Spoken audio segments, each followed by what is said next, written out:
You see my presentation? Yes, go ahead. Okay. The history of the gut microbiota begin almost 2 centuries ago. The first scholar that speak about microbiota is Pasteur, of course. And during the time, many researchers, many steps are built by different scholars, by different research group. I want to remember you, for example, Shirota. He was a Japanese scholar that discovered for the first time the fermented milk based on Lactobacillus casei. And most recently, for the first time in the beginning of 2000, the era of genomics with the first sequencing of probiotic Lactobacillus plantarum, and more recently the first guidelines on probiotics made by FDA. Also, you are a surgeon, Muhammad. I want to remember Bruno of Longobucco, the first academic surgeon in the Middle Ages, is the same time of Avicenna. Avicenna is a Saudi Arabia doctor, co-founder of University of Padova, author of the book Chirurgia Magna. He was the first researcher that hypothesized the role of infection in the surgical scales. And more recently, Elia Mekikov theorized that health could be enhanced by manipulating the intestinal microbiome with host-friendly bacteria found in the yogurt, and also firstly predicted the existence of bacterial translocation. This is the situation now in the past year. Only in the United States, the market of probiotics is more than $70 billion. Very important budget about only probiotics. And also, probiotics represent a trend in research topic in different countries, different geographical area, like to United States, China, and Europe, and many countries are focused their attention in the point of view not only in gastroenterology area, but in many areas pointed on this research topic to improve the knowledge about probiotics. And in general, many microorganisms are used in human and pharmacological nutrition field, in particular the genes of Lactobacillus and Bifidobacterium. And this last review are summarized the number of studies now open in different geographical areas. You can see in particular in Europe and the United States the main percentage of study with location in this country.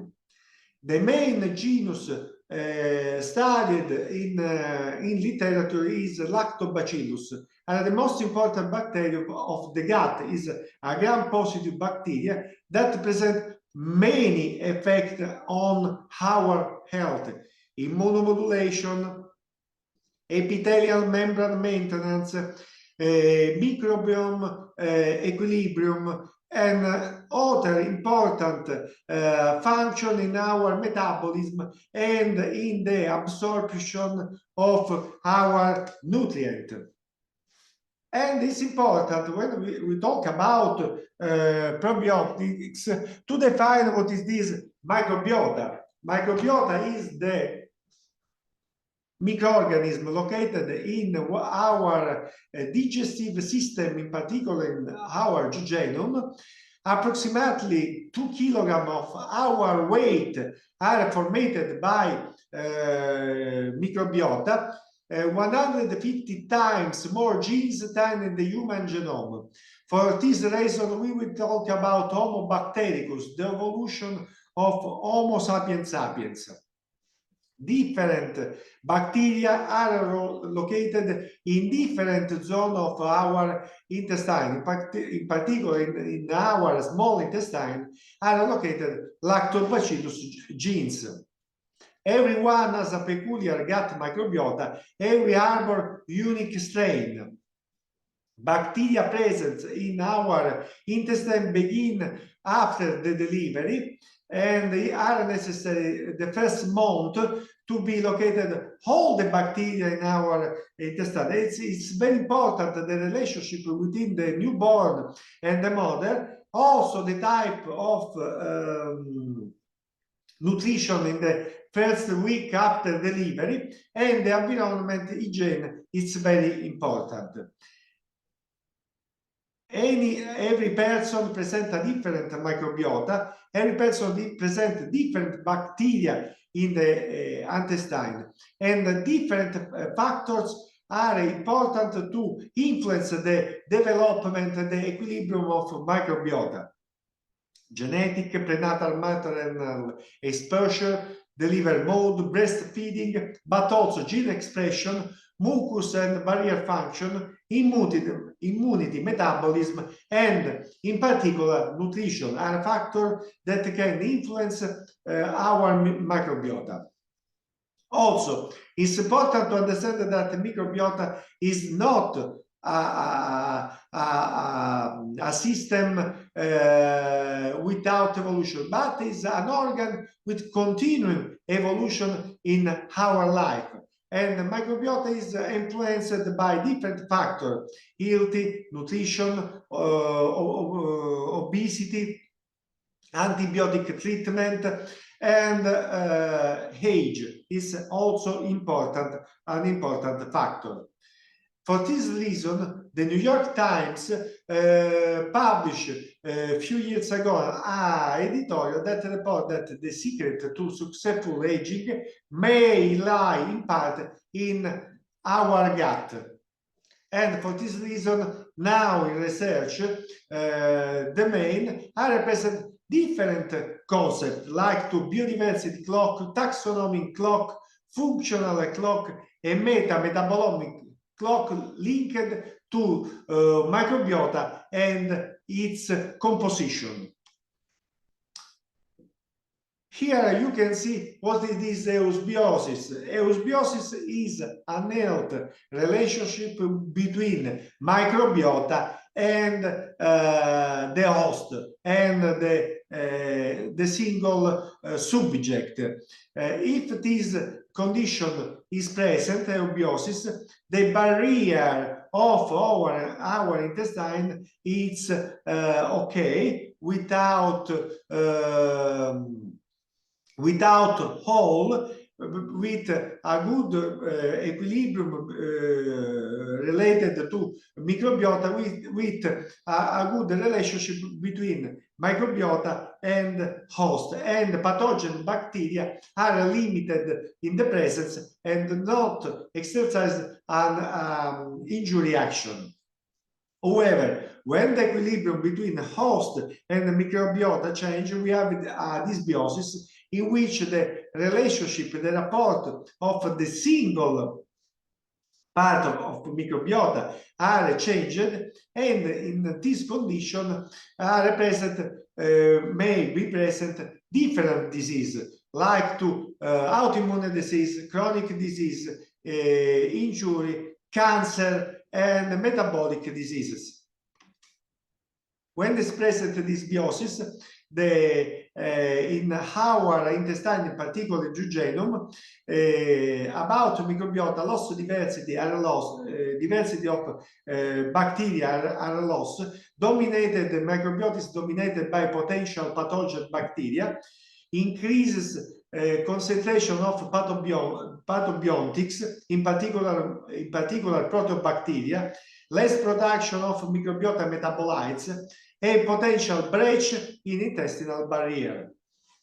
In fact, many recent studies of omics identify the situation related to dysbiosis, in which in particular gram-negative bacteria are more present than gram-positive bacteria. And this is a damage for our intestine. In particular, this condition produces toxin linked to dysbiosis with elevated production of gas, in particular hydrogens and methane. The use of probiotics associated to prebiotics are fiber due to our diet, or the symbiotic are probiotics plus prebiotics, help to restore our eubiosis in the small intestine. In fact, when is present the use of probiotics and prebiotics in patients with dysbiosis, we have the restoration of a virtuous cycle. Probiotics help our microbiota composition and microbiota activities. On the point of view of diet, it's more important to recall the use of an healthy diet. In particular, the main healthy diet reported in literature is the traditional Mediterranean diet, described for the first time in the 1357 by Ansel Keys and its co-worker in a small village of Calabria. Calabria is my region, is a region in the south of Italy. Mediterranean diet is now considered intangible heritage of humanity, and this is the schematization of Mediterranean diet, with the use of red meat only few times for months, and the use of fiber, vegetables, and fruit every day. The Mediterranean diet, rich in plant-based aliments, present polyphenols. Polyphenols are good antioxidant, high quality fat, micronutrients, and high concentration of fiber will determine their beneficial properties, maintaining gut eubiosis and intestinal barrier integrity. To the contrary, Western diet characterized by junk food and ultra-processed food characterized by low level of fiber and micronutrient present a plethora of nutritional components like to salt, unhealthy additive, and excessive red and processed meat consumption that it unhealthy, and this diet, Western diet, contribute to development of eubiosis with a presence of a condition Knorr-like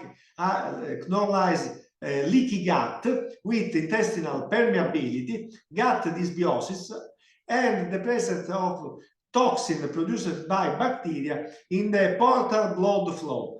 This endotoxin arrive to first in the liver and after the systemic circulation, with systemic damage and increased inflammation, systemic inflammation.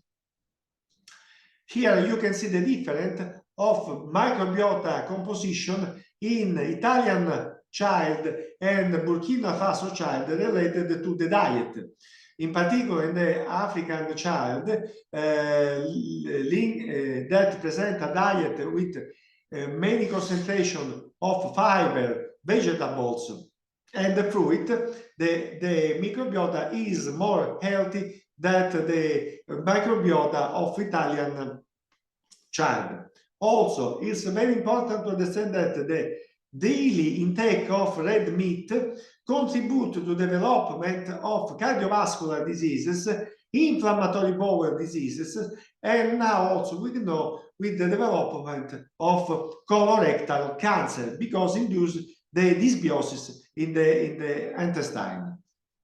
Also, the presence of dysbiosis contribute to the development of this metabolic disease, like to intestine resistance, metabolic syndrome, diabetes,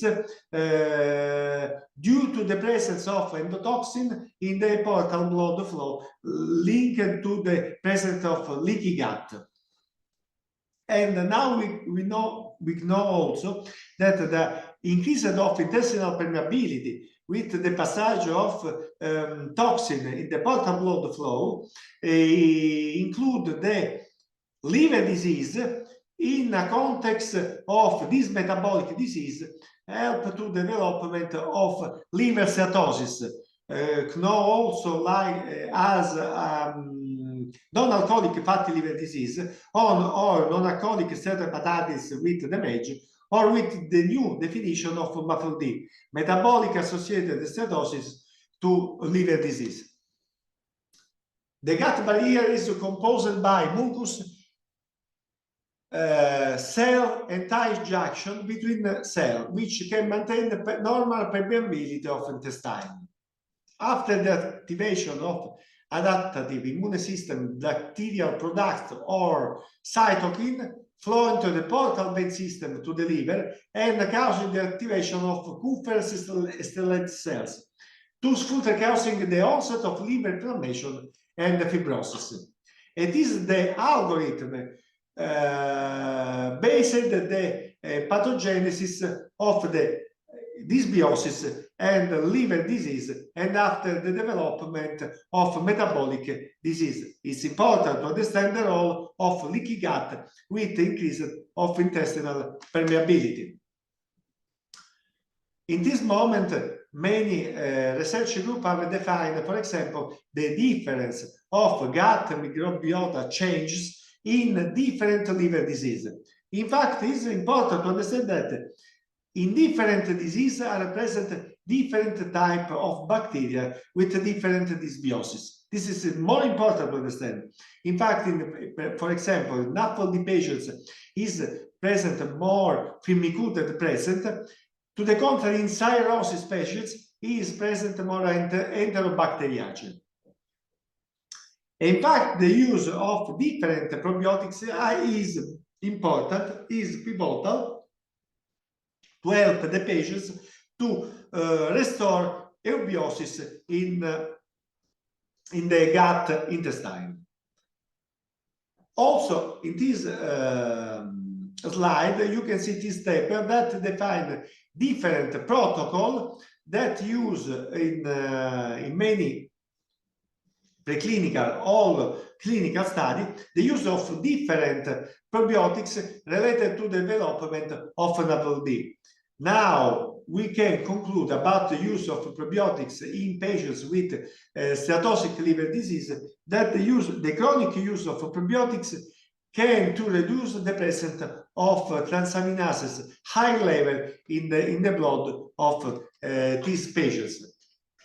Also, the use of probiotics can help to restore eubiosis also in the patients with IBD, with inflammatory bowel disease, because the use of probiotics induce the restoration of eubiosis and reduce the development of intestinal permeability. The take-home message about the use of probiotic in this type of patients is that the use of probiotics in particular lactobacillus can help the restoration of the remission of these patients. Also, now in the last time has been defined that in patients with HCV infected chronic infection are present in dysbiosis. Also, in these patients, the use of probiotic restore the gut microbiota and can help the patients to induce sustained virological response and to reduce the metabolic effect linked to hepatitis C chronic infection. And also the use of probiotics and the restoration of eubiosis reduce the inflammation due to chronic virus infection. In fact, the patients with chronic infection by hepatitis C can present a chronic infection like to metabolic syndrome. The use of probiotic is very helpful to reduce the infection and the inflammation in this type of patients. And also, the use of lactobacillus help to reduce the presence of fermentative bacteria with a reduction of gas production and an helpful reduction of metabolism in this type of patients.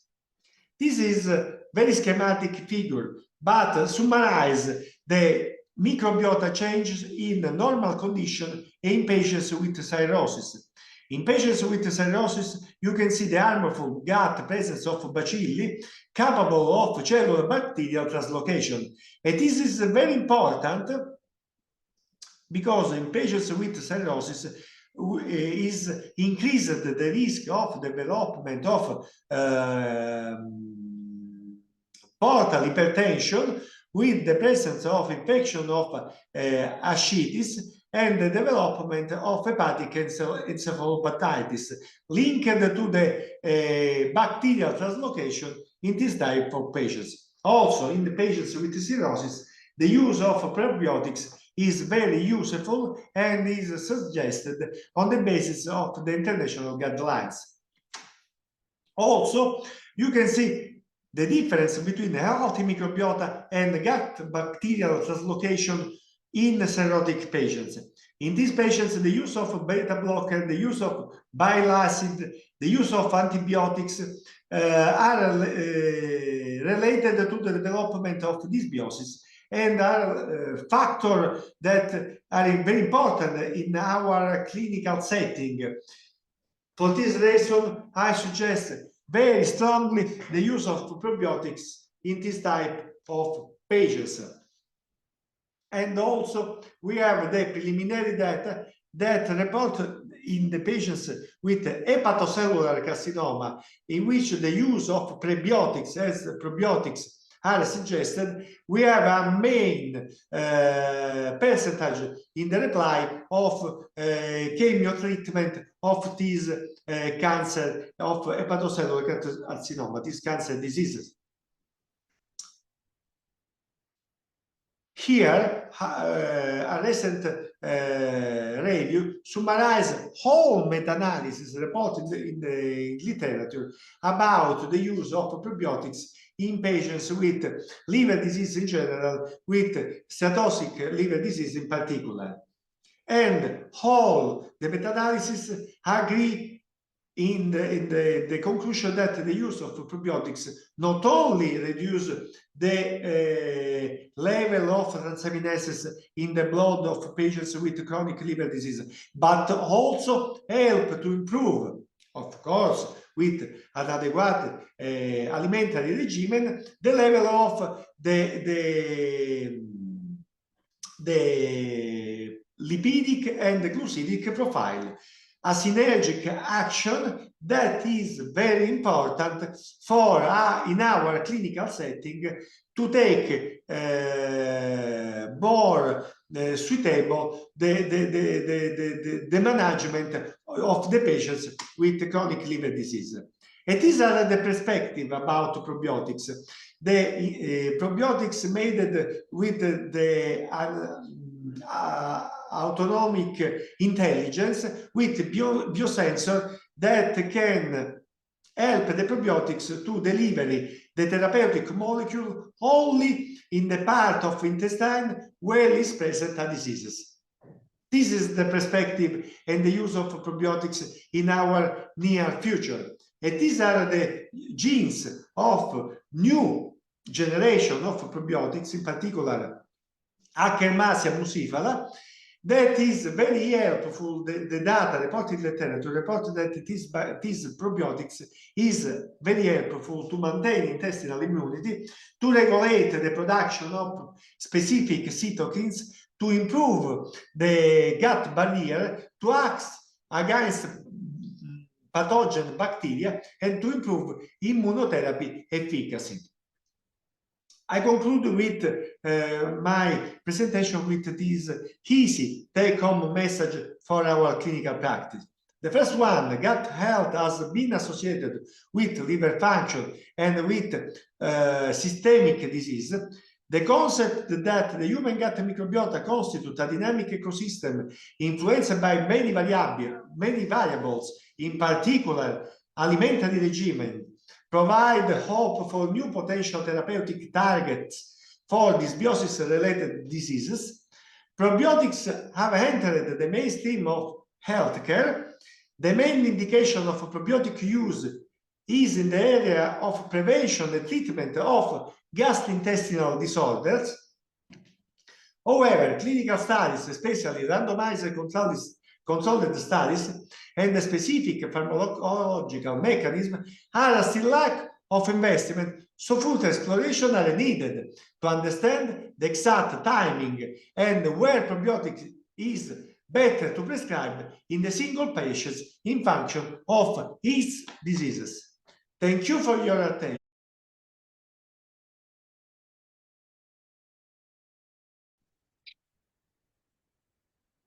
So first of all, I would like to thank the invitation to be here, and particularly to Professor Mohamed for inviting me. So today I will give a brief overview on the probiotics controversies with a particular focus on the current trends and future perspectives. So all of us are in constant contact with the environment and with animals and so on. All of us are not sterile in contact with the environment. And so, as a result of this contact, we will boost our immune system. Nonetheless, what has occurred currently is that we are overprotecting child, and such overprotection has marked impacts in our host microbiota, as well as dramatic changes in the environment microbiota through whom we are in direct contact and interaction. Looking at the premise that our gut is our second brain, indeed, there is a direct relationship between both.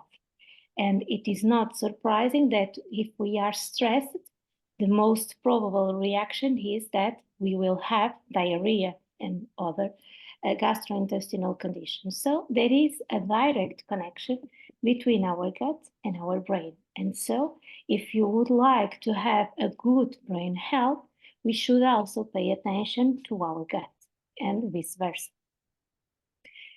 When we look at the number of studies performed in addressing the impact of microbiota in various conditions, we look that when we see the world map, in Europe is the region with a higher number of studies.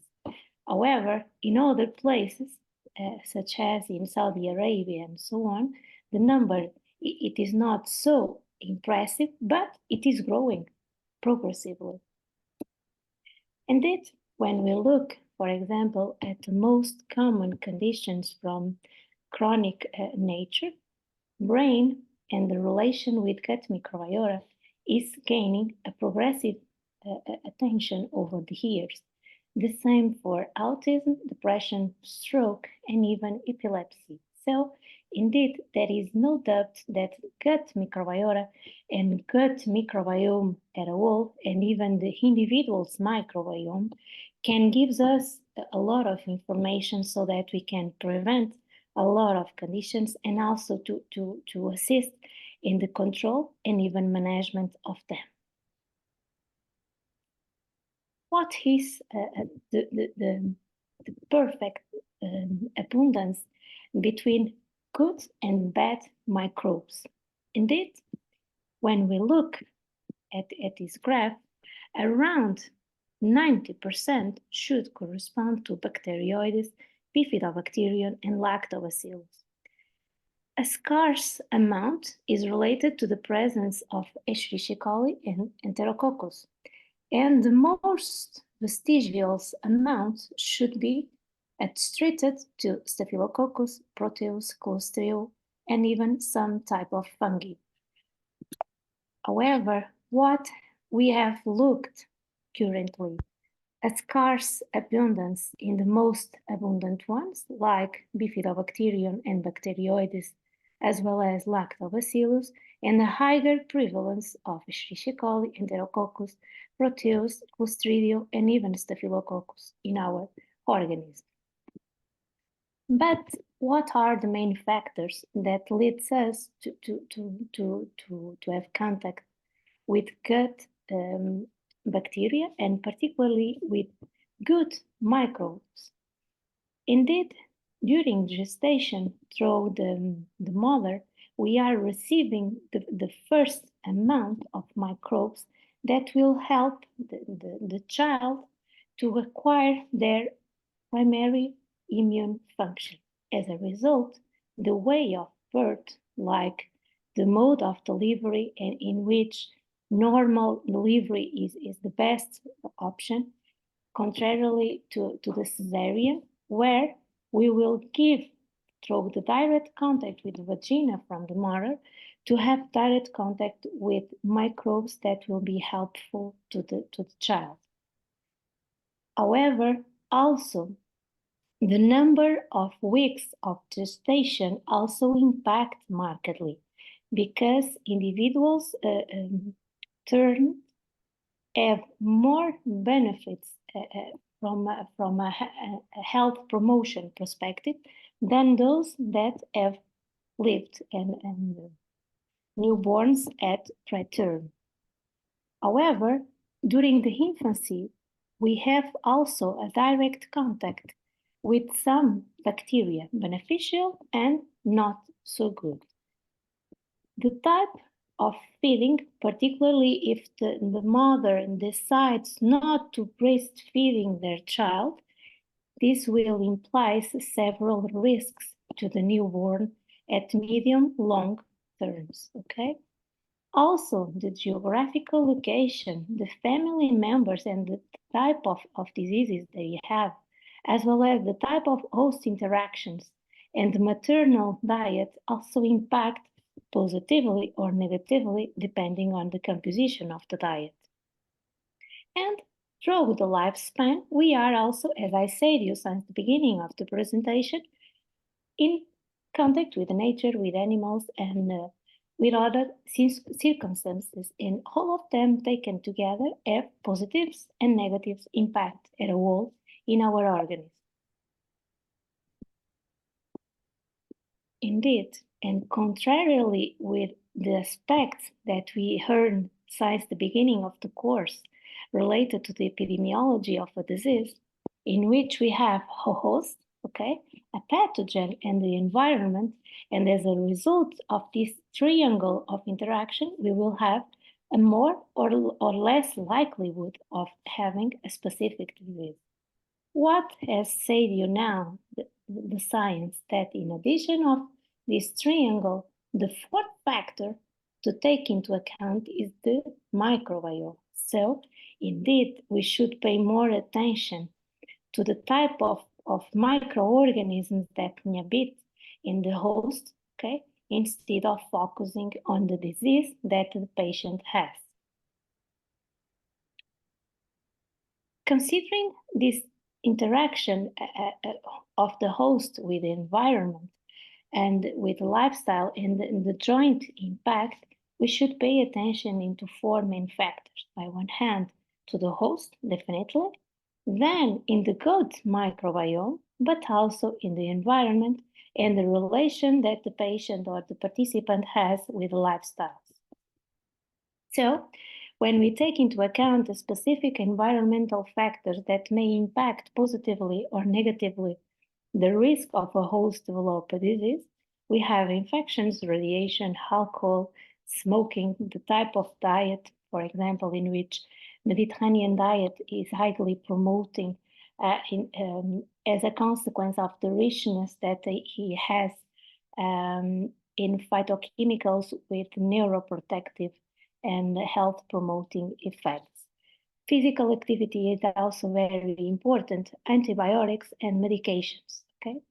To what concerns to other external factors, particularly from the environmental nature, we have the climate, the socioeconomic factors, the stress, and the type and level of education. To what concerns to internal environmental factors, we have metabolic, oxidative stress, gut microbiome inflammation, and hormonal disturbances that the patient may have and may be more or less activated as a result of the contact with the environment.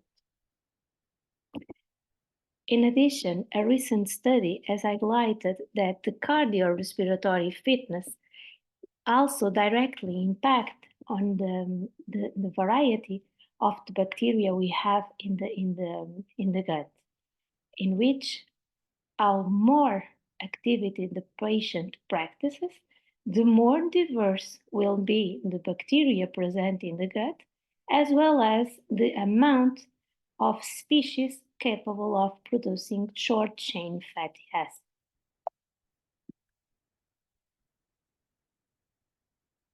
When we look at the cancer risk, we should pay attention into 5 main factors. The first, the presence or no of bacteria promoting dysbiosis, the events that has adverse epigenetic impacts, the inflammation and the immune function of the individual, as also the presence or not of metabolic and hormonal variations. And lastly, and this is directly related to the type of diet, the oxidative stress. What is said in the literature? When we adopt a diet rich in legumes, vegetables, fruits, and so on, we will markedly decrease the risk of having cancer and other circumstances. On the contrary, and this type of diet is typical of the westernized diet, that are diets rich in chips, snacks, fast foods, and so on, will markedly improve the risk of cancer and other neurodegenerative and cardiovascular conditions.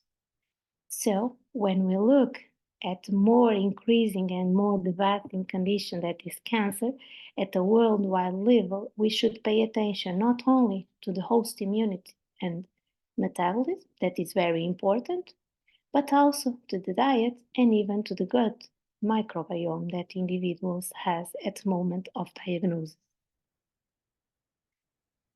What has been said to what concerns to a posteriori and a priori dietary patterns and their relation with the cancer risk. When we have Mediterranean diet as the basis, or when the individual intakes a high amount of fruits and vegetables, the individual will have a lower risk of having, for example, oral, pharyngeal, laryngeal, lung, pancreatic, colorectal cancer, ovarian cancer, breast, prostate, and even esophageal cancer. On the contrary, when the diet is pro-inflammatory, which means that it is high in red meat, low in fruits, vegetables, and high in high carbohydrates contents, the risk of developing digestive lung cancer, pancreatic, colorectal, breast, and even prostate cancer will be markedly higher. In addition, and also important to pay attention, is that the basic risk that an individual may have to develop a cancer is also impacted by the diet he will adopt through the lifespan, which means, for example, that in an American African patient, but that can move or that will move, for example, to the American, and if this patient will adopt a westernized diet, the risk of developing cancer will be higher when compared to an individual, for example, an African individual that will not change their dietary habits, which means that not only the genetics and the place where the individual lives, but mainly the type of diet that they or he will acquire through the lifespan will markedly impact the more or less the risk of developing cancer.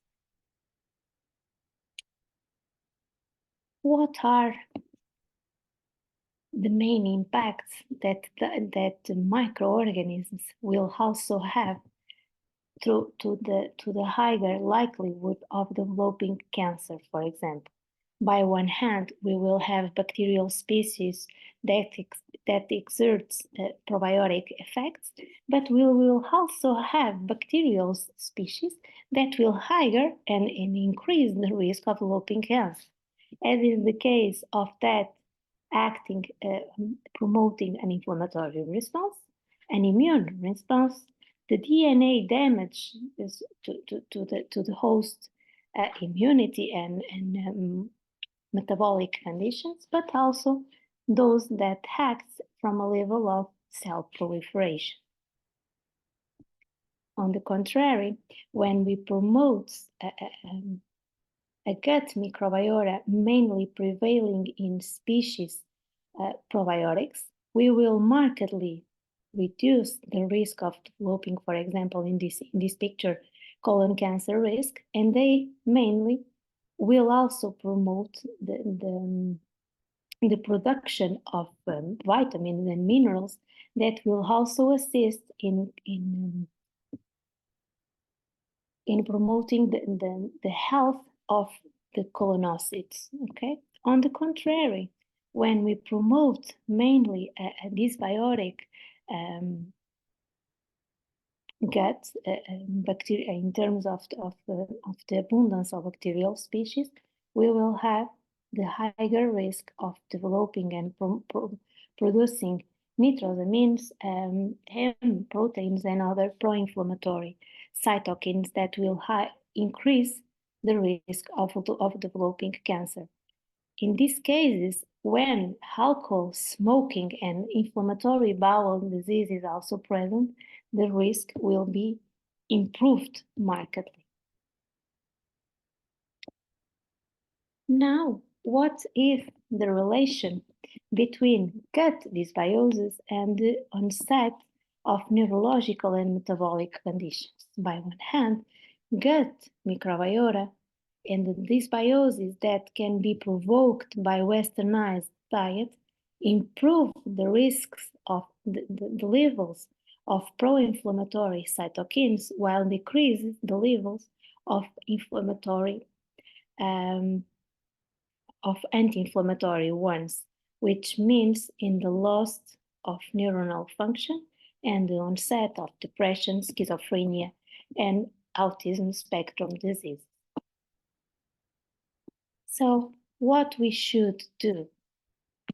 Try to control diet in a way of decreasing inflammation, gut microbiota dysbiosis, the onset and the abundance of opportunistic bacteria, as well as to decrease the risk of fat deposition, inflammation, and insulin resistance. How can we do that? First of all, modulating diet, and then we should address the need of supplementing or not probiotics for the individuals at higher risk.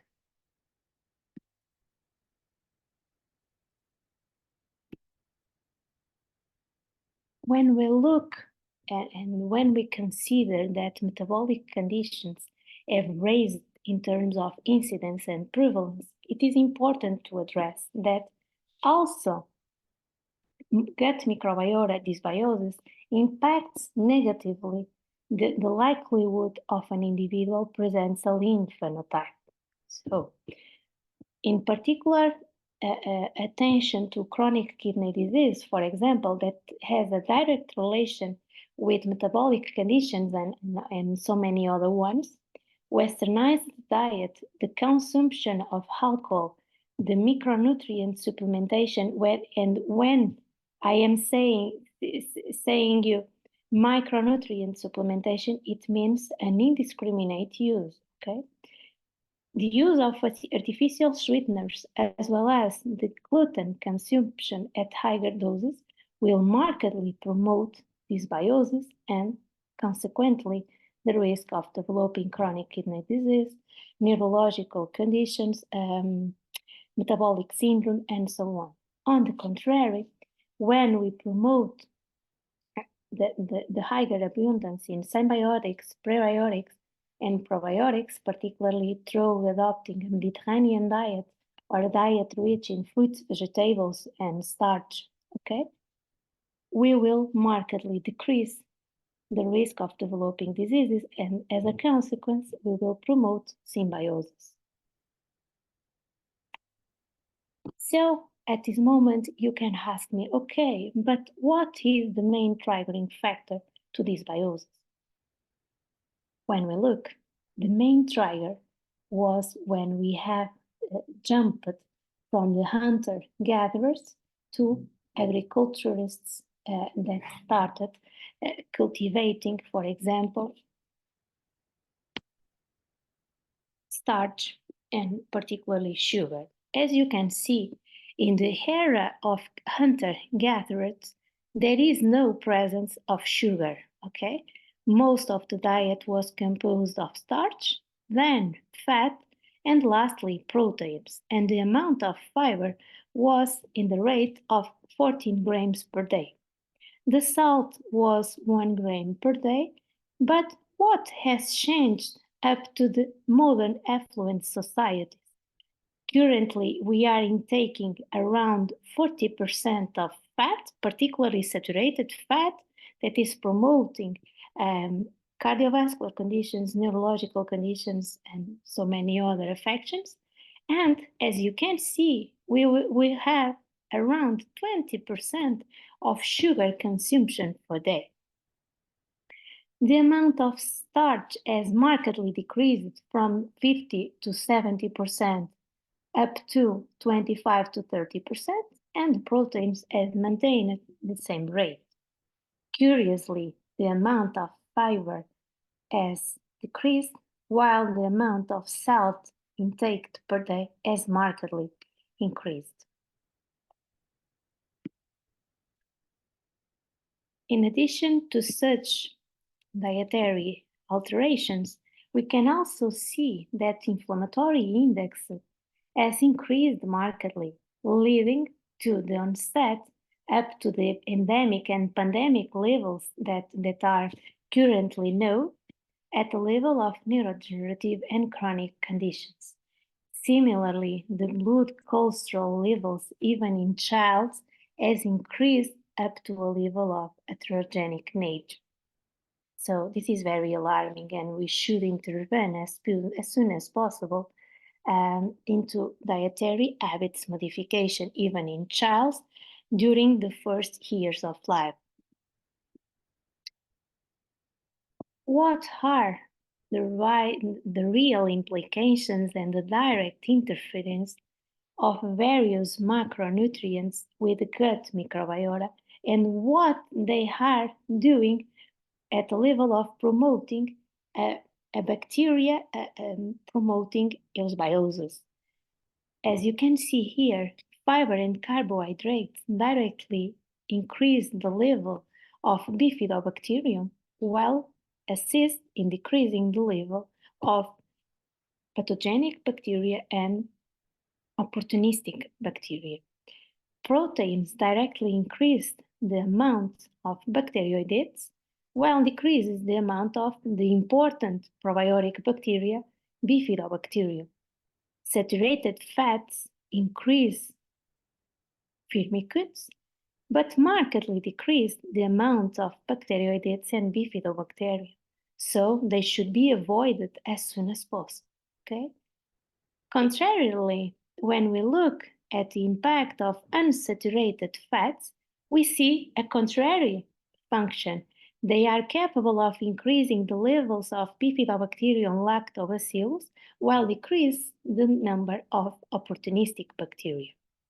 And lastly, polyphenols, they are very important because they directly increase the levels of bacteroids, lactobacillus, bifidobacterium, and other important species, while markedly decrease the number of bad bacteria. So, what we can do to change from a dysbiotic gut to a symbiotic one? First of all, we should act at the level of mental health. So trying to control as soon as possible stress and try to decrease to the minimum levels the intake of some drugs, as is the case of antibiotics. In addition, it is also very important, and the first step should be to intervene at the level of the diet. So we should move from the westernized diet to a Mediterranean diet, rich in fruits, vegetables, and whole grain cereals. So imagine that we need to stratify different levels of action. The first one will be to act at the level of diet, okay? Then we should act at the level of medication, okay? The third one, we should try to control and to monitoring constantly in the patient, the epigenetic, the immunity, and the fasting that the patient is doing in their daily lives. And lastly, and depending on the type of intervention that the patient may need, we should modulate the need of intervening at the level of probiotics, prebiotics, or supplement or functional food supplementation, and even fecal microbiota transplantation. Also, important to highlight is that several studies have increasingly supported that probiotics and fecal microbiota transplantation have direct impacts from the way of treating dysbiosis, enhancing the effects of chemo and immunotherapy, and are also capable of reducing the tumor mass while prevents the tumor recurrence. So it is very important to control, to determine and analyze the type of microorganisms that are prevailing in the organisms of the patients. What types of bacteria are directly associated with, for example, colorectal carcinoma, that is a type of cancer increasingly common at a worldwide level? Bacteroids, Escherichia coli, Enterococcus, and Streptococcus. What order are present in higher abundance in individuals that has already a diagnosis of cancer? Okay? Fusobacterium, Parvimonas, Streptococcus, Porphyromonas, and Prevotella. So, if these types of species are identified, we should pay attention because not only the individual may be at higher risk of developing cancer, and also it can also be affected by a type of tumor. Taking these aspects into account, we can look gut microbiota at 4 main levels. By the first one, gut microbiota can be seen as a screening biomarker, okay, to stratify the individual as having a higher and moderate or of a lower risk of developing cancer. In addition, gut microbiota can also be seen as a prognostic and predictive biomarker. Thirdly, they can be seen as a modulative impact for a way of treating colorectal carcinoma. And lastly, can also be seen as a way to modulate and even to prevent the development of the disease. On the other side, how can we intervene?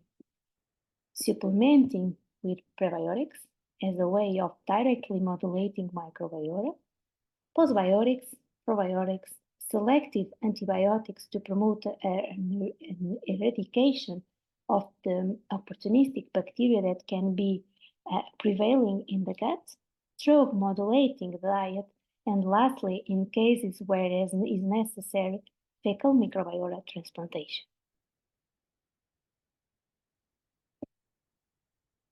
When we look at the impact of gut microbiota as a selective biomarker for screening, for modulating treatment, and for prevention, we should pay attention to various types of markers. The first one, microbial genes, microbial metabolites produced by such bacteria, microbiota-related serological markers, and for that we should request samples, for example, fecal, oral, blood, and tumor tissues.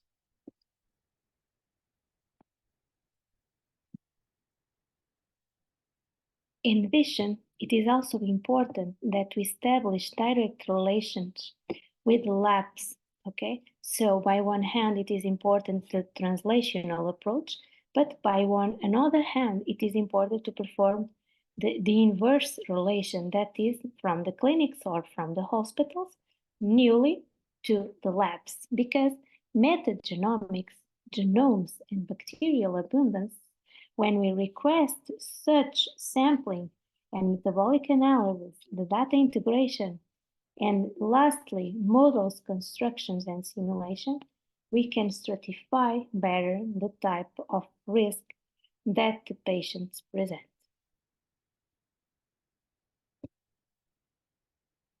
Lastly, and from a point of view of dietary intervention, the focus on the 4 P's of medicine, proteomics, nutrigenomics, epigenomics, and microbiome metagenomics, taken with modified habits, have in general an important impact from the levels of reducing the risk of developing chronic conditions, while also assists us to promote a personalized intervention together with the patient.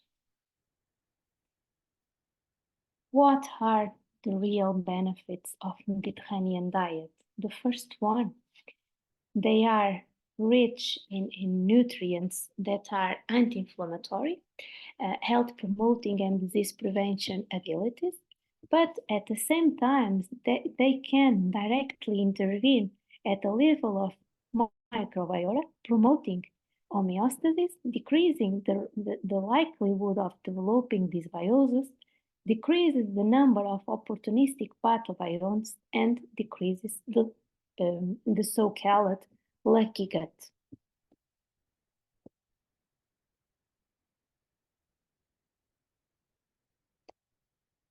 Another important aspect to focus to what concerns the Mediterranean diet is that not all polyphenols that are the most important substances responsible for the anti-inflammatory, anti-cancer, neuroprotective, neuroregenerative potential of such molecules, only 5 to 10% can reach the small gut, which means that so that we can use the more benefits of the dietary components present in the Mediterranean diet, we should have the correct microbes in the gut, because most of the polyphenols as part of the Mediterranean diet needs to be metabolized by the bacteria that is inhabiting in the colon.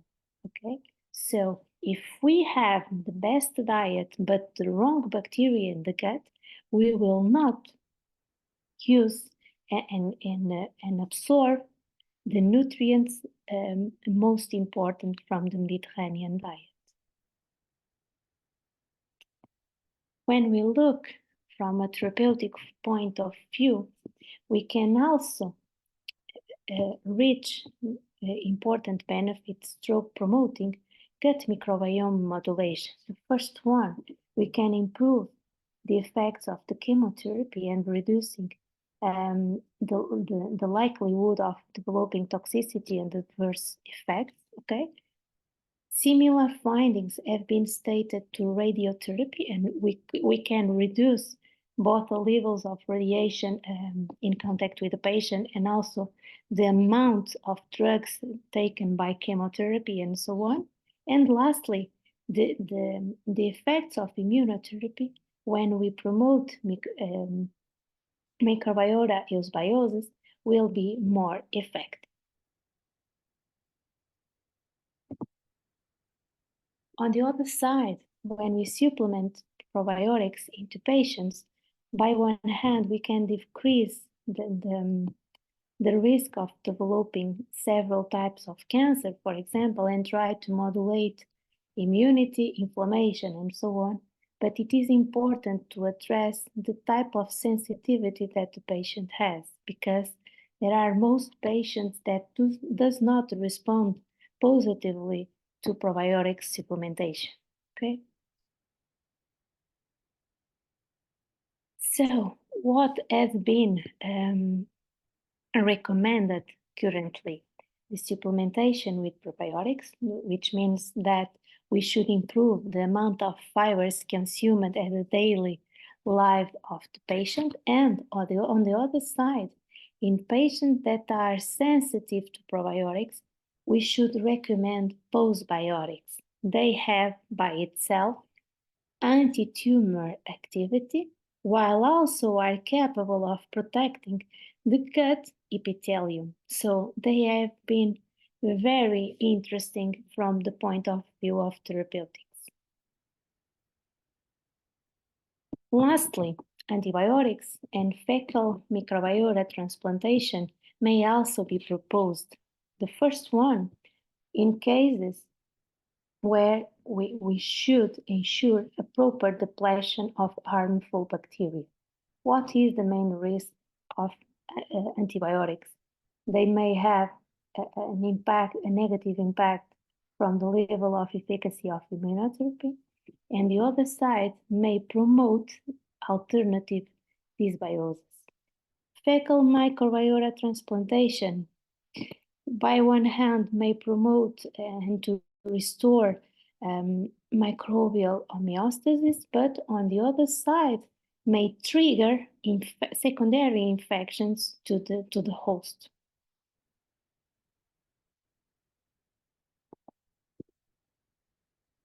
On the other side, probiotics not only has beneficial effects.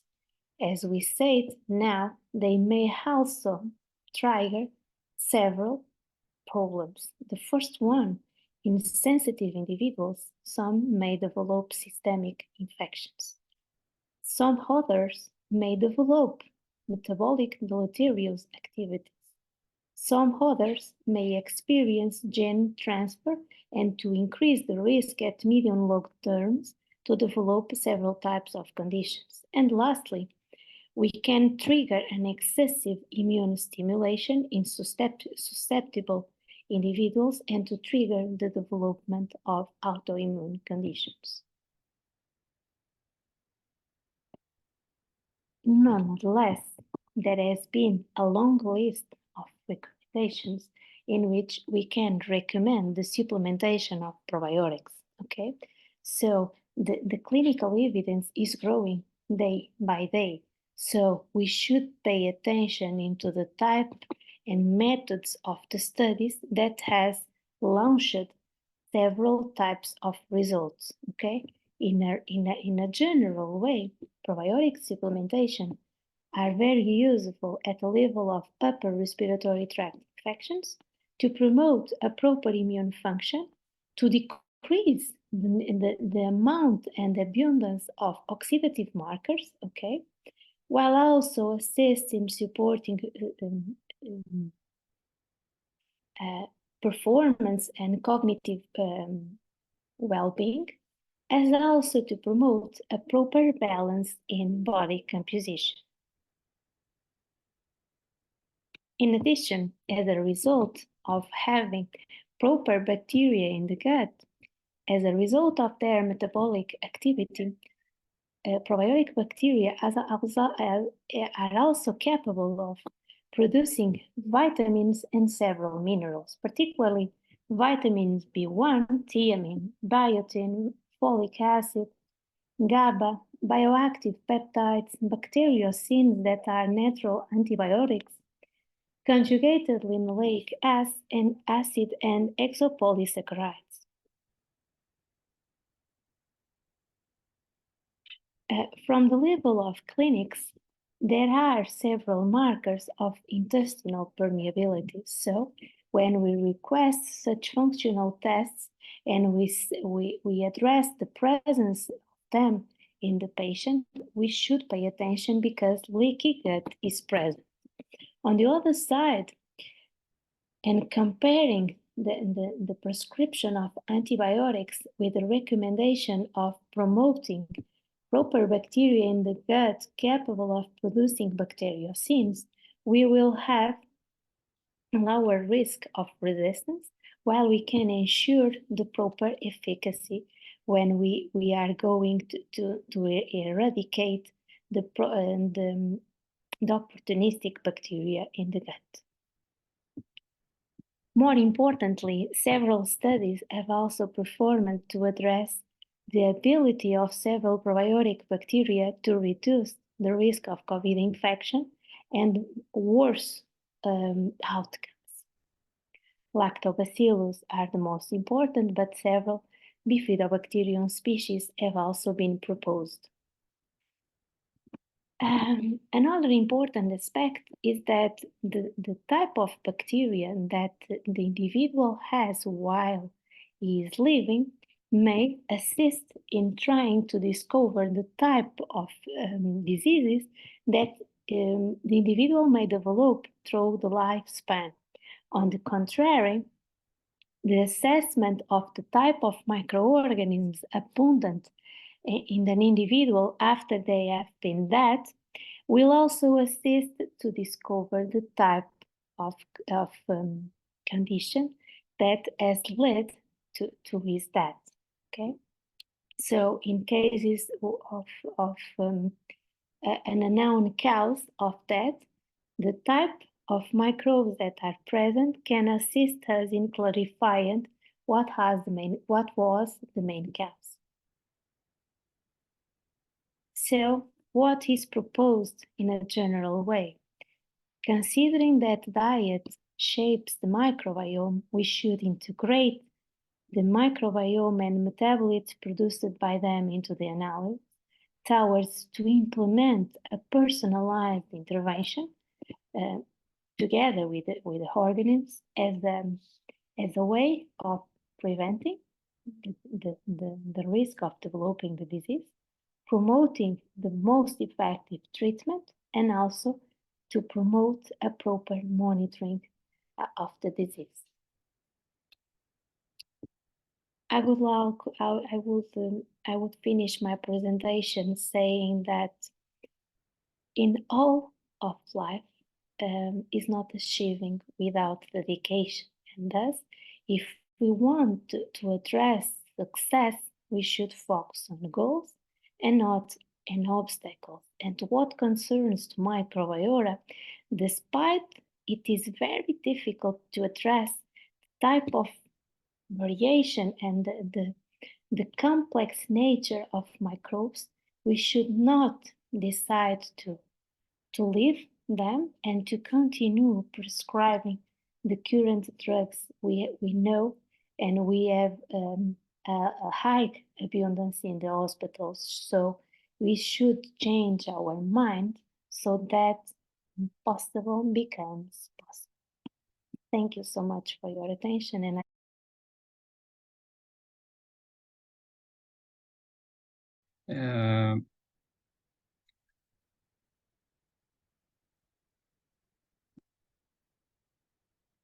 the changes in the gut microbiota and colorectal cancer carcinogenesis, especially in familial polyposis coli. As we will discuss the genetic features of mouse models of FAP and the bacterial genicity, the gut microbiota and carcinogenesis, dysbiosis and bacterial toxins,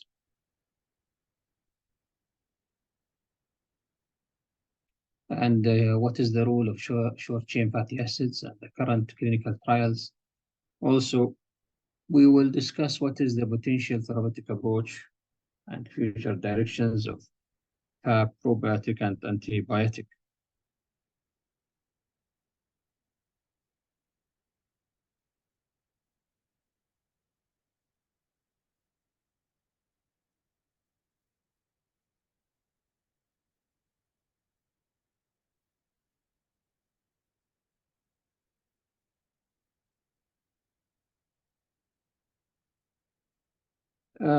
As all you may know that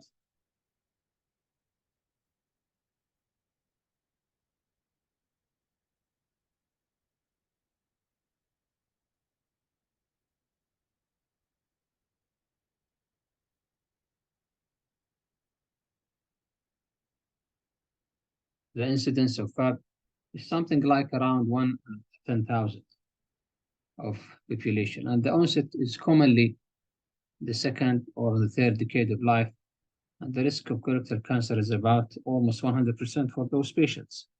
And as you know that it is an autosomal dominant.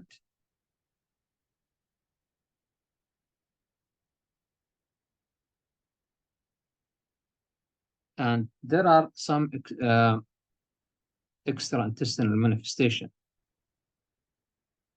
that would be familiar for those patients, like osteomas, dental abnormalities, congenital absence of one or more teeth, odontomas, cyst, congenital hypertrophy of the retinal pigmental epithelium.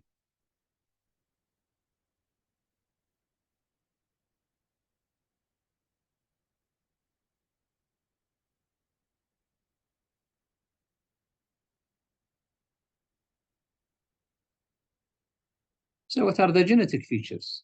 Then the fundamental components are beta-catenin and Wnt signaling pathway, which modulating the cell differentiation, adhesion, migration, and apoptosis.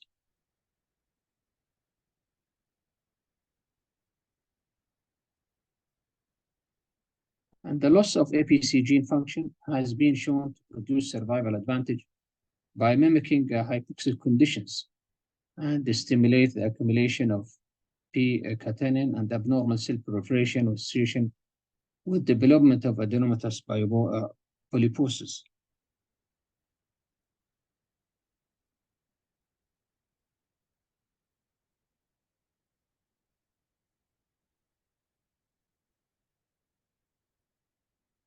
The laboratory mouse model has proven to be valuable in the study of colorectal cancer, and the adult APC men mice develop multiple intestinal polyps and anemia, and usually die at a young age because of intestinal blockage and bleeding from larger polyps. Other mouse models have also been reported, such as conditional APC mutant alive. However, patients with FAP develop adenomas mainly in the colon.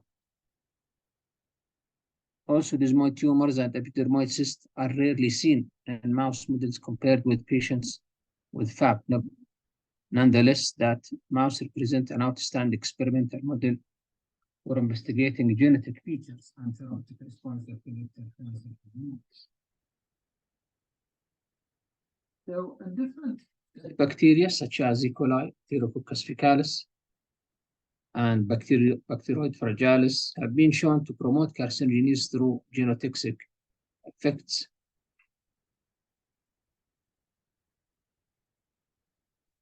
Some E. coli strains, mainly B2 and D, strongly express virulence genes, such as those encoding toxins and effectors that could promote carcinogenesis. Coleopactin could be responsible for DNA alkylation on adenine residue, thus favoring double-strand breaks. A recent study showed that expression of coleopactin producing polypeptide synthase in E. coli.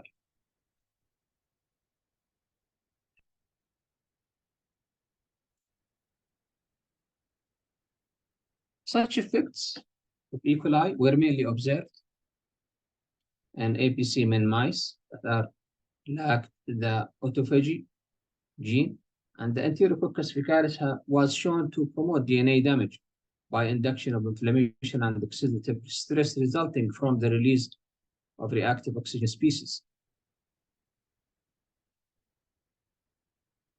From others, it has been associated with a genomic or chromosomal instability and in colorectal cancer development, which is associated with genotoxic effects of hydrogen sulfate. It has been demonstrated that specific mucosa-associated bacteria species could play a pivotal role in pathogenesis of colorectal cancer. Bacterial toxins and effectors proteins have been shown to damage the host cell DNA and therefore affect crucial host cell signaling pathways.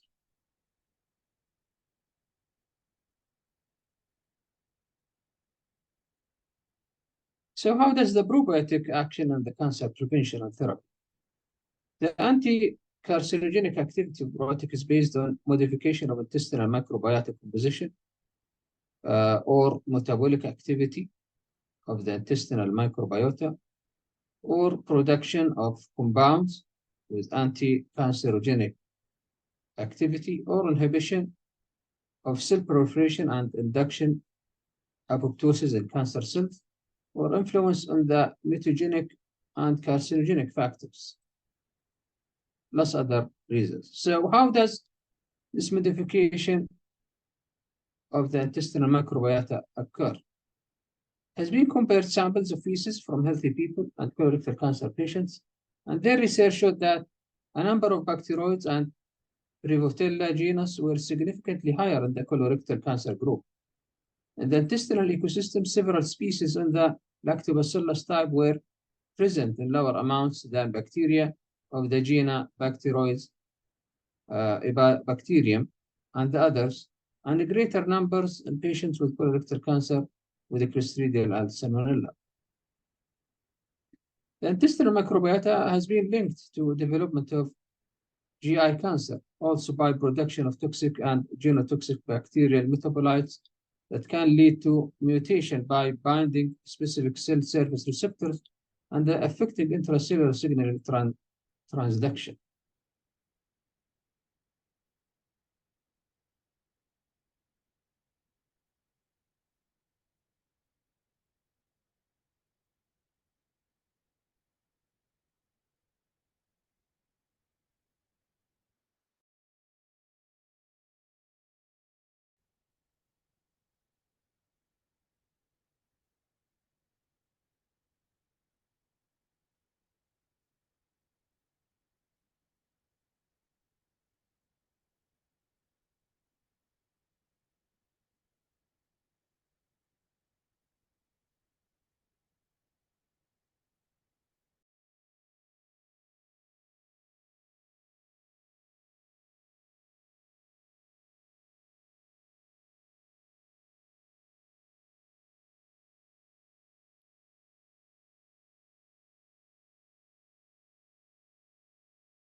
So as you can see here that there is a development colorectal adenoma with a sequential progression, a subsequent progression to cancer. We'll start with the gut dysbiosis, inflammation, and bacterial toxic metabolites, DNA damage, colorectal cancer development will issue later. So how does dysbiosis affect the bacterial toxins? Changes in the gut microbiota characterized by an increased relative growth of bacteroids species identified in association with intestinal tumors has been shown to precede the development of microscopically evident intestinal tumors. A recent study detected colonic biofilm mainly composed of E. coli and Bacteroides fragilis in patients with FAP. And the colonization with E. coli led to increase in interleukin-17 DNA damage in colonic epithelium of tumor-opporine mice compared with mice with either bacterial strains alone.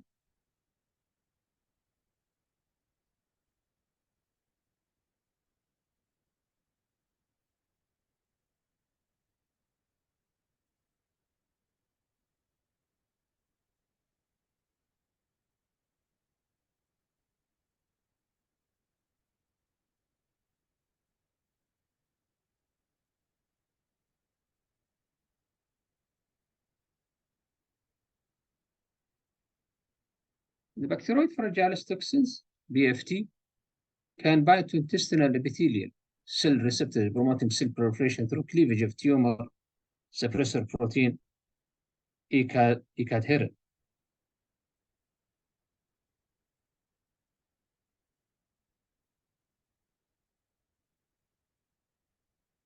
And infections with enterogenetic strains of Bacteroides fragilis compared with non-toxigenic strains were more frequently observed in patients with colorectal cancer cases. Enterotoxigenic strains were detected in only 10 up to 20% of healthy control. But enterotoxigenic Bacteroides fragilis was found in stool samples from 40% of colorectal cancer patients.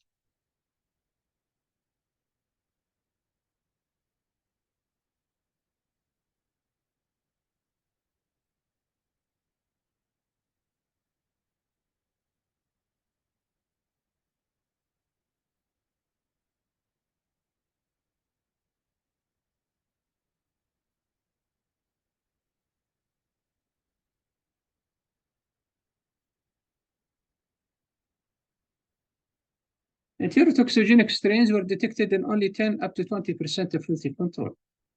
But enterotoxigenic fragilis was found in stool sample in 40% of colorectal cancer patients.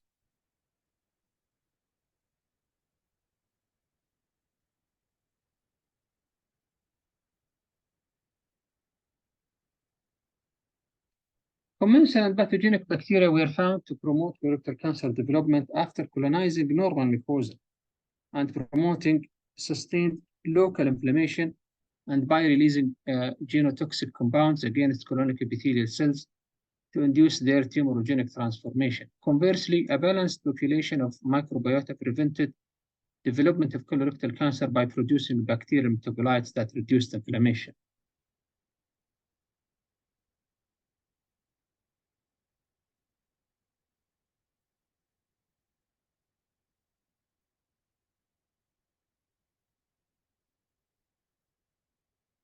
Chronic inflammation associated with development of various tumors.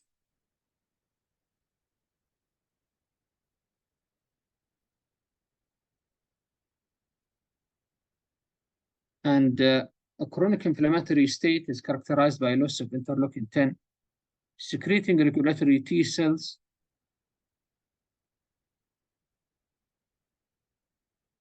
and the stimulation of producing interleukin-17A, which support A-dependent tumor growth and promote colonic carcinogenesis, which resembles FAP in most respects.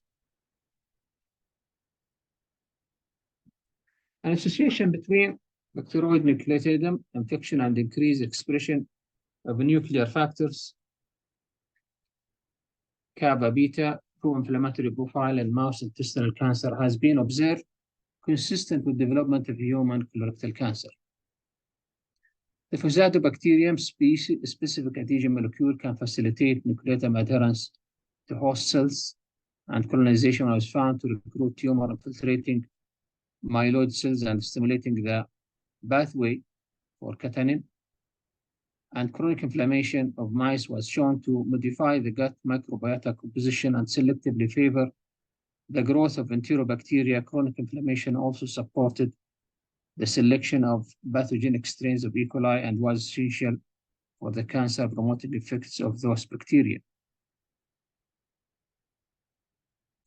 A number of studies demonstrated that the gut microbiota was responsible for the production of various bioactive food elements and micronutrients, such as essential vitamins and fermentation of vital fibers and complex carbohydrates, producing short-chain fatty acids such as carbohydrate, acetate, and propionate.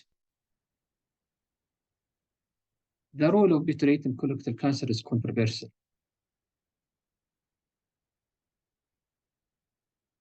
In fact, the mice were selected deficient of DNA mismatch repair gene and found microbial metabolism of carbohydrate into short-chain fatty acids such as butyrate, enhance the proliferation of tumor-initiated epithelial cells that's promoting carcinogenesis. The growth of short-chain fatty acids producing bacteria such as Clostridia, Laminococci was inhibited by antibiotic therapy or low carbohydrate diet, and in turn, the number of polyps detected was also reduced. On the other hand, many studies have described anti-neoplastic effects of short-chain fatty acids, such as the suppression of inflammation, stimulation of apoptosis, inhibition of cancer cells progression.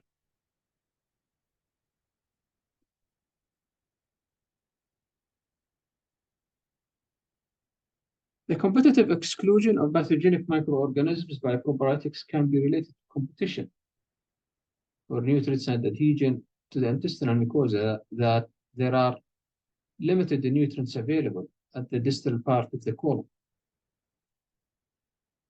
Probiotics compete for nutrients and grow at the expenses of different intestinal microbiota. Probiotic strains compete with the pathogenic microorganism for adhesion and colonization to biological membrane, forming stable thin layer called biofilms. The microbiological biofilm develops as a result of adhesion of microorganisms to the surface and the production of extracellular polymers that facilitate adhesion and form a structural matrix. Biofilm is characterized by structural heterogeneity, genetic diversity, complexity of interaction, and the presence of extracellular substances. The secretion of these compounds is the result of adaptation to the environment. Polysaccharides polymer substances play a major role in adhesion entirely, bridging the gaps created between microorganism and biofilm. And the result, microorganisms become focused through polymerization or association. In the first stages of biofilm formation, polysaccharides are secreted and the most intensively and help first cells attach to the surface. On the other hand, proteins are first accumulated on the cell surface, and then when released, they associated with the target surface. This is usually a mixture of collagen, elastin, and other proteins. They form an extracellular matrix to which microorganisms adhere. So what about the current clinical trials? A growing number of clinical trials have reported association between gut bacteria and their metabolites. Only a few clinical trials are recruited subjects with FAB to determine whether modifying the gut microbiota might influence the colorectal cancer development. It has been a study initiated in New York and Kettering Cancer Center conducting clinical trial enrolling patients with Lynch syndrome or other hereditary colonic polyps syndrome in order to assess the role of the gut bacteria in colorectal cancer development. Investigators collected fecal samples, colon biopsies, and questionnaire response on diet and lifestyle. A phase 2 randomized double-blinded placebo-controlled study sponsored, where there is evaluation of the efficacy of curcumin supplementation on polyp number and size in patients with FAB.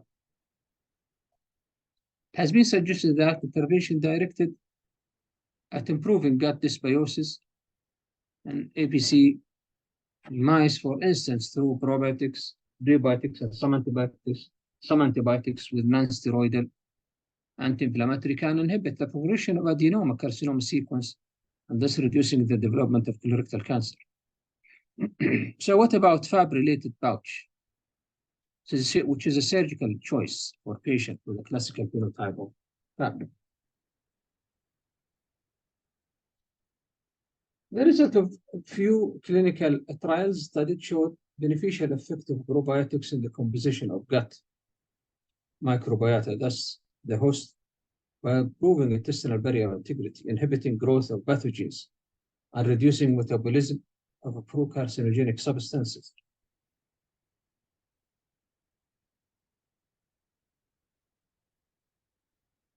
After ingestion of probiotic Lactobacillus gasseri, the lactobacillus detection rate increased. A decrease in the total amount of Clostridium perfringens was found. Moreover, fecal pH indicated acidosis. Synthesis of fecal putrefaction products was inhibited, while increase in the short-chain fatty acids, isobutyric acid concentration was observed. A deterioration in the intestinal environment was observed in the colorectal cancer patients in comparison to the healthy control. and intestinal environments improved when probiotics was taken, suggests the possibility of preventing colorectal carcinoma with probiotics. In patients undergoing colorectal surgery for cancer, the probiotics formulation significantly decreased the risk of post-operative complication, namely mechanical ventilation infection and anastomotic leak. Some bacteria present in the human intestine are capable of producing carcinogenic compounds from diet, as well as from the bile salts indigenously produced. This ability is due to presence of activity in some enzymes such as azoreductase and others. These metabolites have genotoxic and cytotoxic activities, which can lead to abnormal cell growth and activation of anti-apoptotic pathway in the colonocyte. So the contributing to the development of colorectal cancer is prominent and obvious. Changing to the microbial metabolism by modulating the activity of such enzymes may be one of the mechanisms that can be observed with the probiotics. Also, this can reduce the risk of developing colorectal cancer. A meta-analysis for 21 studies showed that antibiotic showed a significant remission rate up to 74% in patients with chronic bronchitis, whereas the remission rate after administration of biologic was 53%. Steroids, bismuth, tacrolimus, and elemental diet did not result in a significant remission, which was achieved by fecal microbiota transplantation. Probiotics have been shown to be effective in the prevention of bronchitis. It has been shown that administration of probiotics treatment, lactobacillus acidophilus, prevented the bronchitis, decreased a modified Bouch disease activity index score, and reduced fecal pyruvate kinase and calprotectin in FAP. Gut microbiota composition and function are considerably modulated by diet. Association between the intake of non-digestible fibers such as prebiotics and abundance of beneficial bacteria in the gut, including bifidobacterium.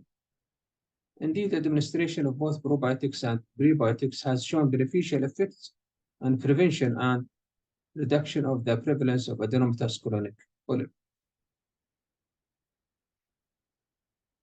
Lactobacillus acidophilus on the activity has been shown that these fecal enzymes can catalyze procarcinogens conversion to a proximal carcinogen. Lactobacillus strains caused a significant decline in the specific activity of the three enzymes in all subjects after 10 days of feeding. Some species of pathogenic bacteria, such as Bacteroides, Clostridium, and others, will exhibit higher activity enzyme responsible for the synthesis of carcinogenic compounds. The other side, probiotic microorganism can reduce the population of the pathogenic bacteria in the intestinal microbiota and consequently reduce the intestinal production of carcinogenic compounds. Metabolites of lactic acid bacteria play an important role in the controlling the intestinal microbiota. Among compounds that inhibit the development of pathogenic microorganisms, organic acids are considered to be the most important, in particular lactic and acetic acid, as well as hydrogen peroxide and bactericides. The antibacterial effect of organic acids can be the result of sharp decrease in the pH outside the optimum value for growth and inhibition of the biochemical activity of microorganisms by undissociated acid molecules. Lactic acid has preservative abilities in which three factors play an important role. The effect of pH itself is important.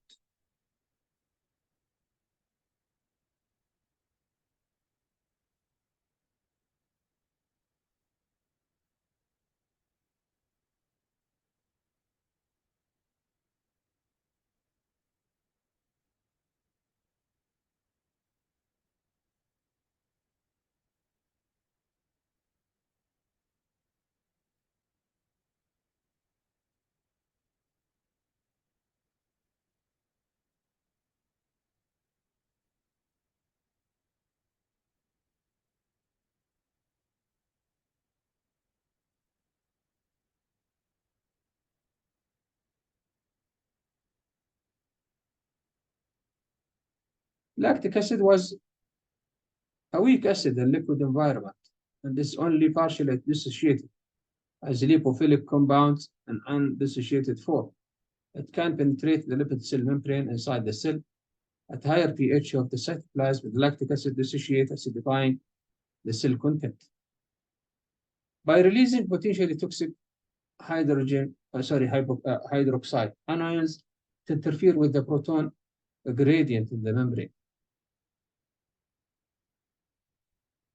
Again, the evidence of the antibiotic treatment can modify the gut microbiota physiologically process and function. Some studies showed that shift in the composition of the intestinal community caused by antibiotic were associated with development of polyps and progression of colorectal cancer. Other studies reported possible protective effects on the carcinogenesis. Another nested case control studies carried out a large population-based database in the United Kingdom showed similar results and concluded that past exposure to the several courses of penicillin was associated with a slight increase of colorectal cancer risk. In contrary, it has been observed a decrease in the number of polyps in both small and large intestine, which is treated by ampicillin, metronidazole, neomycin, and vancomycin. The gut microbiota mice affect the development of colorectal cancer at early stage by acting as a tumor initiator.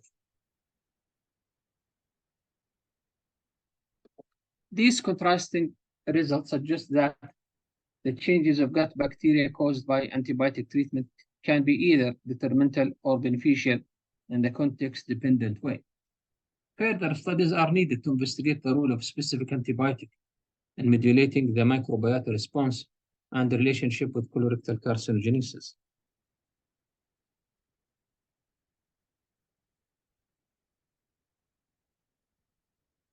Further studies are needed to investigate the role of specific antibiotic in modulating the microbiota response and relationship to colorectal cancer carcinogenesis.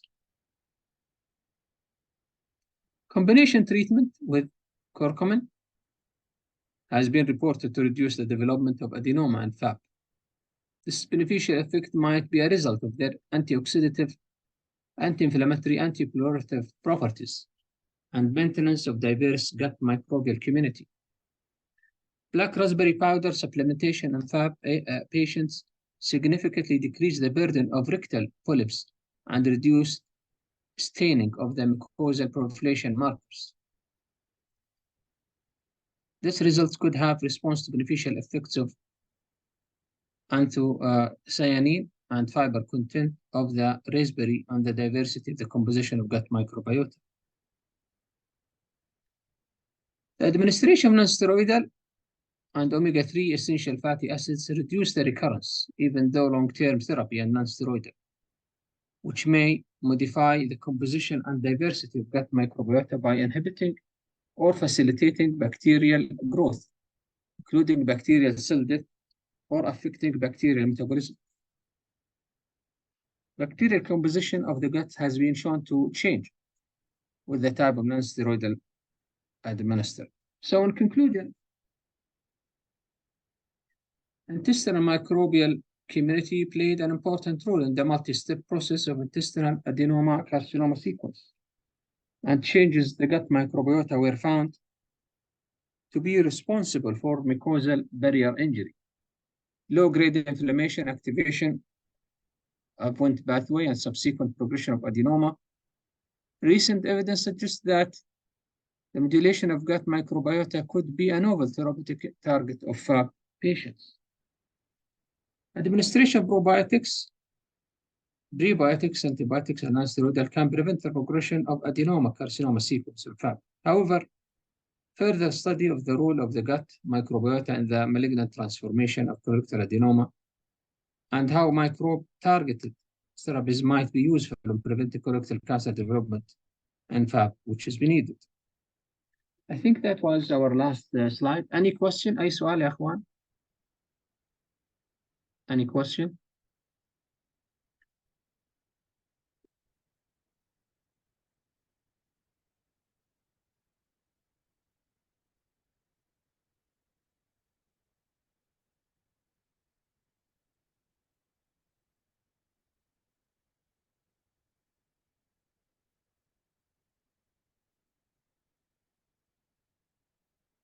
لا، باقي محاضرتين يا سارة، يا يسرى.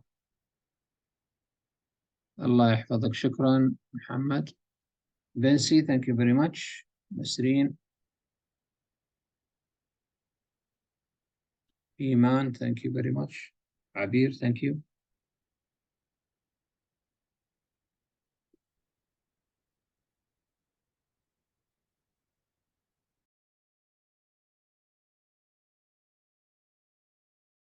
The changes in the microbiota following transplant surgery, and what are the bi-directional relationship between gut microbiota and immunosuppressive treatment.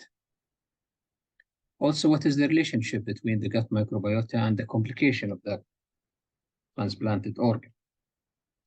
Effects of a microbiotic composition on graft rejection and tolerance, and the role of microbiota metabolites after kidney transplant. In the literature, it has been estimated that a microorganism in the digestive tract exceeds almost 1,000 and 10 times more bacterial cells than membrane human cells. Moreover, this number, which is almost 100 times greater in terms of genome content, which is the microbiome, and due to larger number of bacterial cells in the host organism and the microorganisms inhabiting it, is often referred to as superorganism. The renal recipient need to use immunosuppressive treatment to avoid graft rejection. However, the duration of proper function of the renal graft is still unsatisfactory. Over the years, this has been improved, but it is still too short. Immunosuppressive drugs affect the microbiota, including the gut microbiota, which probably has a negative effect on the renal graft. Since the duration of graft function is still too short, knowledge in the field of transplant still needs to be expanded.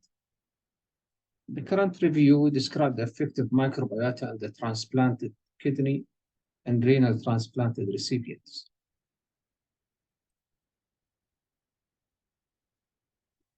Most of that will be anaerobic bacteria like bacteroids, Clostridium, and Fusobacterium. However, we must remember that apart from such a large population of bacteria, the microflora also include fungi and genus Candida species.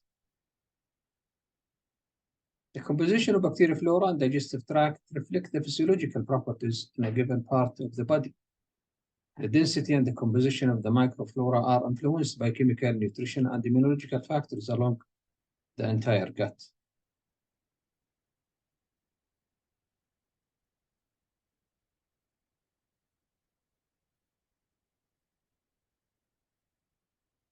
The small intestine typically has a high level of acids, oxygen, and antimicrobials, and has a short food transit time.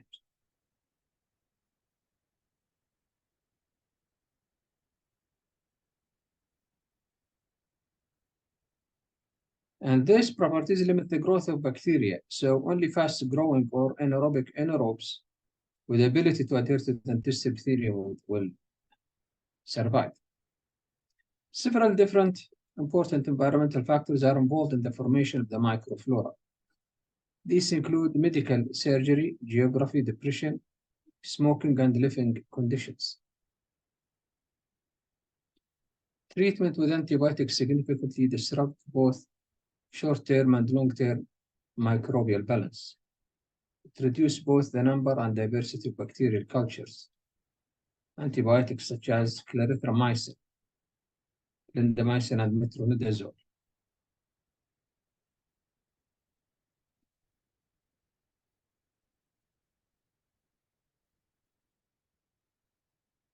as you can see that the gut microbiota, absorption, biosynthesis of vitamins, digestion, goblet cells, all these will show that there is a biosynthesis of vitamins at one side, digestion on the other side.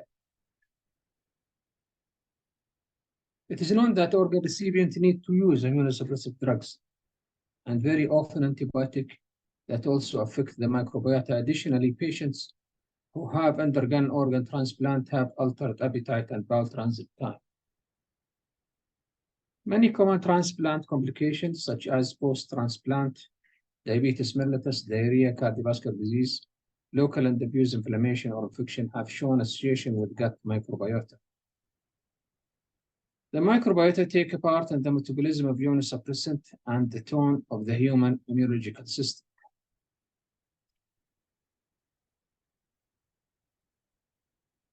It has been analyzed that the gut microbiota from 26 patients before and early after kidney transplant observed an increased abundance of Firmicutes with decrease in the 19 bacteroids, and there were a significant difference compared to the healthy subjects.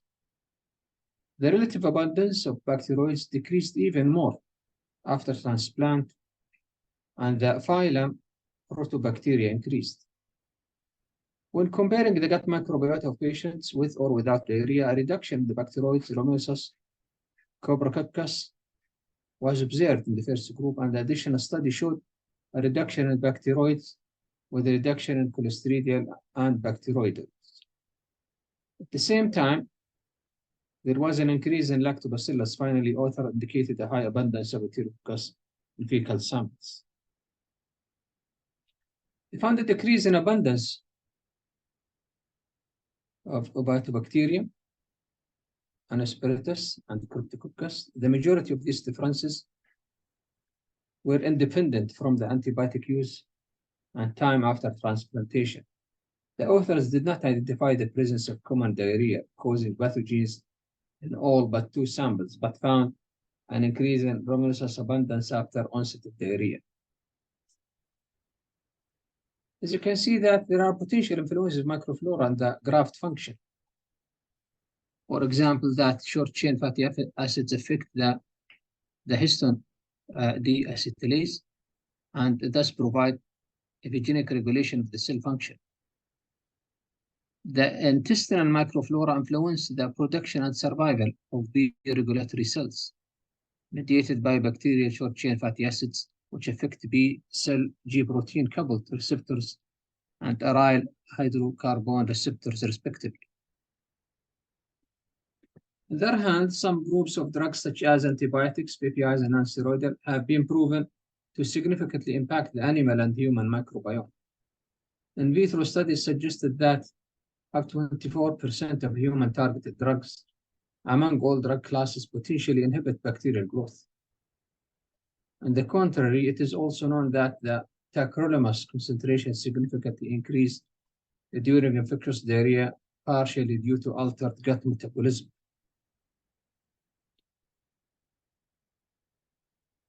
Turret et al. Showed that the effects of immunosuppressive treatment in the gut microbiota in mice, they analyzed feces and ileus samples after 14 days of treatment with several types of immunosuppressive drug. Prednisolone, tacrolimus, as well as combined therapy, they found that prednisolone caused an increase in Firmicutes and decrease in bacteroids abundance in feces.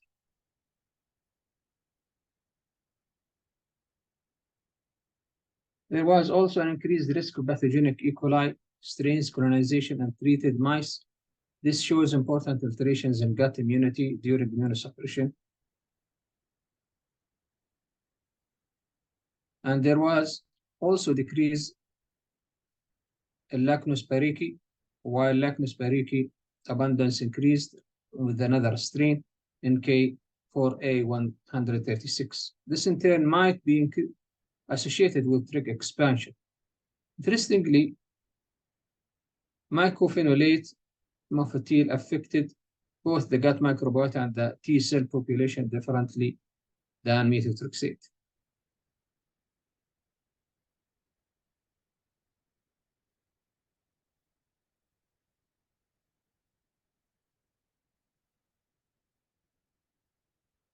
New onset of diabetes mellitus after transplantation is a common complication with complex pathophysiology and increased mortality burden. There is an increasing evidence linking impaired glucose metabolism with the gut microbiota composition. Jan analyzed the effect of tacrolimus treatment on the mouse microbiota and the incidence of post-transplantation diabetes mellitus. They found that tacrolimus significantly changed the composition of the gut microbiota, most notably by increasing allospecius. Furthermore, mice treated with tacrolimus had a lower butyric and isofluric acid concentration of the cecum pieces. Additionally, tacrolimus-mediated diabetogenic effect could be reduced by oral butyrate supplement.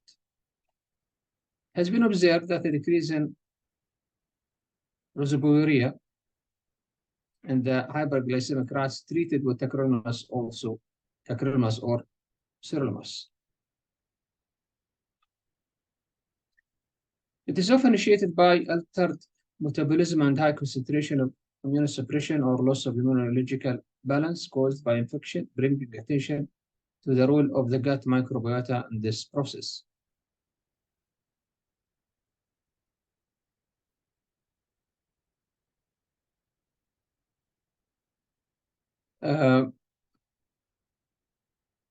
Wang et al. Was able to characterize significant difference in the gut microbiota composition of the patients with antibody-mediated rejection of kidney allografts with specific taxa like lactobacilli, bacilli, and Clostridia. The most significant alteration was the reduction of Clostridia and Clostridiale in the antibody-mediated rejection group, which might function as a marker of this process. The authors also revealed differences in microbiota-associated functional pathway. And another important aspect is the effect of gut microbiota on allograft tolerance. It is well known that bacterial short-chain fatty acids can promote drug differentiation. In chronic kidney disease, those toxins accumulate together with GFR decline and might contribute to endothelial dysfunction, inflammation, and oxidative stress. Recently, Hussein et al. Demonstrated significant decrease in several toxic cometabolites, but not trimethylamine N-oxide after kidney transplant. It is speculated that changes in microbiota composition, absorption, transport, and metabolism by a human enzyme, not only GFR increase, might be responsible for those results. Moreover,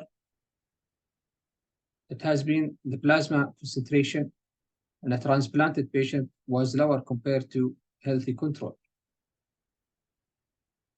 It has been revealed significant difference in the fecal metabolite composition between stable kidney, graft recipient, and healthy control. And there was a decline in the fecal short-chain fatty acid concentration in patients after transplant.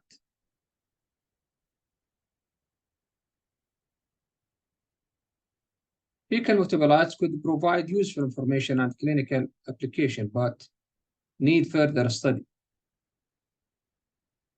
Overall, there is still little knowledge regarding the role of microbiota-derived cometabolites in graft function and complications after kidney transplant. So, conclusion: several studies demonstrated correlation between microbiota composition and such event as graft rejection, kidney interstitial fibrosis, urinary tract infection, diarrhea, and graft tolerance. Some of those changes might be directly linked with pathologies, such as colonization with pathogenic bacterial strains. Gut microbiota composition also plays an important role in metabolic complication and viral infection after transplant. Gut microbiota might induce graft tolerance by promoting T and B regulatory cells. Graft tolerance induction might allow a reduction or even avoidance of immunosuppressive treatment.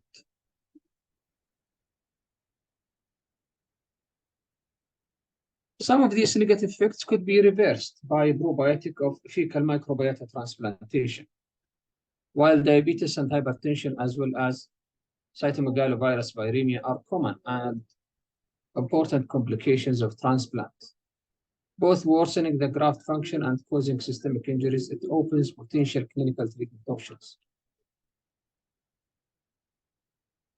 I think that was the last slide. Any question? أي سؤال يا أخوان? We have one lecture more. باقي لنا محاضرة واحدة يا أخوان.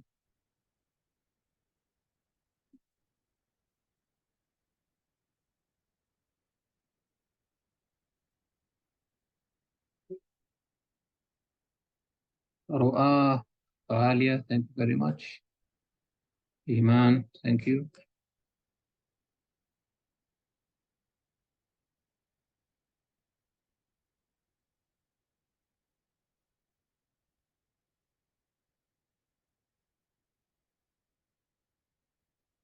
Any questions, يا أخوان?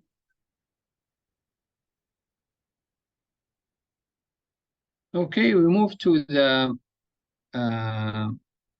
last presentation.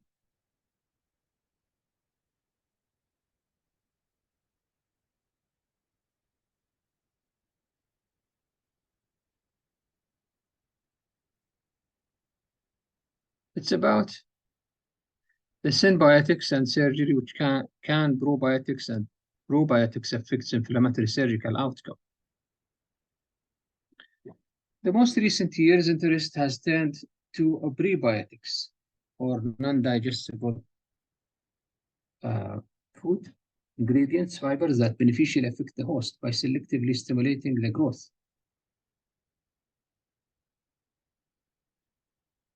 These bacteria transform the fiber into short-chain fatty acids, which exert beneficial local and systematic effects. The gut microbiome is dynamic and can be transformed quickly by supplements containing bacteria. In fact, a change in the amount of fiber in diet can alter the composition of microbiome in as little as 24 hours. Symbiotics, often in the form of fermented food, combine prebiotics and probiotics which act synergistically. Among other effects, prebiotics, probiotics, and symbiotics act as anti-inflammatory supplements. We found that they have to be the most effective because surgery has a clear inflammatory effect on the body. The prebiotic, postbiotic, and symbiotic may play a role in the modulating the immune response in the perioperative period and the extent to which they may affect surgical outcome.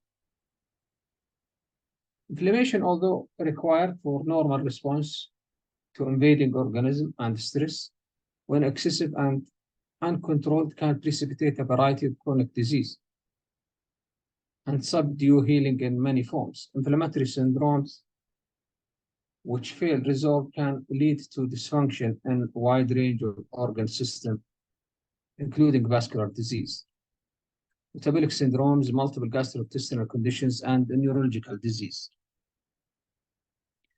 In addition, unresolved inflammation can even lead to a neoplastic disease, which is well understood in the case of chronic liver disease.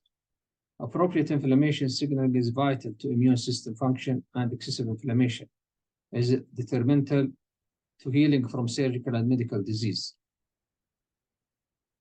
Tissue injury from surgery initially promotes the inflammatory state. The body immediate response to surgery is the upregulation of the innate immune system, eliciting a neutrophil monocyte and cytokine, including interleukin-1 beta and interleukin-6 and TNF factor alpha. The goal of upregulation of the innate immune system is to target function, limit tissue damage, eliminate destroyed cells in order to promote healing.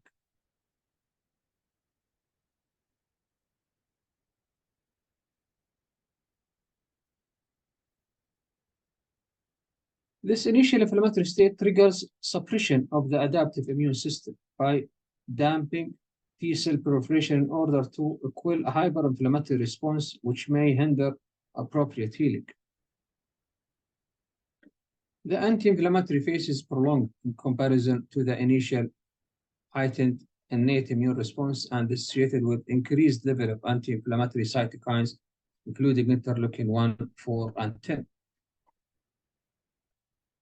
The immune system stability is important for healing from surgery and disease, and this swing too far in either direction, which can lead to immune dysfunction and suppression.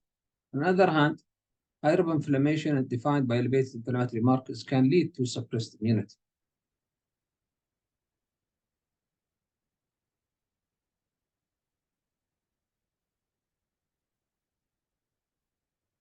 This is evidenced by recent data from COVID-19 pandemic suggesting that elevated inflammatory markers corresponded with more severe disease and worse outcomes. Suppression of the adaptive immune system, as seen in the delayed anti-inflammatory response to surgery, can put the post-operative patient in immunosuppressed state. The immune system is a complex web of pathways modulating on and off signaling molecule. A paucity of overabundance of any one of these molecules may cause extreme effects downstream. In the context of post-surgical healing, there is a scarcity of data directly linking levels of specific inflammatory molecule. Elevated inflammatory cytokines have been linked to post-operative delirium, excessive muscle catabolism, and prolonged hospital and ICU stay. Cytokine may increase the permeability of the blood-brain barrier and act on the hippocampus, causing delirium and cognitive function decline. Inflammation also comprises a mucosal barrier. This pertinent to surgery, as compromised mucosal barrier exacerbates systemic inflammation secondary to bacterial metabolite fragments and possibility of intact bacterial getting into systemic circulation. Constant use of symbiotic, probiotic has a potential to change our inflammatory status and may have implications in the preoperative period. In recent study, 52 patients with colorectal cancer were given either placebo or probiotic supplement containing lactobacillus and bifidobacteria. It is evident that prebiotic and probiotic symbiotic help enhance the mucosal barrier by several mechanisms. If keeping inflammation at bay is the goal, one might ask what can be done to moderate the immune response. The mechanism by which lactic acid producing the bacteria exert anti-inflammatory effect is unknown. Through recent studies have been elicited possibility. One example might be activation of vitamin D receptor autophagy signaling pathway, a pathway that may be associated with levels of interleukin-6 and other inflammatory cytokines. There is also evidence that probiotics may affect inflammatory cytokines level by acting on signaling pathway, MAPK. This is probably just the tip of the iceberg. Mechanism could be numerous and mixed and likely vary by species or even genus of bacteria. Prebiotics have also been implicated in several different anti-inflammatory pathways. Fermented foods are symbiotics, which are often high in both prebiotics and probiotics, thus providing immune modulating benefits of both groups. In fact, fermented food might be a powerful tool to improve human health. Participants in the high fermented food are consumed an average of 4 servings per day fermented food at baseline. Yogurt and vegetable drinks were consumed at higher rate of relative to the other types of fermented food.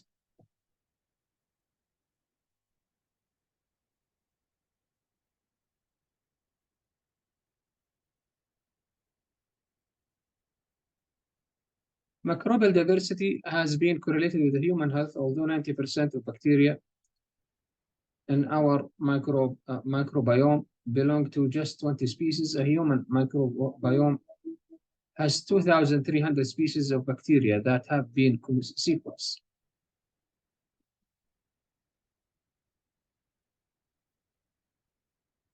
Satiq et al.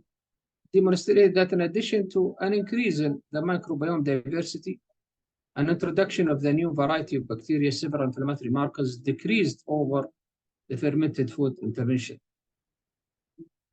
including interleukin 6, 10, and 12 beta.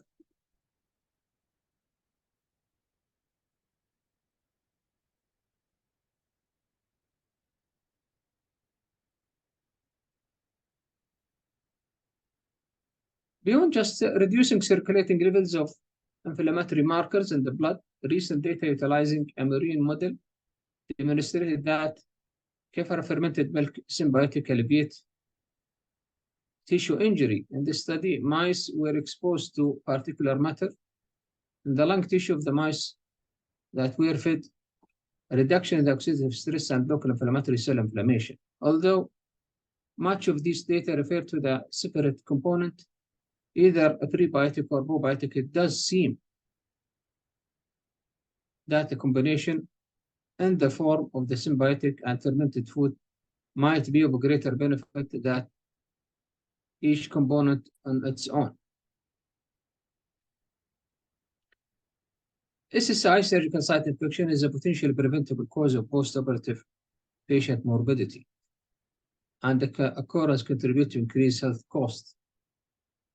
And it's approaching 20% of overall readmission. Surgeons and healthcare systems have been increasingly focused on decreasing SSI rates. Evidence against these long-held beliefs, including studies demonstrating that 80% of wounds with positive intraoperative cultures do not develop on an SSI.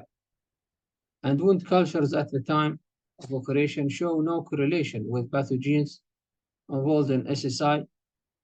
Alverdi and colleagues have proposed a theory termed a Trojan horse hypothesis, whereby bacteria from the oral cavity or gastrointestinal tract can be taken up by immune cells and travel to the wound site.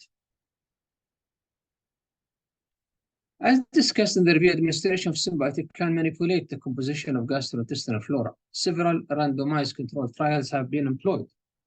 Symbiotics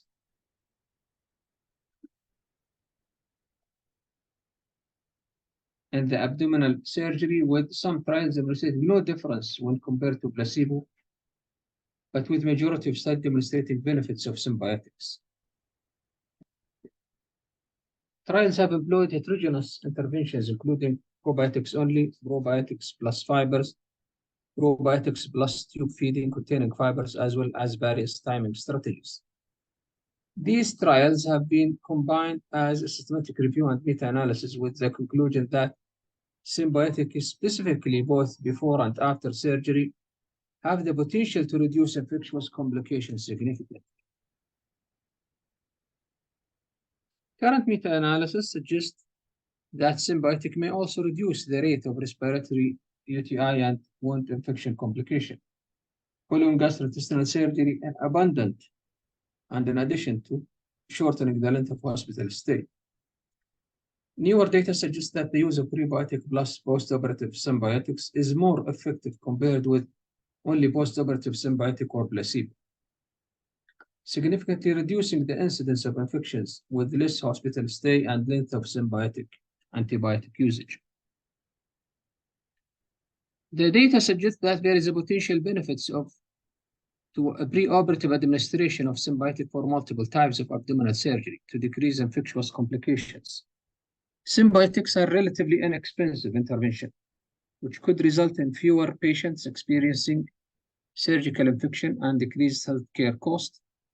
Results must be interpreted with caution, as there is significant heterogeneity between studies and potential publication bias. The increasing research on intestinal microbiome has identified the relationship between intestinal microbiome and dysbiosis, colon polyps, and colorectal cancer. Further understanding of how intestinal dysbiosis contribute to tumorigenesis may reveal ways to augment microbiome to improve colon health. So how does adenoma is formed?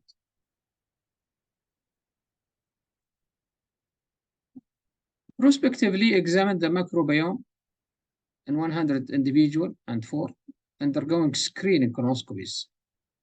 They have been divided to adenoma and non-adenoma formers, and oral, fecal, mucosal microbiome samples were compared. They found that oral, fecal, and mucosal microbiome are distinct.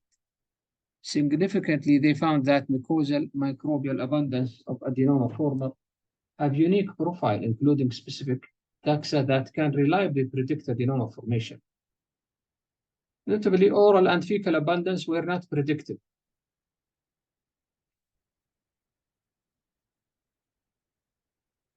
Of adenoma formation, suggesting that studying relying on fecal microbiome only may be insufficient to characterize the intestinal microbiome, at least regarding adenoma formation.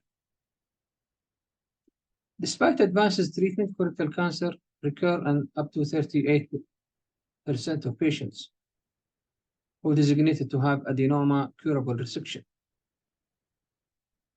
Much focus on recurrence has been attributed to factors inherent to tumors. However, there is mounting evidence for the role of intestinal microbiome in both colorectal cancer development and recurrence. Diet is well established as a factor in the intestinal microbiome composition.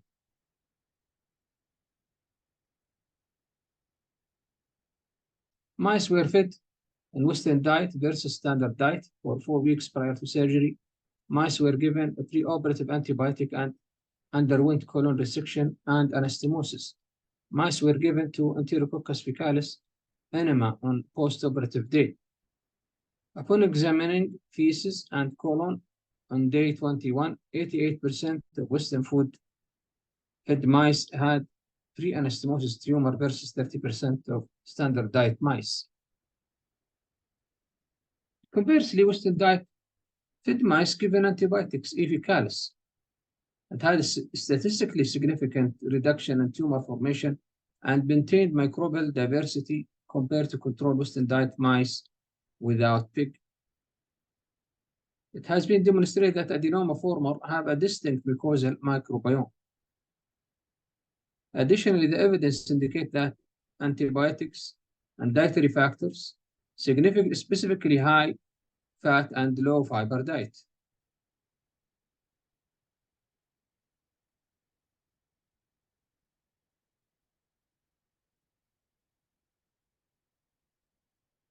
Further understanding of these influences in the intestinal microbiome has the potential to impact outcome related to colon polyps.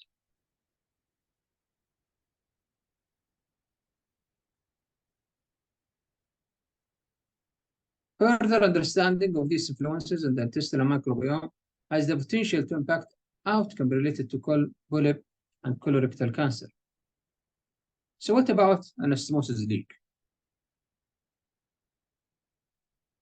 The gut microbiome has increased, so to has our current understanding the effect outcome following GI surgery, a major role it's playing in the anastomosis healing, which is strongly associated with the local colorectal recurrence cancer, and the recurrence and the anastomosis environment seems to play a similar important role in both cases.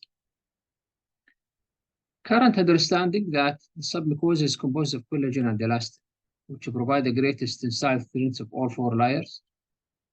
Alberdi and colleagues again used a murine model to demonstrate that local microbial dysbiosis contribute to adverse surgical outcome. They found that high abundance of Enterococcus faecalis pseudomonas aeruginosa play a critical role in the development of anastomosis leak.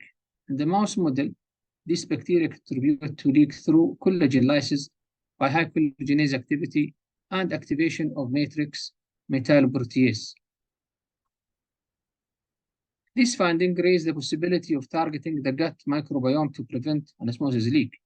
If the abundance and diversity of beneficial bacteria can be increased while reducing the abundance of those that promote collagen lysis. Human studies have revealed mixed, if not incomplete, findings. That colon study examined the association between habitual fiber intake and risk complication after surgery for colorectal cancer in 1,400 patients. However, there was no association found with anastomosis leak in randomized blind studies that undergoing colorectal surgery either received capsule of a placebo or restrained probiotic formulation 1 day before surgery and continued 15 days post-op. It has been found that 1% developed anastomosis leak compared to 8% of the other group. This finding were statistically significant, and the study was prematurely stopped due to the high efficacy of the treatment. When analyzing the studies included, the studies varied in the timing of when the dysbiosis probiotic were given and where heterogeneity in the formulation used and doses varied. There appears to be a changing paradigm in the causal factors of anastomosis sleep and synthesized microbiome altered supplement may be a solution. More research using evidence-based symbiotic formulation is needed prior to widespread implementation. With metabolic syndromes have been shown that microbiome plays a crucial role in human health, also including determinants of metabolic syndromes. This suggesting alteration in the microbiome, which may be a powerful means to prevent adverse surgical outcome related to metabolic disease by improving the physiologic response inherent with these comorbidities. Although it is not realistic to alter the course of chronic disease, preoperatively targeting the gut microbiome through dietary rehabilitation may improve the immunologic response.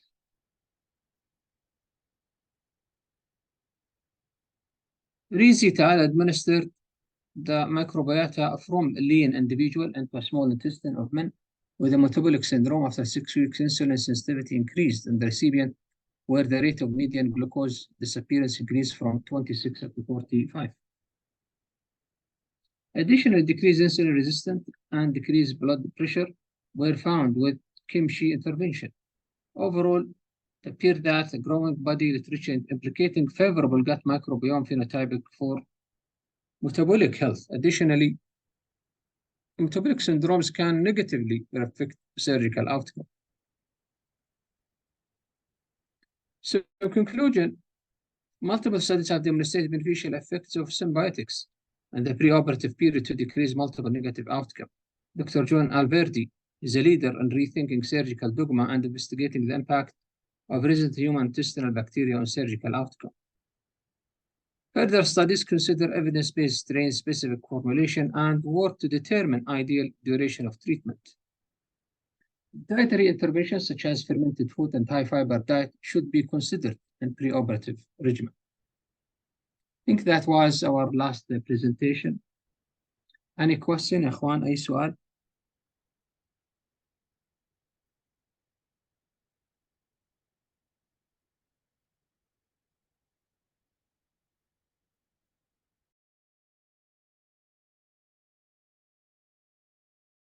About gut microbiota and what are the probiotics and mechanism. Then we'll talk about what's the beneficial effect of probiotics in pediatrics, evidence-based regarding in constipation, functional pain, gastroesophageal reflux, infantile colic, gastroenteritis, necrotizing enterocolitis, and I will show you some data about local data about the knowledge of pediatrician regarding probiotics. First of all, nutrition during early life is the most critical period. And if you see in the first year of the life, it is one of the critical window opportunity to support the healthy life. Then after 3 years of the age, so you may have a change or altered growth and development. You may have stunting, allergy. And in adulthood, you may end with obesity, diabetes, congenital heart disease. So based on how yours is health or disease.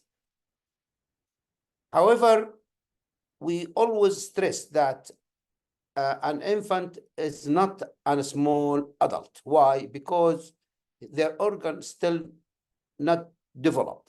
So the infant has immaturity of digestive system, they have immature of gut microbiota, immature immune system, immature metabolism, brain, and bones.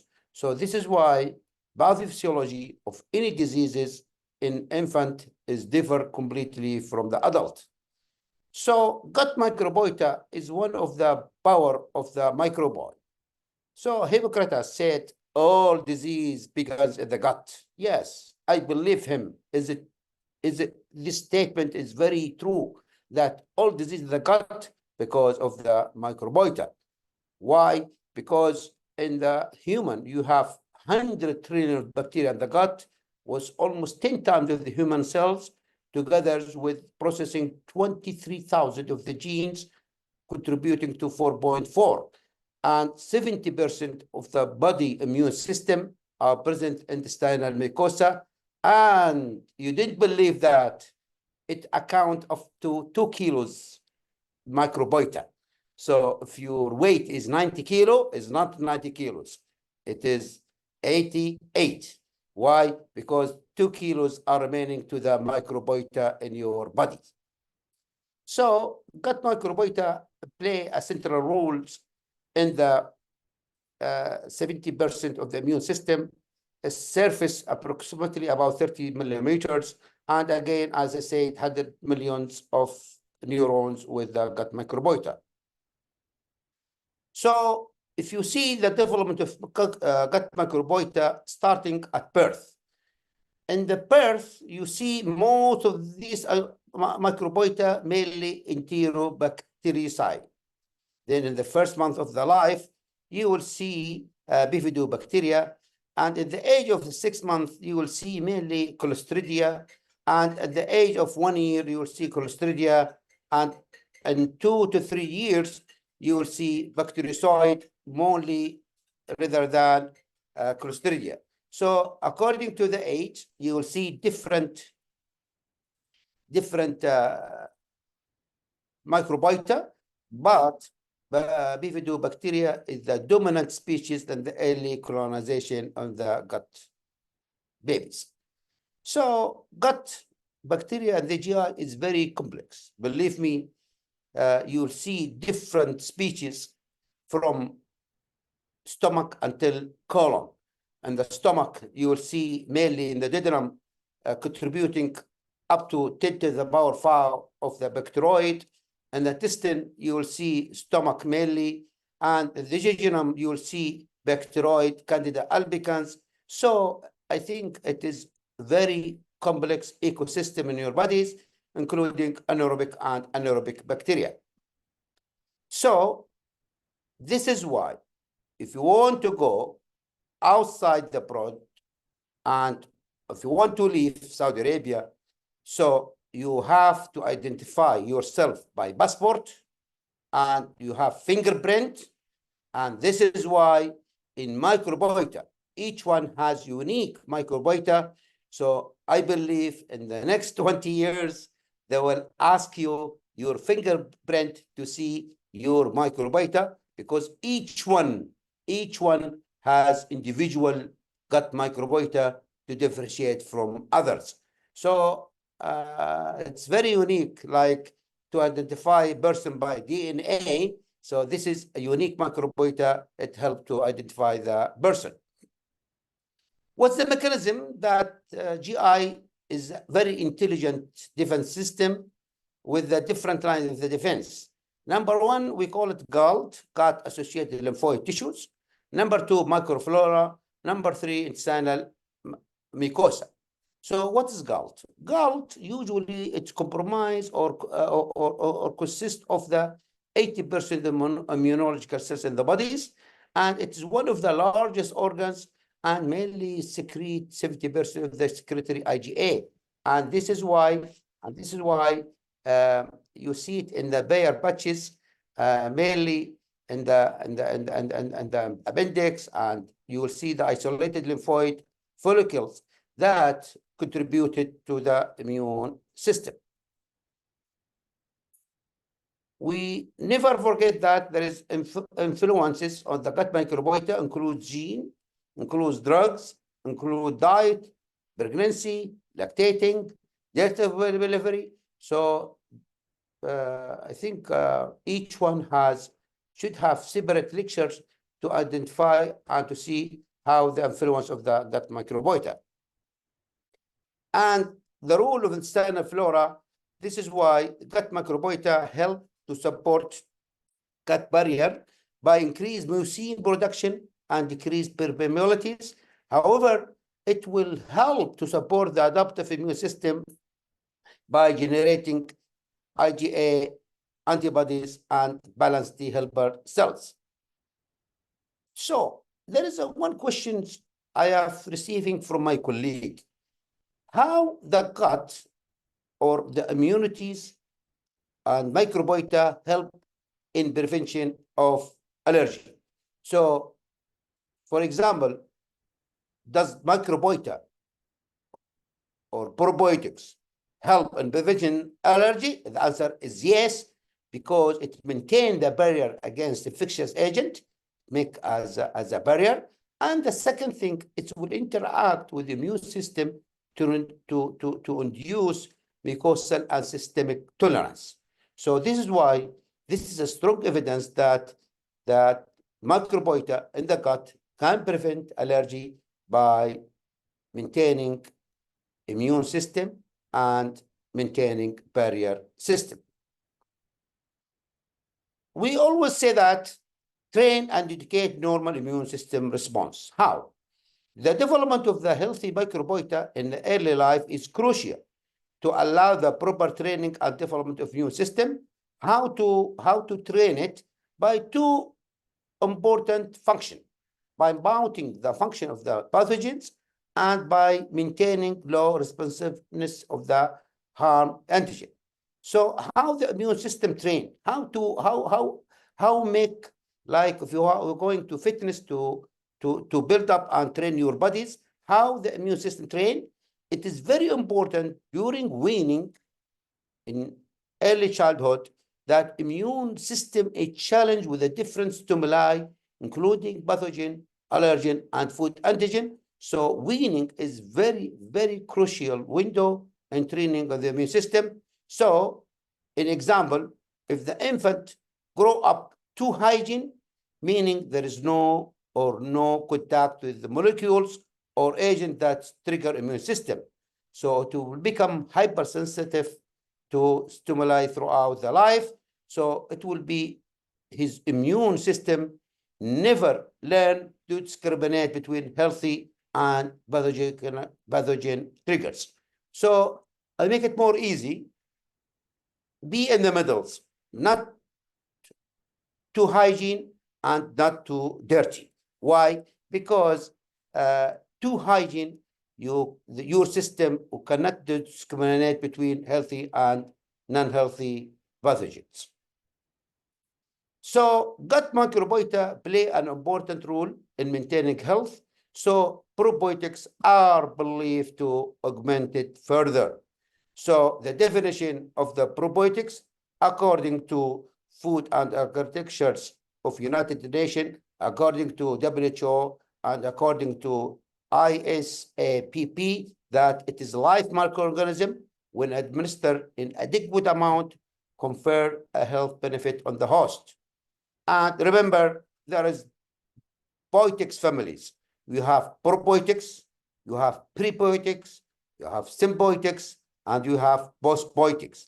And the most important or the most literature mentioned, it is probiotics, then prebiotics, and symbiotics is a combination of probiotics and prebiotics, and postbiotics is the metabolite of these others. So does every probiotics or any products has probiotics? The answer, it should be, or it must be, have full identified genus and species and strain. For example, E. coli, Streptococcus viridis. You should have first name and last name. Should not pathogen affect and toxicities. Should be viable in the GI and resistant to bile acid and digestive system. It should be adhere to mucosal surface and colonize the intestine. It should stable during processing and storage, and it should have sufficient number of viable cells and should undergo in vivo and vitro trials to prove attributed probiotics. And the most important, probiotics should have anti-inflammatories and immunostimulatories. And this is the summary that according to these criteria, so the individual probiotic bacterial strain can have distinct and specific effect, and the effect of one probiotic cannot be generalized to the others, and individual properties must evaluate it prior to aspiration or clinical application. In addition to timing of probiotics should be most important. And the mechanism of the probiotics, simply, I make it in this cartoon to make it more easy, because if you see literature, it will give you some confusion. First of all, it will enhance the epithelial barrier by mucin and difficin. Number two, it will increase adhesion to intestinal mucosa. Number three, it will inhibit the pathogen adhesion. Number four, it will have competition exclusion of the pathogen microorganism. Number five, it will produce anti-microorganism substances, enzymes, etc. And the most important, it will modulate the immune system. So this is the main, sorry, this is the main mechanism that it will have to identify how the probiotics act. And the secretion of the immunological defense, interaction with the dendritic cells, toll-like receptors, activation macrophage. So all of these, it will have more detail for researches, but I make it in a simple way how the probiotics work. You will have beneficial probiotics, promote lactose, resist enteric infection, modulate immune system, affecting lipid, affecting toxin, and more. So you expect probiotics everywhere. I think maybe in your pocket you will have probiotics. And recently I missed my colleague psychiatry, and he's going to do a studies correlation between anxiety and depression related to probiotics. They are going to see how the probiotics is improving mood or not. So you expect in every system that probiotics has been involved. And in human, the most frequently probiotics you will see it is lactobacillus and bifidobacterium. This is the most two species involved. However, streptococcus, enterococcus, bacillus has been frequently, but the most common is lactobacillus and bifidobacterium. And let's see evidence-based probiotics. So I will summarize the GI to convince you, does this probiotics affecting the GI or not? Number one, this is according recommendation probiotics in GI disease has been evidence grade as A to reduce risk of antibiotic-associated diarrhea in adult and children. No argue as taking antibiotics as has diarrhea, you have good evidence to use probiotics to relieve diarrhea. Number two, probiotics have been induced remission in adult with ulcerative colitis. There is strong evidence on it. Probiotic reduce the incidence of necrotitis and mortality in preterm. Regarding use to reduce C. diff, to reduce abdominal pain, to reduce pancreatitis, the evidence grade is B. So still we need more data. This is a meta-analysis, shows the probiotics and antibiotic-associated diarrhea, and you will see that usually in the meta-analysis with the p-value less than 0.001, that is favor the treatment or probiotics and antibiotics associated diarrhea in adult. In children, again, there is evidence by meta-analysis shows that especially some of the strain that favor probiotics rather than controls. So the last thing for meta-analysis and systemic review, this approved that probiotics, you can use it in antibiotic-associated diarrhea. Regarding constipation, still it may help, but you may have different strain. And this is meta-analysis shows it will be help, but is not reaching the p-value and z-square significantly. So you may have option to use it in constipation or not. For eradication of H. pylori, this meta-analysis shows that probiotics favor to eradicate H. pylori. However, we cannot use it as solo. We use it with your treatment of H. pylori as adjacent or adjacent treatment with antibiotics. So we cannot use probiotics alone for H. pylori. We can use it with the usual treatment, including 2 antibiotics and proton pump inhibitors. What's about abdominal pain? This is in pediatric. So again, it depends on the strain, especially LGG. It may help, while other strain like Listeria reuteri, there is not significant. Still, there are questionable or gray zone to use it abdominal pain. But in my experience in pediatric, I use probiotics. In abdominal pain, which may help to reduce gases and flatulence. For irritable bowel syndromes, القولون العصبي, yes, it's been effective to use it, especially for the relieving abdominal pain, relieving the abdominal score, frequency of the abdominal pain, rating of the bloating, even the subject global assessment relief, you will see it by meta-analysis, favor the probiotics. So if you have a good definition for irritable bowel syndromes in teenager, you may use probiotics as adjacent. For infantile colic, there is strong evidence to use probiotics, especially Listeria reuteri, especially for effective. If you see the meta-analysis, it will affect the treatment rate, and even it will affect the decreasing crying times. And usually, this mix up, we use probiotics in breastfeeding, not formula fed. If you have breastfeed and baby cry due to infantile colic, you can use these probiotics to relieve pain. But if the baby in formula milk, you cannot use it because there is no strong evidence. And this is the mechanism that when you have colicky infant, you have high calprotectin, you have increased permeabilities, you have cytokines.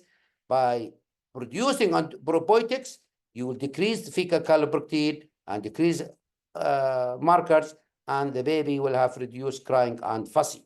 So this is the mechanism how the probiotics help in colic abdominal pain. Regarding gastroenteritis, there is no clear evidence on it. I'm a member board in MOH. We put guidelines how to manage gastroenteritis, and we didn't see any evidence to use probiotics in gastroenteritis, and still need more data. However, some of the probiotics, it will help to reduce hospital admission and others. So I concluded in gastroenteritis that not all probiotics are equal. So this is why we need to select some strain. Regarding probiotics to reduce diarrhea, yes, it may help. However, again, if you see the p-value is less than 0.001 with a z-score about 4.9, it will favor the probiotics by this meta-analysis. However, there is no clear how the reducing abdominal pain. What I mean? Sorry.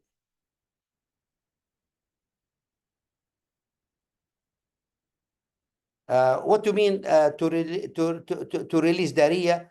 Because we didn't know what kind of diarrhea. Is it due to infectious? Is it due to others? So, but if you have gastroenteritis, you may or you may not use it. For nosocomial diarrhea, again, this is the main thing for strain to use it. And again, we didn't have agreement how much to use, what the dose, how frequency, for how long, but it may decrease the nosocomial diarrhea. However, in ISPIGAN guidelines, this is European Pediatric Gastroenterology, they recommend to use Lactobacillus rhamnosus, LGGG, because it means there is good evidence to use it in decreasing diarrhea. Regarding reflux, if you have child with reflux and you want to use probiotics, there is no evidence or insufficient evidence. By looking for this data, yes, it will decrease the regurg, but it's not enough data to conclude it. Regarding enterocolitis, one of the serious diseases in neonate, Cochrane review found that probiotics compared to the control or placebo, that the reduced risk of the necrotizing enterocolitis by risk ratio about 0.43 with reducing mortalities. And this is why for this network of eligible comparison of the severe necrotizing colitis, the bigger circle, the more patient, the bold line, the more studies. And if you see that lactobacillus and bifidobacteria are the most likely to use it for necrotizing enterocolitis, and this is systemic review and meta-analysis show that probiotics has favor or better than control to reduce mortalities, to affect on the probiotics and the necrotizing enterocolitis favor the probiotics. And the last thing, and affecting of the probiotics and the sepsis at being reducing and favor the probiotics. But there is little evidence to choosing the strain, little evidence to choosing the dose of probiotics and protocol. Again, when I ask my colleague, neonatologist in Saudi Arabia, do you want to use probiotics in necrotizing enterocolitis? I didn't get any clear answer. However, there is epidemics of necrotizing enterocolitis in Najran, and they use probiotics in the centers and reduce mortalities there. So it depends on the how common and how the epidemiology of necrotizing enterocolitis. Now we'll move to my studies I conducted a few years ago to see the knowledge, attitude, understanding of probiotics of pediatricians in Saudi Arabia in 4 regions: Central region, Western region, Eastern region, and Southern region. And we distribute questionnaire, ask them definition of the probiotics, indication of probiotics, management of probiotics, including all pediatrician, and we'll get the answer. This is the cross-sectional studies. We ask about 550 pediatric provider, and the response rate was 82, which is good. First of all, when I ask him about the probiotics definition, really only half of them is aware about definition. So it means that we have lack of education how to educate these pediatric providers and health providers, that I feel depressed that almost 50% they know the definition. There was a significant difference in percentage and participant who has little knowledge with the highest in the pediatric resident. So it been expected. And the most common probiotics used is Lactobacillus acidophilus, almost 63%. And Mycobacterium avium are the least prescribed because they worry about TB. Most pediatric resident and pediatric specialists correctly reported that probiotics reduce risk of antibiotic-associated diarrhea, which go with the evidence, and there is no significant difference among them. So if you see the graph, when I ask them about definition of probiotics, almost half of them, they said probiotics are live microorganisms. But I found 50 of them, they said are dead microorganisms. I found almost 50 of them, or 50 candidates, they said it is all microorganisms adhere to the intestinal mucosa. So at least, and also 100 of them, they said we didn't know the definition. So at least we need to do some extra work to educate them what is the definition of the probiotics. When you ask them about which following system do you think probiotics affect, most of them, they say GI and immune system, which is correct. When I ask them, why you use prescribing probiotics? Almost most of them, they use it to improve digestion, and most of them, they use to improve the GI immunities. However, little of them, they said, we use it to prevent antibiotic-associated diarrhea, and few of them, they use it for allergic conditions. So different varieties, different practice style to use it. When you ask them, do you think probiotics has reduced risk of antibiotic-associated diarrhea? Yes, we are lucky that almost 70% of them, they said yes. When I asked them, do you want to use it before meal? Most of them, they said yes, which is correct. And most of them use Lactobacillus rhamnosus as the most microbial or microbial species in the probiotic strain. So if you see these tables, different answer, different practice style, different knowledge. So we need to have universal knowledge for all of them. So by concluding the studies, significant difference in knowledge and practice pattern exist of the probiotics among the pediatrician. So I didn't know about family doctors, adult medicine. So this is, I focus on pediatrician to see how important of probiotics. So my recommendation that identification of the knowledge gap may be useful to help educational materials to improve the proper definition, knowledge, and using of the probiotics. So this is why at least we have local data. If any one of the attendants are pediatrician, he is welcome to expand our studies to make it more broad to see how to improve knowledge in probiotics in Saudi Arabia. So in pediatric, strain specificities, dose, matrix, duration, indication, and safety, because if you have immunocompromised patient, it's difficult to use it. So this is the limit of probiotics in pediatric population differ from the adult. Ladies and gentlemen, my conclusion take-home point that gut microbiota play important role in maintaining health. Probiotics are augmented to be further and,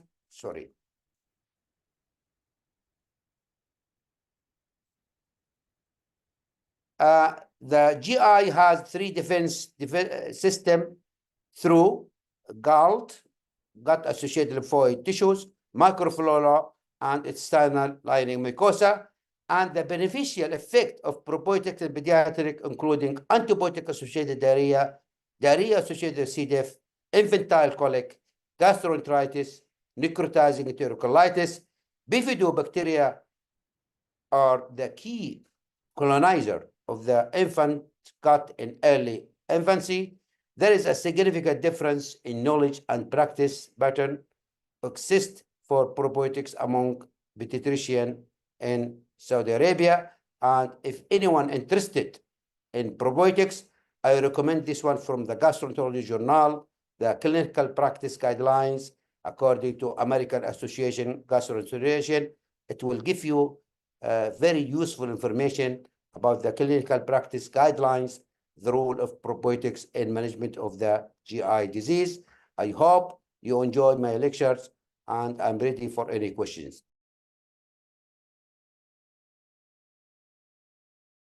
For patients with morbid obesity, and there are many surgical interventions have been offered for such patients with morbid obesity, and one of the most common is the sleeve gastrectomy. put in consideration that there are other options like O&Y gastric bypass. So in this topic, we will discuss the variety and how does probiotics improve this. In this, we will discuss the background about the microbiome and obesity, the bariatric surgical intervention, the current understanding of the microbiome, the probiotic impact of the microbiome, the strain-specific interactions. Also, we will discuss the gastric bypass-induced microbial alterations, changes in the GME consumption, microbial gene, metabolic alterations, probiotic efficacy, and others. As you may know, that the gastrointestinal microbiome, the GM, plays a vital role in modulating host health. And the intestinal microbiome have been implicated in regulating the gastrointestinal motility, intestinal barrier, homeostasis, and vitamin synthesis. Also, the microbiome in the host protect from pathogenic colonization. And we know that certain diseases stated show how marked phenotypic difference in the microbial composition, reflecting dysbiosis between the microbes and host. So the collection of all genes of gastrointestinal microbiome will be discussed, and we have to know that the microbial community of the gut is involved in several physiological functions. The microbiome encodes a specific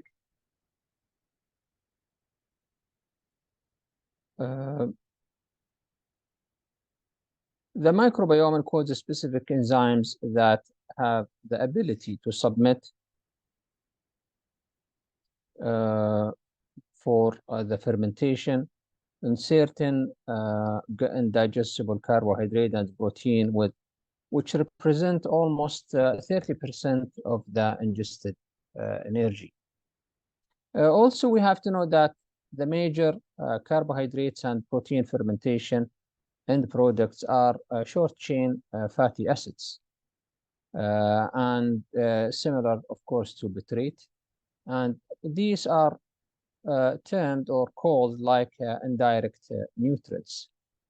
They will be absorbed in the colon, most of them with something like 80 up to 90%, which represent also around 10% of the human energy. So we have to consider that in our estimation. The gastric or the gastrointestinal microbiome can be considered as a producer and the user for the micronutrients. The microbial species that possess the ability to synthesize the vitamins are called prototrophs or producers, whereas the microbial species that need exogenous provision are called as auxotrophs, which are consumers.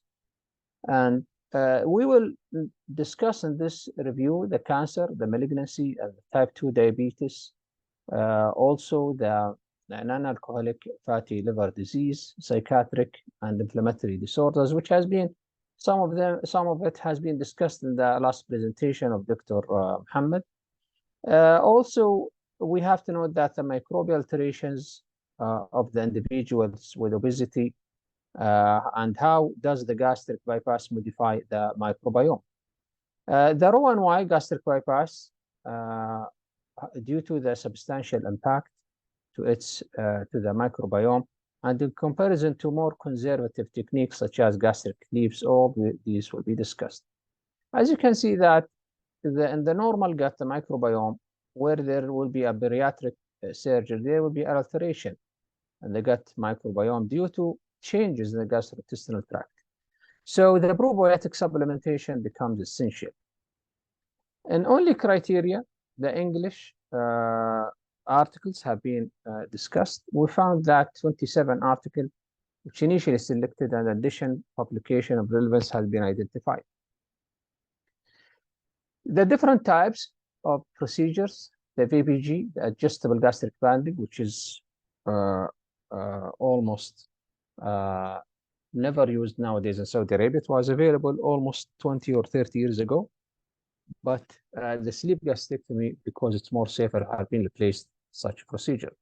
The Roux-en-Y, the gastric bypass surgery, and the biliopancreatic diversion, which is quite uncommon to be done nowadays, although in some countries they do it till now. Again, if we check the several microbial species, process the oxytrophic behavior would depend on the microbial derived vitamins or other biosynthetic precursors for growth and survival, and the oxytrophic rule with the micronutrients act as gastrointestinal microbiome modulators. The nutrients acquisition occurs via de novo biosynthesis or in the absence of biosynthesis pathway through exogenous supply from other bacteria or the host diet. The ability for gastrointestinal metabolites to synthesize vitamins will be supported by the germ-free animals, and that have been increased need the dietary B vitamins and the vitamin K dependent vitamins. But we have to know that the extent of the gut-formed vitamins impact the host systemic vitamins. It should be noted that the vitamin synthesis by the microbiome will not be supervised by the host in sufficient amounts to meet the daily requirements in nutrition. We have to know that the microbiome is a plastic organ that has the ability to adapting a various external and internal factors, and therefore has been changing an organ that is stable one. Indeed, the microbiome will show a display to a set of possible configurations that can shift from one to another, and by that it holds the capacity to cover the human needs and to maintain the mutualistic balanced relationship with the host. The microbiome is organized in healthy complex metabolic network in the body. The host microbiome association would occur in different shapes, including symbiosis or to be a commensal shape. Also, other variety like symbiotic commensal interactions will be noted also. Also, the gut microbiome will be not needed anymore to be involved in the mutualistic relationship. So this may lead to a loss of microbial diversity and the expansion of pathobionts. The dietary intervention aim to combat obesity, often which have a harmful repercussion. For example, the restrictive diet promote reduction in microbiome diversity and correlate with macronutrients deficiency. The loss of the microbial gene richness, MGR, will be associated with several pathogenicities like insulin resistant, chronic inflammation, and metabolic disturbance. Moreover, obesity will be accompanied by vitamin and mineral deficiencies that further alter and impair the gastric microbiome. So the gastric microbiome is indirectly involved in the human metabolism and will be de novo synthesis of certain vitamins, acting as a supplier for energy and micronutrients for the patient. So how does the dysbiosis would affect that issue? If we speak about the probiotic administration following the gastric sleeve, and this study has not been shown a major difference in the anti-inflammatory action of the probiotics over the bowel. But again, in another post-operative change for such patients.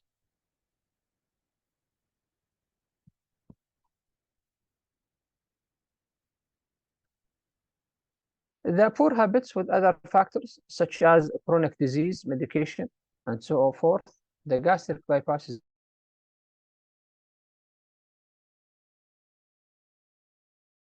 diabetes. The mechanism with which the bypass improve various disease is still under investigation, and the rearrangement of the intestinal microbiota may contribute to the improvement of the obesity-related chronic inflammation.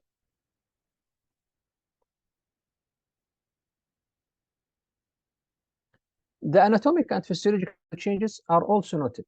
By themselves, there are risk factors for altering the intestinal microbiota, and the existence of the interplay between the microbiome and the body weight homeostasis has been also pointed out in animal studies that showed that the harboring any microbiota from their from the start will show that there is a counterpart on the other side. If there is an increase in the body fat of such disease or such issue will be elaborated later on. But if we look for the effect of the diet manipulation on the microbiome dysbiosis and adiposity, the submitted obese animals test will show that the Western diet up to 2 restricted diets will reduce the carbohydrate and reduce the fat. The bacterial overgrowth and increased intestinal permeability may contribute to ongoing inflammation. The maladaptive changes in the intestinal flora may lead to vitamin deficiencies, alterations in fat absorption, and malnutrition after surgery. So the negative effects are linked to dysbiotic modification and microbiome. The researchers found that investigating probiotics as a method of mitigating these changes and promoting a better quality of life in patients post bariatric surgery. Risk factors like reflux, vomiting, electrolyte, and other abnormalities, intestinal dysmotility, all of them will lead to inadequate digestive enzyme secretions following the bypass surgery, which lead to inadequate digestion of fat and proteins.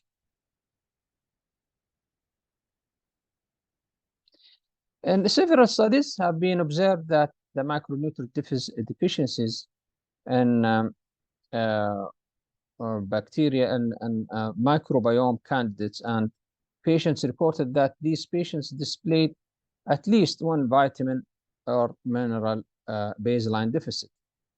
The data regarding consequences of acute and or chronic micronutrient shortage on the gut bacterial ecosystem is scarce.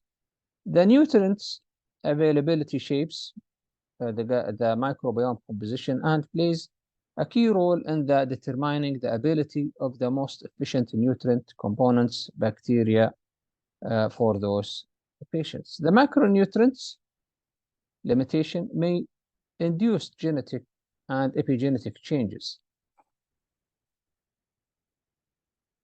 It has been shown that the acute deficiency of vitamin A, iron, folate, and zinc will cause impairment in the microbiome in the animal studies, which lead to a similar effect in human species. So how do we assess such changes after bypass surgery? The collective genome of bacterial component is something like 150-fold larger than human genome. And the bacteria are around 500 species, with 99 belonging to 4 main families, Firmicutes, Bacteroides, Protobacteria, and Acetonobacter. The gastrointestinal bacteria play a significant role in human health, including vitamin synthesis, improvement in digestion, and promotion of angiogenesis and nerve function. The gut microbiota include bacteria, fungi, protozoa, and viruses that interact with the host and each other to affect the host physiology and health. The alteration of microbiota composition can cause multiple diseases.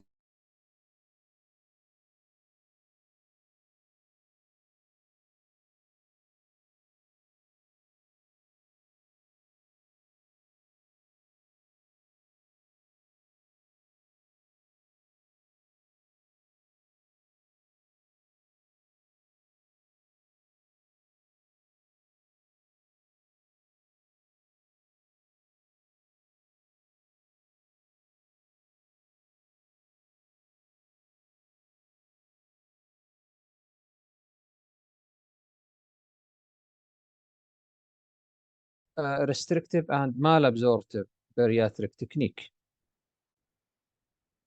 And they have two-step approach.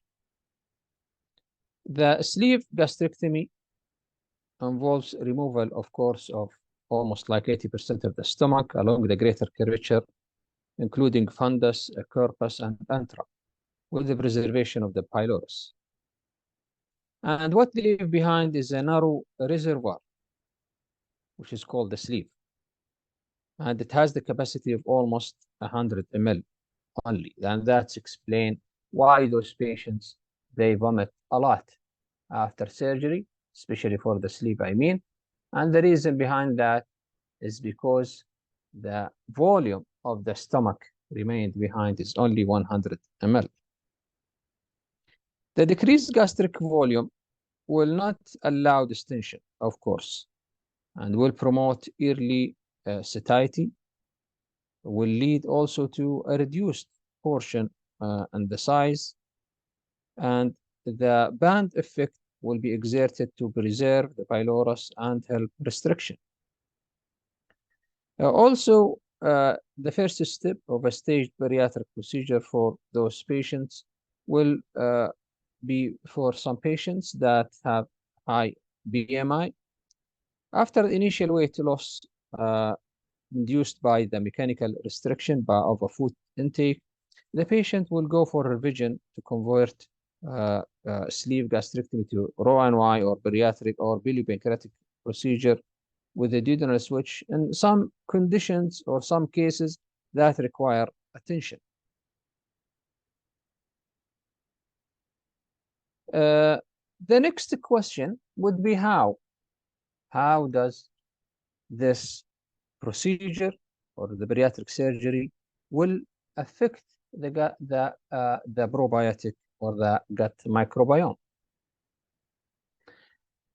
The probiotic, it's either colonizing or it's a transient, have a various effect in the host internal environment, like modulating the endogenous microbacterial function and competitive exclusion of pathogens. Also enhancement of gut epithelial barrier function, like cytokine production, inflammation, and other innate immune response. The influence on the host metabolic function, the integration of peripheral and central food intake, and the regulation of weight gain.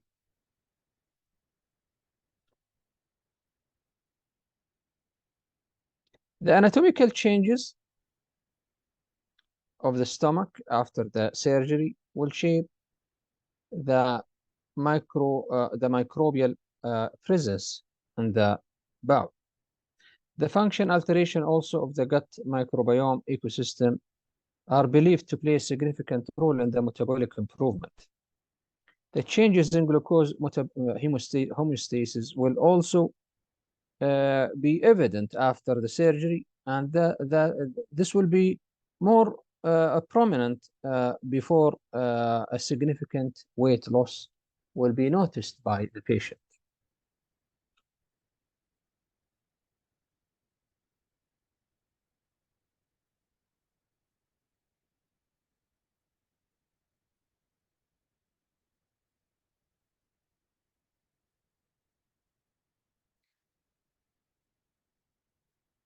In one study in 2015, they analyzed the long-term effect of bariatric surgery on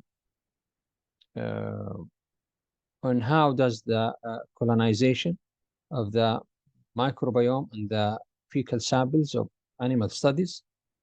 But it has been found that after 2 weeks after transplantation, The animal study showed microbiota had gained less fat mass, and compared to mice colonized with microbial communities from obese patients, the microbial alteration following bariatric surgery typically occur within 3 months postoperatively, and even as early as 7 days after gastric bypass.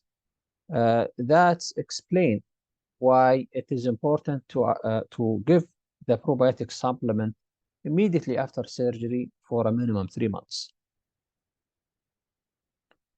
The studies using various sequence methods reported high microbial gene richness. And the composition of the gut microbial population is significantly impacted following the weight loss surgery. So what about strain-specific interaction? The lactobacilli are more highly concentrated in the small intestine, where they produce acid, reduce the pH,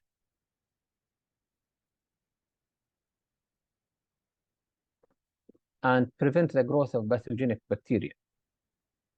On the other hand, bifidobacteria are more prevalent in the large intestine, and reduction results in gastrointestinal disorders such as constipation. The composition is necessary to appreciate the clinical efficacy of probiotics, and the bacterial species found in the human microbiome primarily consist of Firmicutes, bacteroids, Protobacteria, and Acetobacteria. Lactobacilli, Streptococci, and E. coli are found in smaller numbers, but none of them has a vital role in maintaining host homeostasis.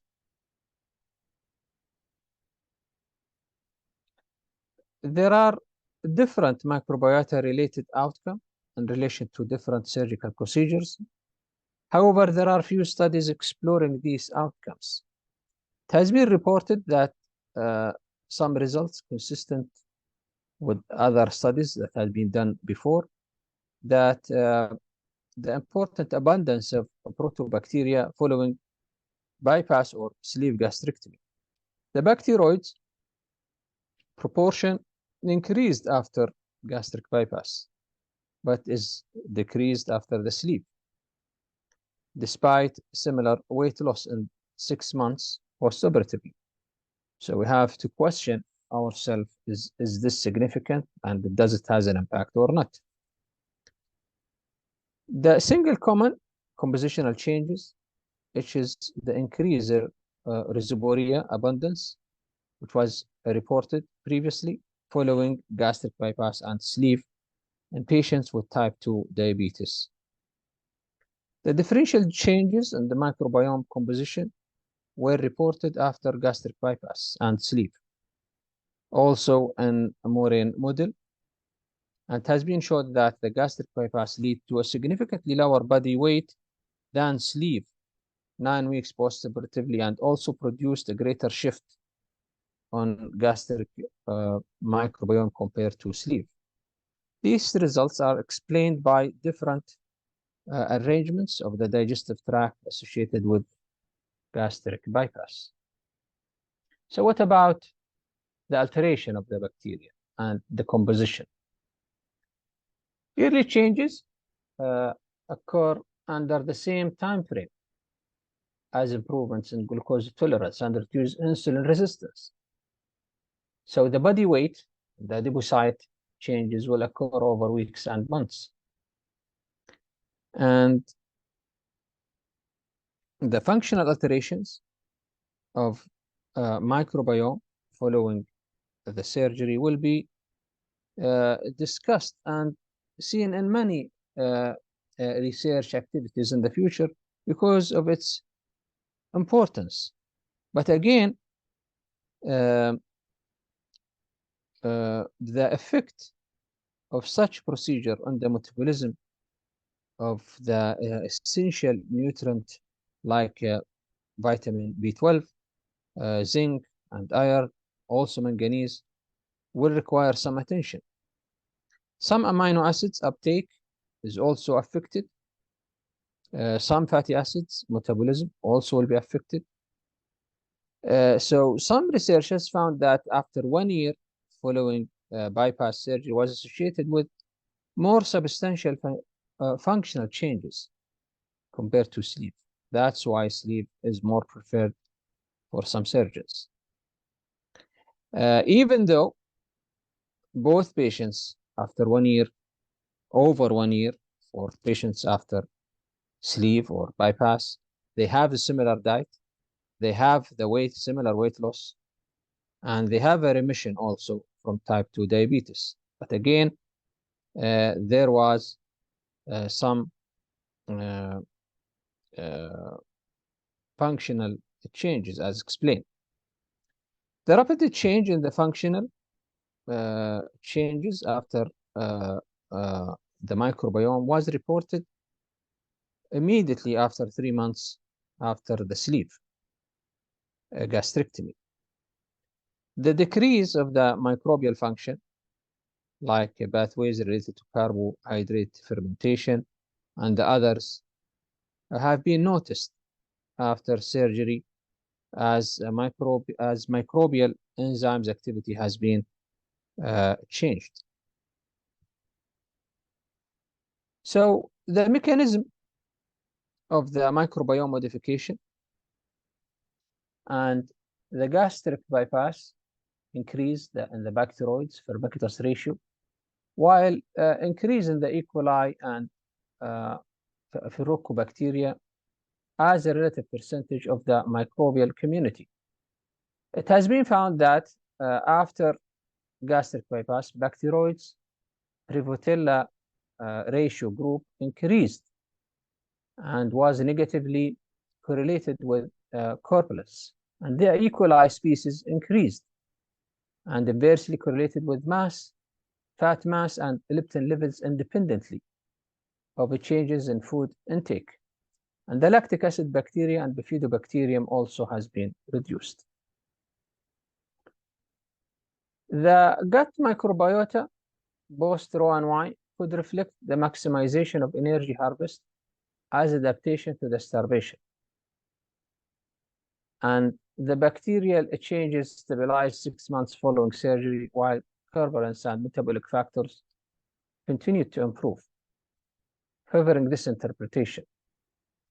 The gastric bypass reduced stomach size and rewired the small intestine following food to bypass the distal stomach, duodenum, and proximal jejunum. Modification decreased the time food encounters microbial species in this location and alters the nutrient availability for this microbiome.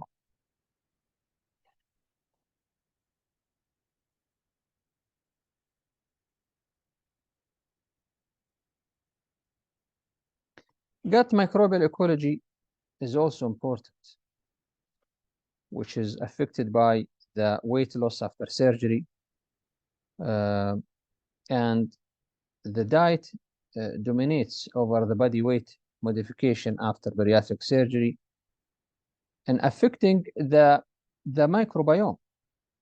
So if the microbiome change in a direct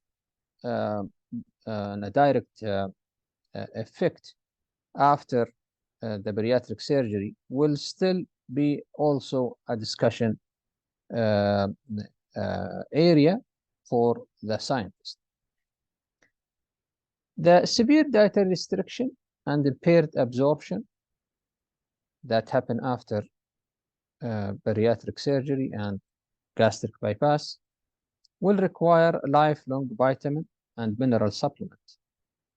But we have to be careful that the greater post-surgical capacity for the microbiome to uptake absorption and substrate could be substantially enhanced by restricted diet in order to compensate for host energetic and nutritional needs.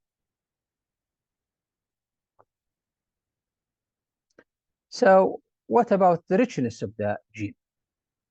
The gastric bypass increased the richness 1 year post-surgery, which is associated with metabolic improvement, sorry, and was inversely correlated with fat mass, leptin, fasting insulin, and insulin resistant. The richness also negatively correlated with the glucose intolerance. So if the microbiome has a rich gene, this will lead to less glucose intolerance. And also the adipose tissue volume, and the subcutaneous level. The richness was not fully corrected following surgery, and indicating that additional interventions aimed at further restoring microbial balance, which may be warranted. But again, most patients before surgical intervention had low gene richness, which correlate with increased fat in the trunk and comorbidities. So how does metabolic alteration happens?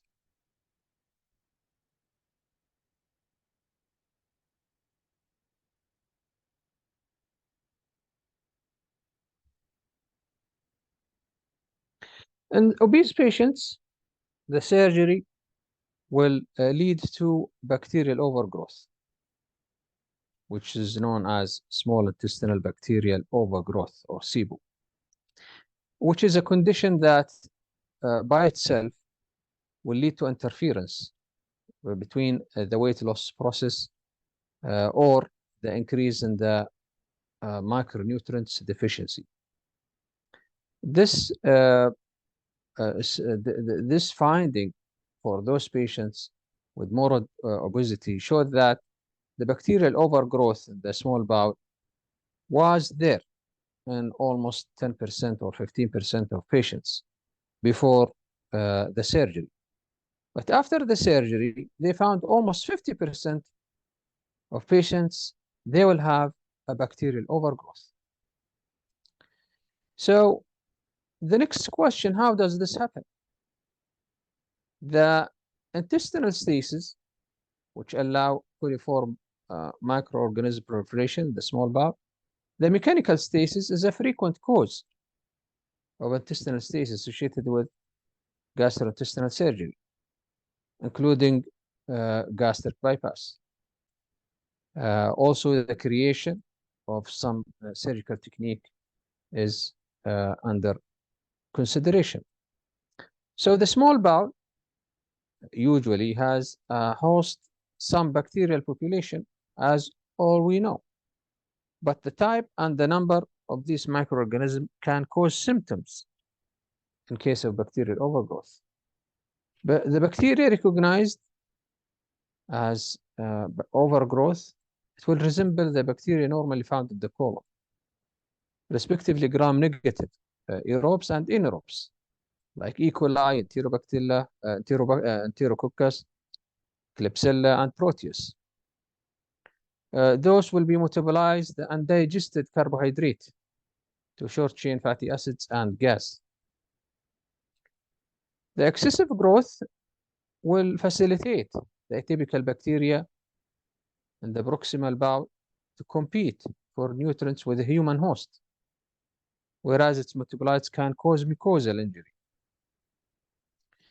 The overgrowth is mostly defined as a quantitative manner, as greater than 10 multiply 5 bacteria per ml of a proximal jejunal aspiration. The Keating Encyclopedia of Gene and Genome Pathway Analysis has noticed changes in the gut microbial metabolism associated with transport of other essential nutrients such as manganese.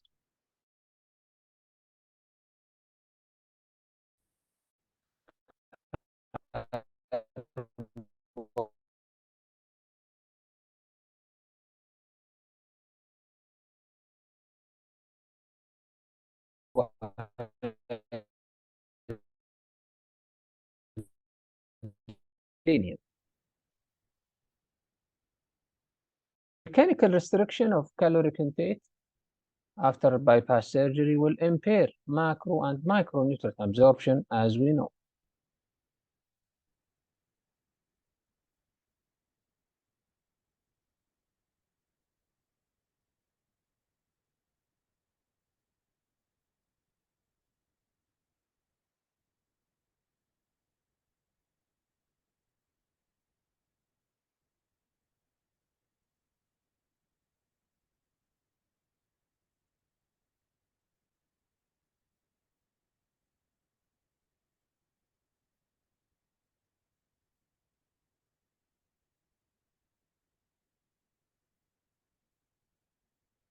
So the lack of vitamin A will increase the proportion of bacteroid fulgatus, which the shortage of vitamin C and E significantly inhibits bacteroid species.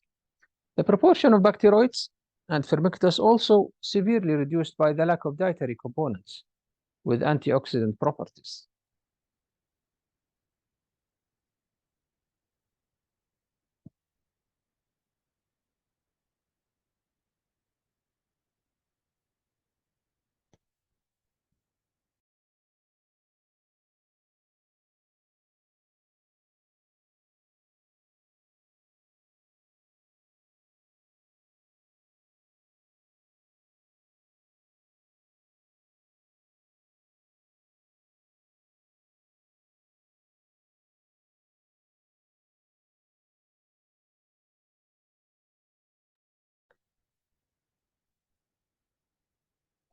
So what is the efficacy post-bariatric surgery? What is the efficacy of probiotics?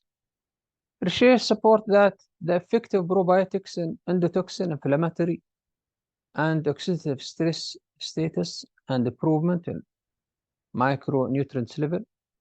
It has been shown that accentuate weight loss, increase food tolerance, and improve the status of or the quality of life for patient after gastric bypass.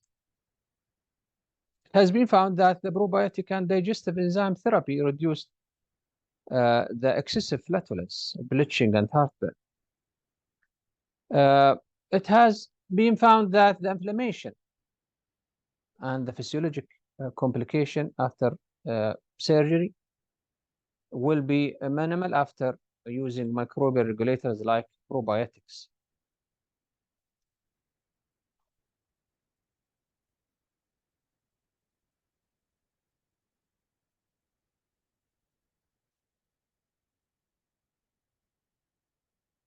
Studies that support the bacterial overgrowth also impair the absorption of thiamine and vitamin B12. And other studies showed that the gastric bypass, the thiamine deficiency, which is measured in the blood, will show that there is a lower than usual. And in other patients, elevated folate was a marker suggesting of the bacterial overgrowth. So the presence of higher level of folate will be could be indirect feature of bacterial overgrowth in the small bowel. So the glucose hydrogen breath testing, also another method, has been utilized to diagnose bacterial overgrowth in the small bowel. We have to know that this is a research study, is not clinical investigation in the hospital.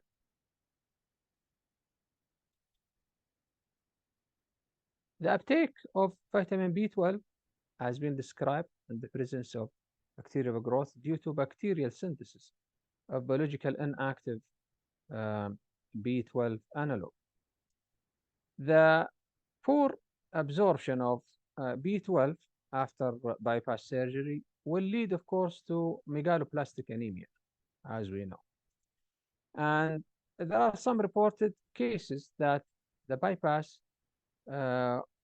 test has been shown that there is a combination between overgrowth and megaloblastic anemia. Although the antibiotic treatment showed that there is an improvement in the hemoglobin level, and the cell volume also improved, even the vitamin B12 was below normal.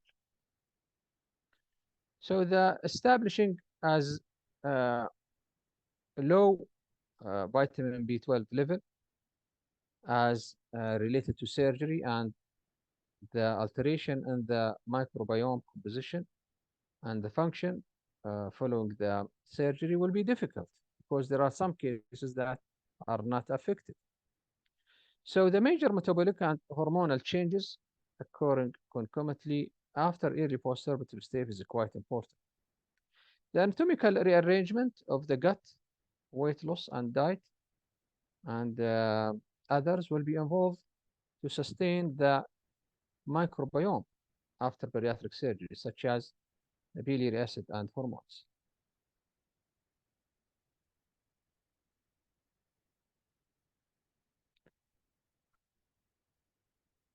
So what are the limitations?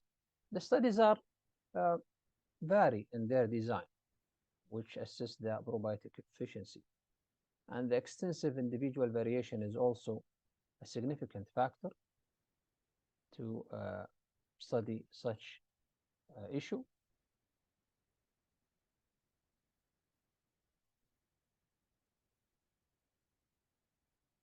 The composition of the microbiome and the response to probiotic supplement will be different between individuals, which make it difficult. In another way, how does the micronutrients will be affected after bariatric surgery?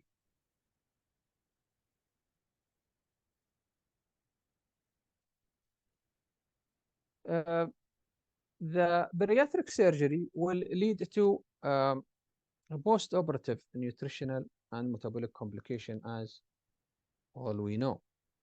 But most of these can be expected before surgery. Some deficiency will persist after surgery, even though we provide the patient with vitamins, minerals after surgery. But the complication which is related to the deficiency in the micronutrient will require attention by the surgeons and the clinicians to be able to discover these complications early.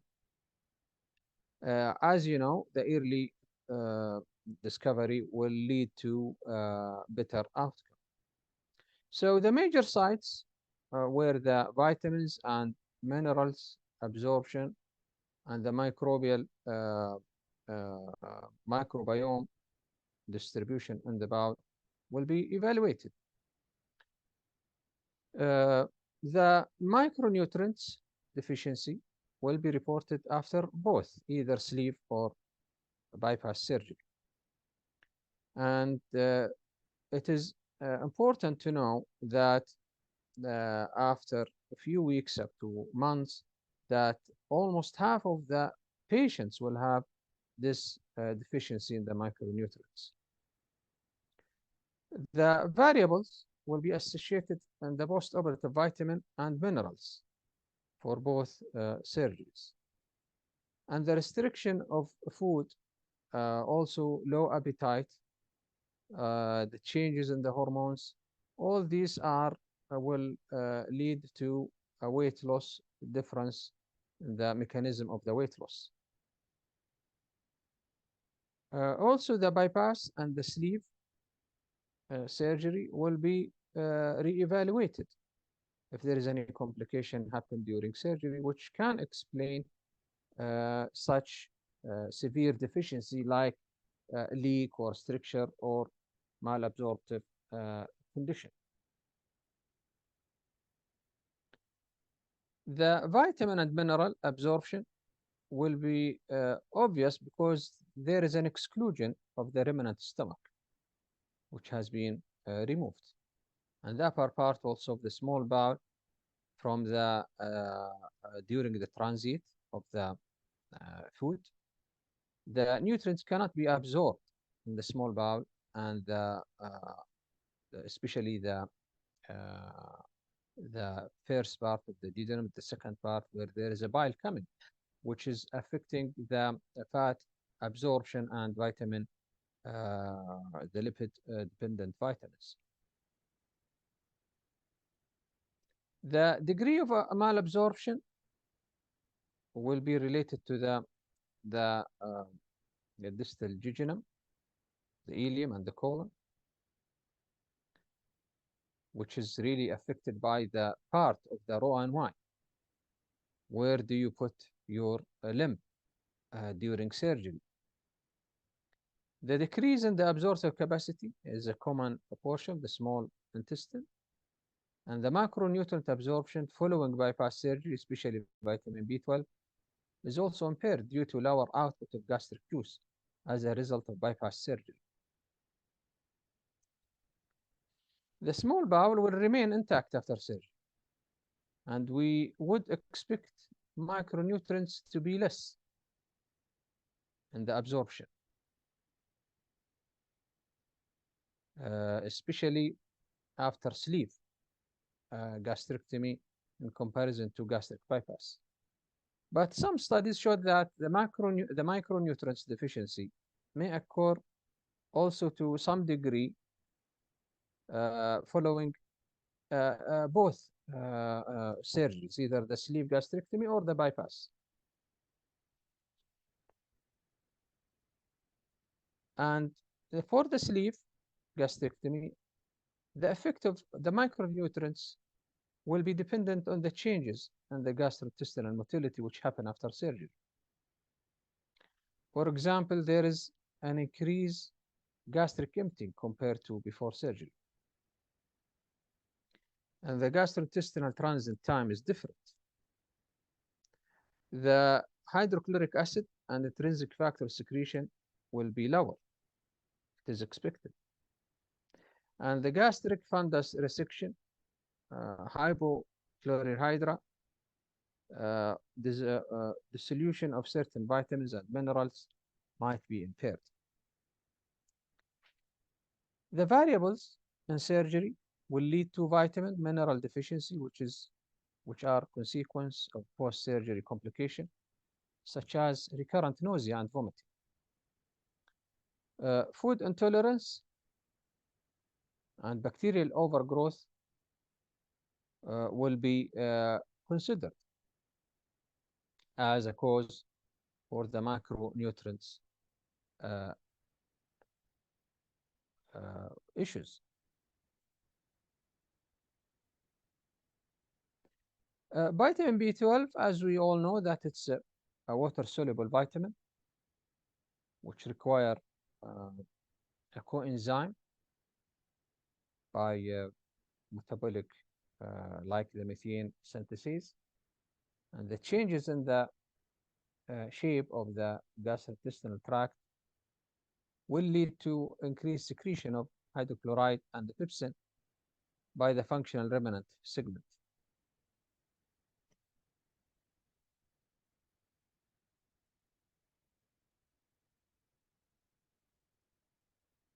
So the vitamin B12 deficiency is associated with a triad of symptoms known as Birmer disease, where there is a megaloblastic anemia, gastrointestinal and neurological symptoms. It has been shown recently that even there is a supplementation with physiological dose, the B12 status become impaired within a few months following bariatric surgery because of decreased absorptive capacity. So the administration of high-dose B12 is recommended to be initiated after surgery. Also in the folic acid, the range for folic acid deficiency approaching 50%, 40 to 50% in patients. So the malabsorptive and the restrictive pattern of the procedure will lead to more and more deficiency. And it can be anticipated due to depletion of tissue store as a result of inadequate dietary intake.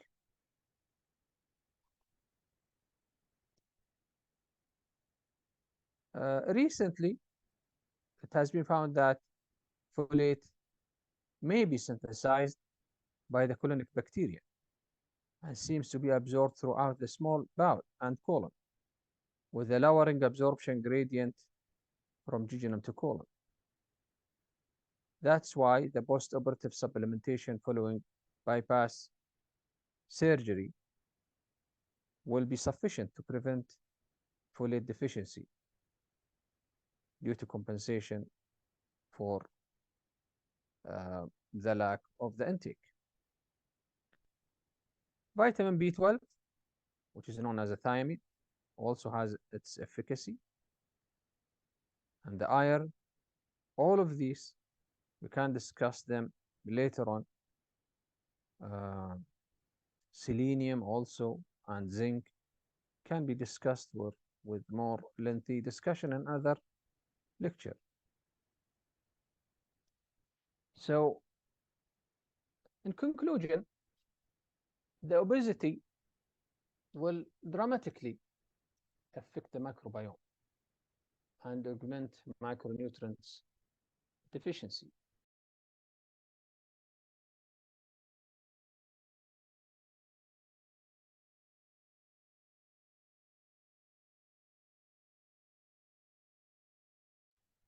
The preoperative macronutrient deficiency and failure to properly supplement patients post-surgery may further increase the macronutrient deficiency.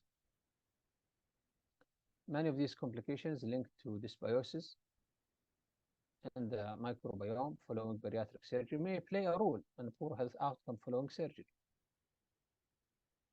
Those observations highlight the potential benefit of probiotic administration to improve gut microbiome. The strategies that aim to restore microbiome ecosystem before and during bariatric surgery will be important to improve the microbiome gene richness and or clinical outcome after surgery.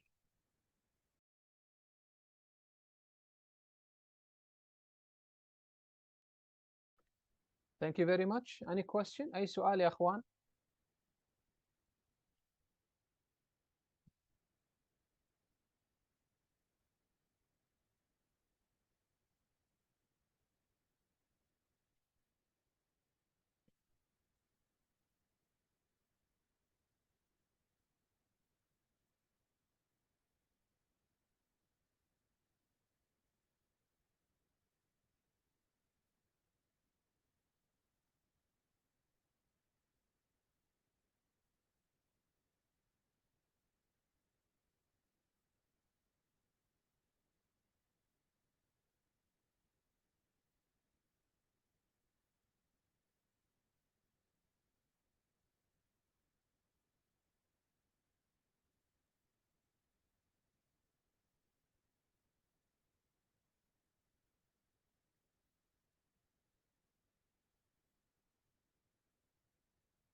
شكرا روان. قيلة thank you. زينب أمل thank you very much. إيمان thank you.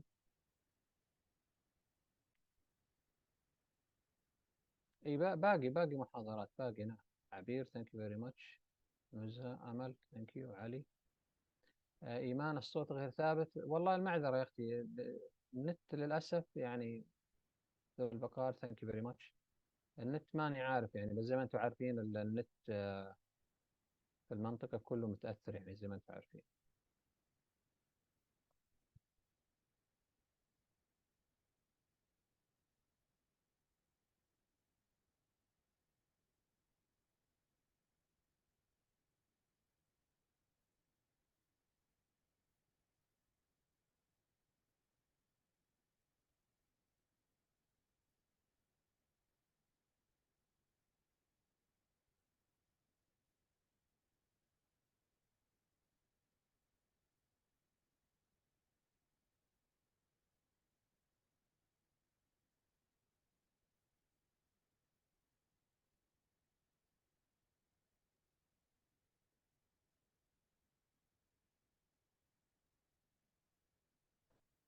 مها thank you very much.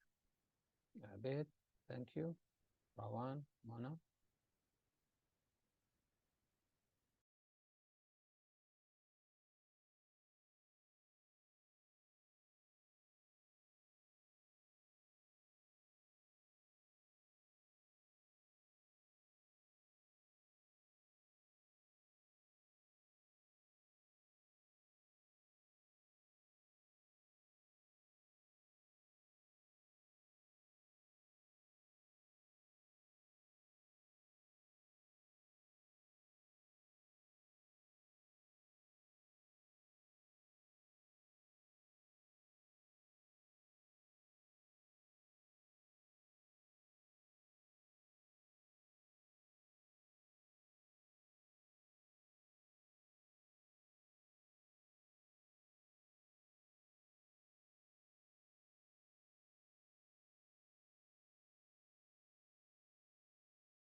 Okay, we'll move to our next presentation.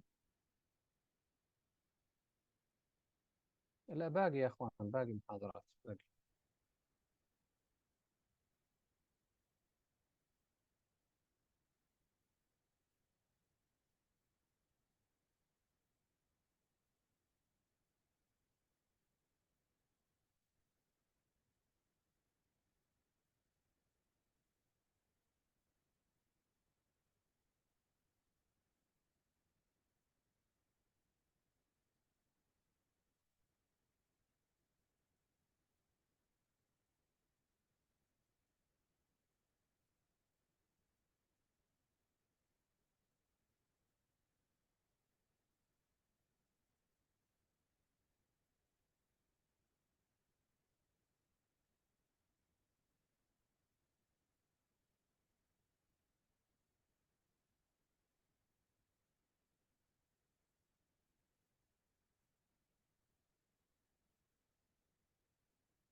Our next presentation is the role of microbiome and gastrointestinal cancer. We'll discuss how does this research is done on the gastrointestinal cancer therapy microbiome, and this includes all, of course, the Akkermansia, bacteroids, and Faecalibacterium, Rotenetsi. The microbiome comprise bacteria, viruses, fungi, and protozoa. These can interact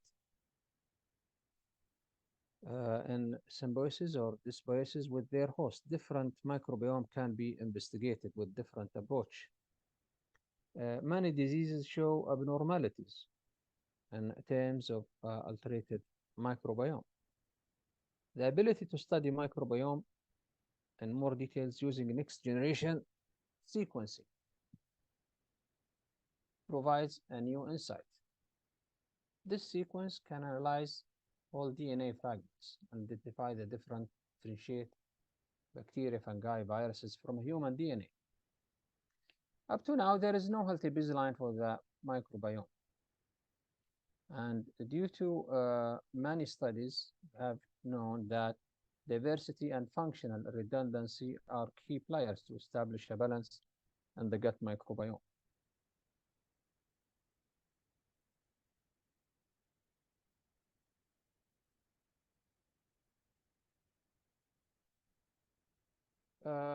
It has been noticed that Western diet and the industrialization lead the gut microbiome to a potent orientated state by modifying the balance between Firmicutes and bacteroids. Those two phyla are mostly relevant due to their metabolic function, and they're complementary in the production of short-chain fatty acids, which has an effect. The imbalance of gut microbiome, also called dysbiosis, induces decrease in the control of the pathogen by commensal and by immune system, which lead to pathobiome.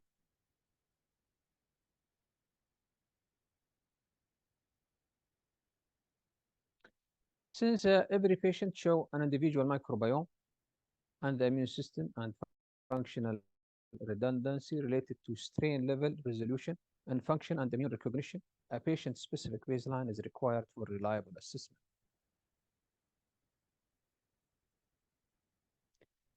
It has been investigated through a PubMed, the gastrointestinal cancer, gastric cancer, esophageal cancer, and others. And the clinical data were entered into electronic database.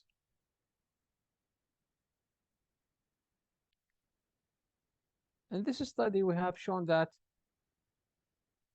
the gut microbiome in colorectal cancer also lead to important assessment. The microbiota or the microflora is defined as the entire population of microbiome presented within a human body. And this, of course, as we mentioned, include viruses and bacteria.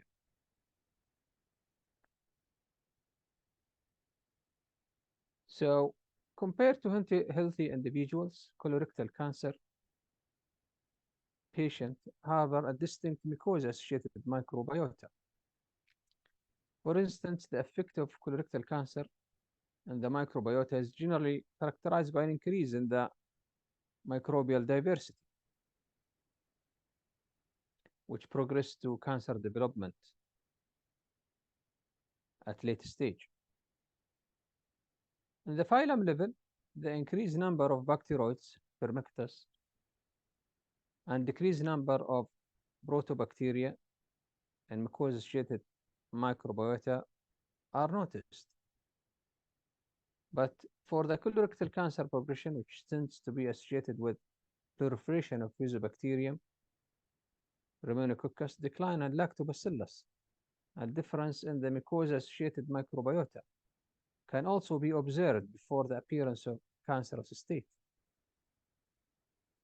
A detected significant difference between the mucosa-associated microbiota from subjects with polyps and healthy control suggests that the gut microbiota will be involved in cancer development from the start.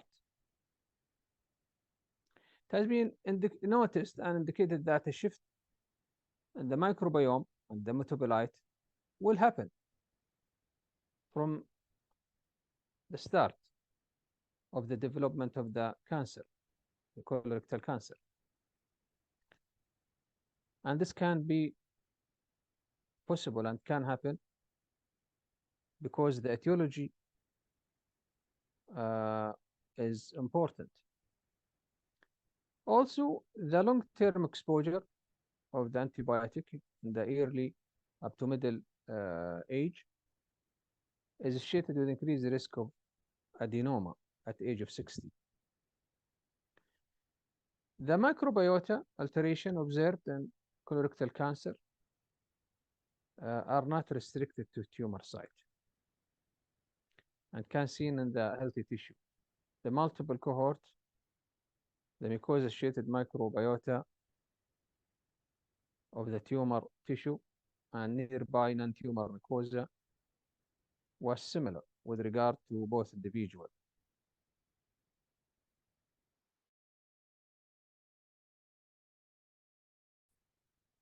If we compare the fecal and mucosal samples, the fecal microbiota will partially reflect the community at the mucosa layer.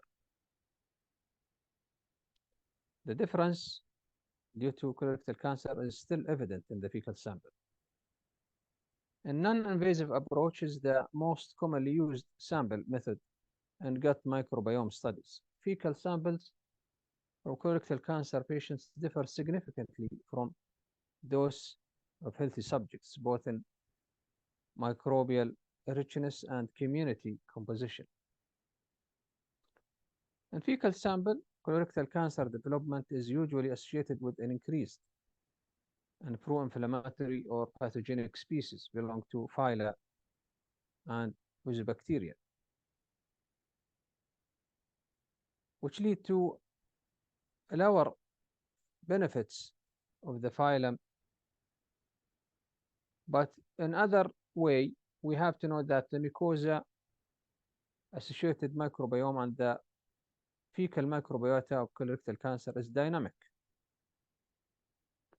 So here, as you can see, that Linux, CHAL, Dokazaka, 2019 up to 2013, all these are quite important. الصوت واضح يا اخوان؟ لا مؤاخذة، في بعض التعليقات يقول لك الصوت ضعيف. الصوت واضح؟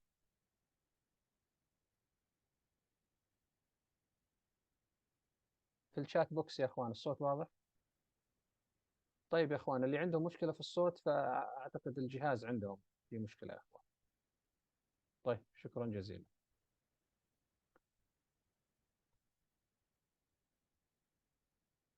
The next studies where the, an inflammation relation to colorectal cancer, as it is well known that the chronic inflammation is a known risk factor for colorectal cancer, like inflammatory bowel disease. They will have a higher risk compared to other population.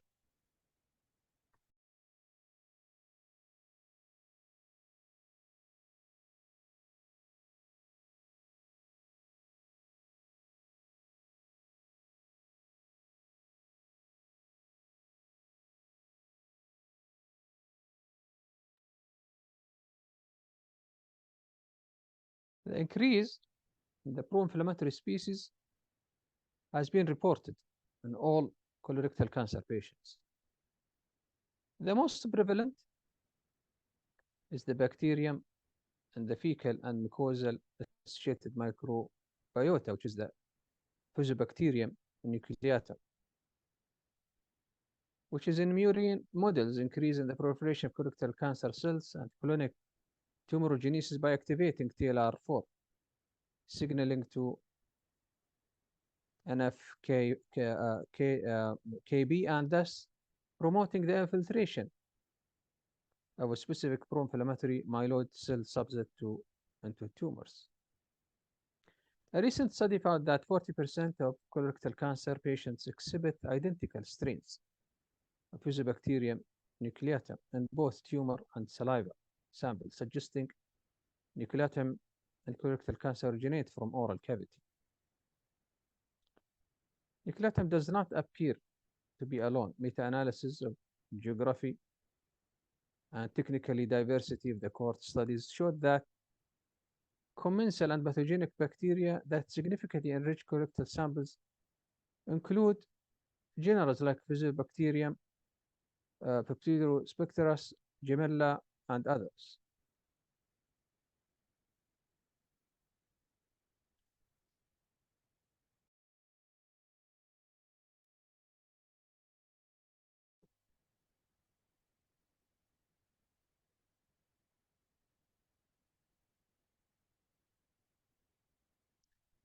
In other studies, you may say that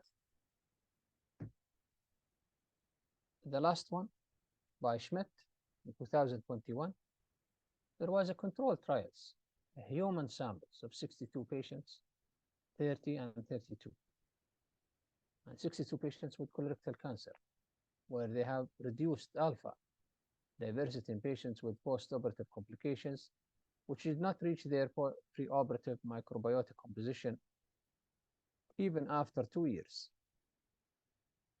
And the altered microbiome in patients with post-operative complications 6 months after surgery compared to their preoperative baselines treated with long-lasting higher abundance of Fusobacterium ulcerans.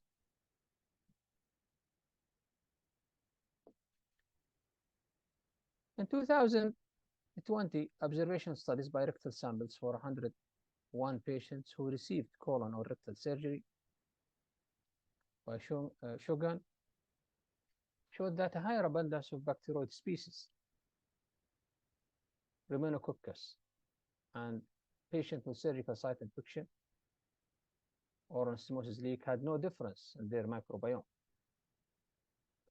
Significant alteration microbiome between preoperative and postoperative samples in patients with postoperative ileus compared to patients who return to normal bowel function.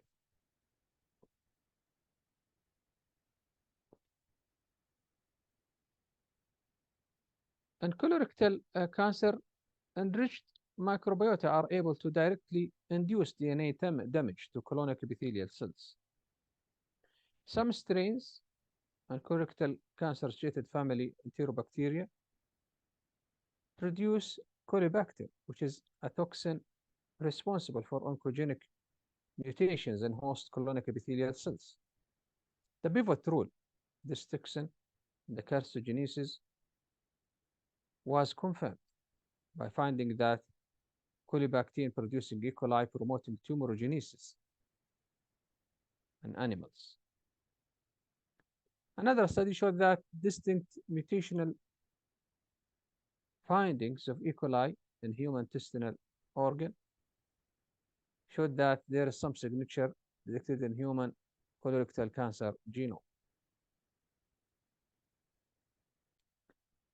And what is the role of short-chain fatty acids? It is again quite important to understand that they have some role, as they are primary end product of the fermentation of polysaccharides and non-digestible carbohydrates that remain available. Butyrate, acetate, propionate are the most abundant short-chain fatty acids.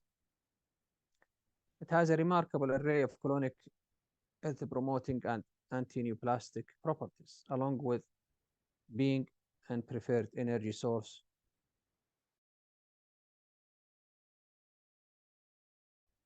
The fecal microbiota of patients with colorectal cancer and advanced colorectal adenoma demonstrate significant reduction in the abundance of butyrate-producing bacteria.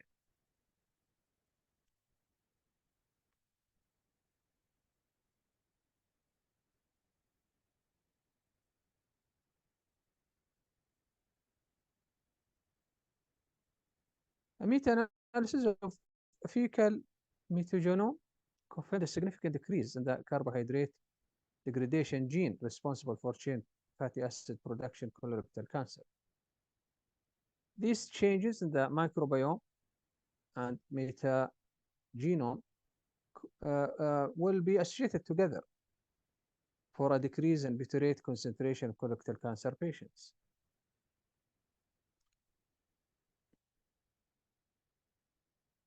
So what about cancer therapies and microbiome? In the colorectal cancer, the microbiome changes were compared to healthy individuals. And Protobacteria and Acinetobacter occur more frequently in patients with colorectal cancer.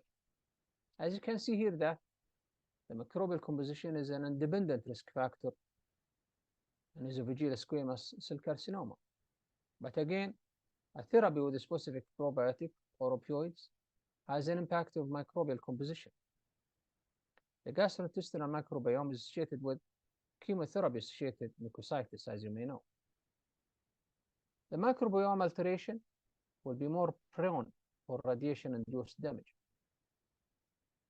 The surgical patients with reduced gastrointestinal diversity showed higher complication rate and higher anastomosis leak.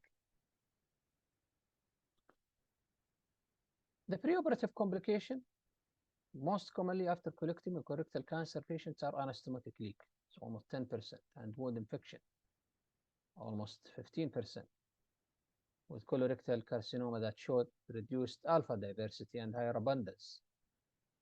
A higher abundance of bacteroids is associated with increased risk of anastomosis insufficiency. Another study showed rectal and colonic surgery could impact the microbiome for 2 years, and even after time, the baseline was not reached. Diversity in patients with complication was lower than that patients without complication.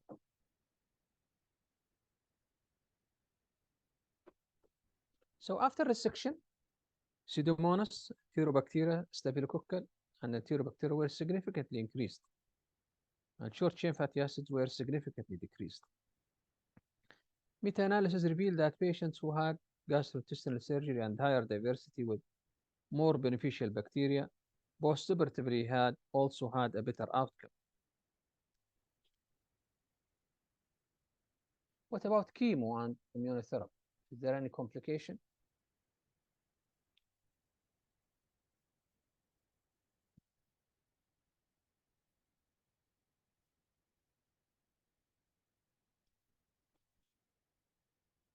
Again, compared to healthy individuals, patients with colorectal cancer will harbor a distinct mucosa-associated microbiota.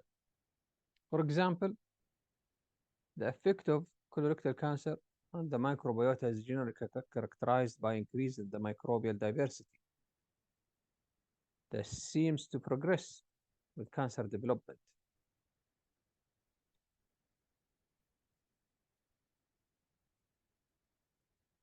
At the phylum level, increased number of bacteroids, Firmicutes, and fusobacteria will decrease the number of protobacteria and mucosa-associated microbiota, which are observed at the genus level. Colorectal cancer progression tends to be associated with proliferation of fusobacterium, Streptococcus and Rhinococcus, and the decline of Lactobacillus and others. The difference in the mucosa-associated microbiota can also be observed before the appearance of cancerous state. Detected significant differences between the mucosa-associated microbiota from subjects with polyps and from healthy control suggest that gut microbiota is involved in cancer development from a very early stage. It has been noticed that a long-term exposure, more than 2 months, to antibiotic in early middle adulthood is quite important.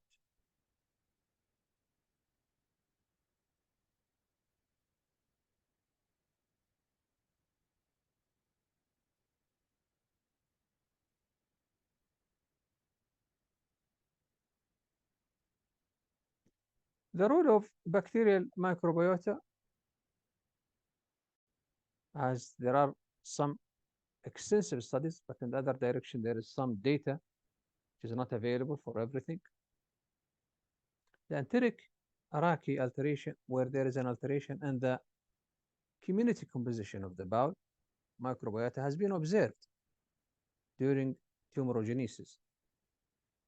The fecal samples from patients with colorectal cancer demonstrated significant rich halophilic arachia, the depletion of metatonogenic arachia. The colorectal cancer-associated halophils were positively associated with oncogenic bacterium, Bacterius fragilis, were negatively correlated with butyrate-producing Clostridium species. Little is known about viral component of colorectal cancer-associated microbiome. 2 recent studies reported increase in the diversity of the gut bacteriophagous community in patients with colorectal cancer. The authors described alteration interactions between bacteriophages and oral bacterial commensals, suggesting that bacteriophages modulate the bacterial community. A more thorough understanding of the virome, of which bacteriophages are an important part, is crucial to understand the etiology and progression of colorectal cancer. Viruses may play a pivotal role from the very early stage. Bodily infection phages in the colon can lyse and thereby disrupt the biofilm of existing bacterial communities in the intestinal mucosa. Although extensive research remains to be performed, these findings suggest that dysbiosis in fecal communities of arachidonic, fungi, viruses may contribute together with or without addition of bacteria to the colonic tumorigenesis. So what is the role of probiotics in the colorectal cancer?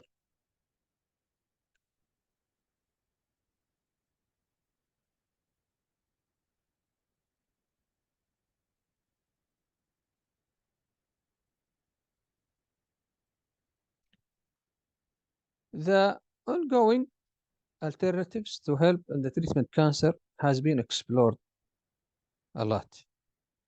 And the dysbiosis of the microbiota is closely associated with cancer risk and colorectal cancer development. The dysbiosis can be readdressed by the probiotic strains and affect the composition of the microbiota toward more favorable species. The Klebsiella pneumonia was most frequently detected in chemotherapy-induced diarrhea.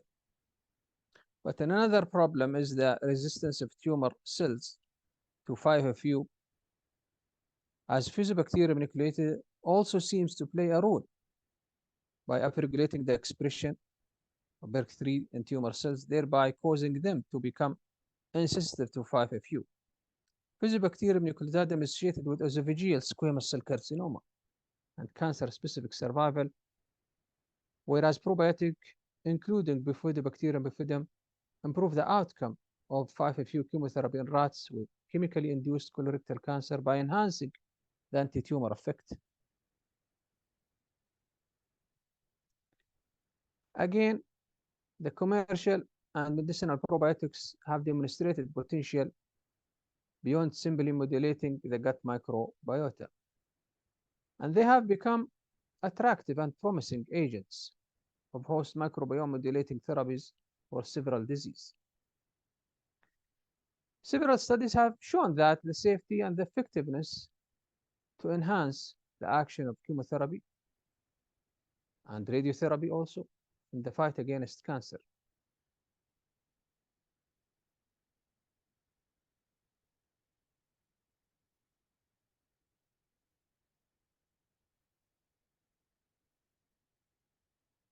So the beneficial effect of the probiotic strain to interact with the pathogenic microorganism contribute to the development of colorectal cancer like Helicobacter pylori, Salmonella, and Bacteroides fragilis, and some strains of E. coli. These pathogens are capable of degrading the gut and releasing highly toxic compounds, thus compromising the balance of the intestinal homeostasis. Probiotic fight against proliferation of harmful microorganisms through lowering the pH of the environment, producing bacteriocins and reducing the level of procarcinogenic enzymes. It has been particular focus on the infection of H. pylori, which can potentially increase the risk of colorectal cancer. Specifically, many studies have reported a link between H. pylori and infection and decreased serum levels of gastrin. Hypergastриnemia is associated with rectal cell proliferation and stimulate the growth of colorectal cancer cells and the development of colon adenomas. The Lactobacillus acidophilus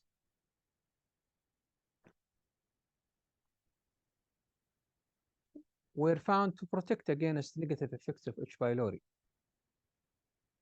where both strains will inhibit H. pylori adherence through the production of acetic acid and other bactericidal substances. Then the Lactobacillus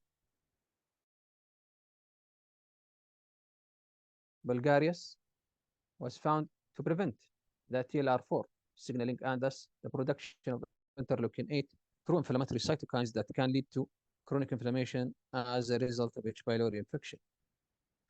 Recent studies have provided strong evidence to support causative role of Caulobactin, genotoxin of unknown structure. Caulobactin is produced by E. coli. Colorectal cancer is frequently associated with impairment to immune system.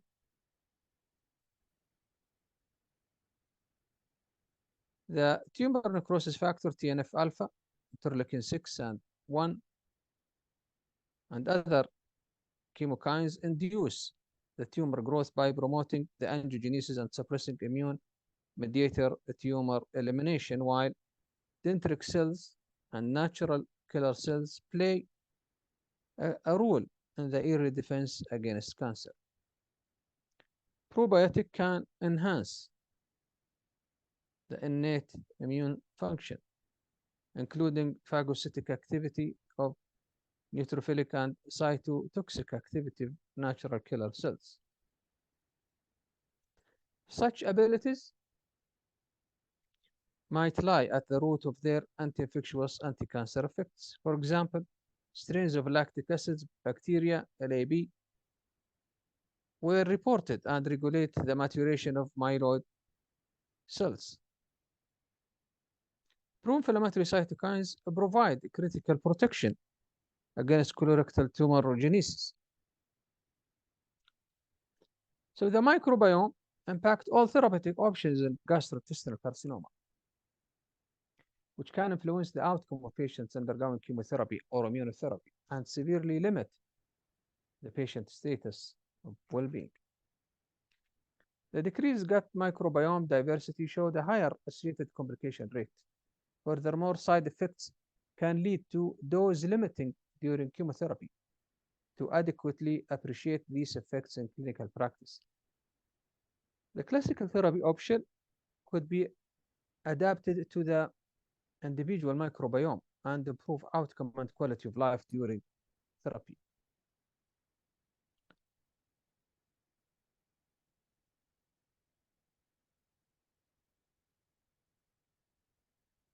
There has been a great deal of interest in the use of probiotic in the combination of prebiotic, non-viable, which is a non-viable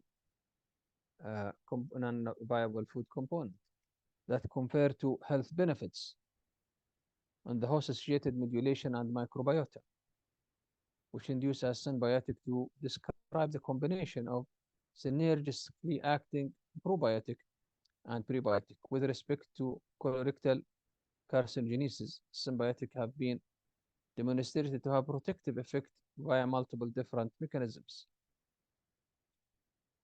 The symbiotic demonstrated numerous potential benefits. It is supported in the integrity of intestinal barrier, increase the concentration of short-chain fatty acids.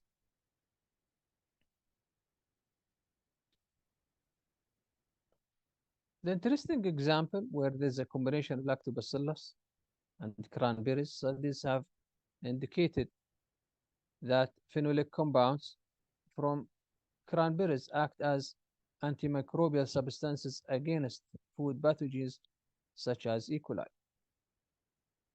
But we have to know that doesn't exert an inhibitory effect on some lactobacillus strains and may even act as a growth promoting factors for probiotics. Indeed, combination of concentrated cranberries juice and cell walls extracted from probiotics biomass. The phenolic compounds and probiotic biomass stimulate the activity of quinine productase. And in mouse model, an altered gut microbiome could also lead to a surgical site infection, where the surgical site infection could be caused by spread of bacteria by immune cells.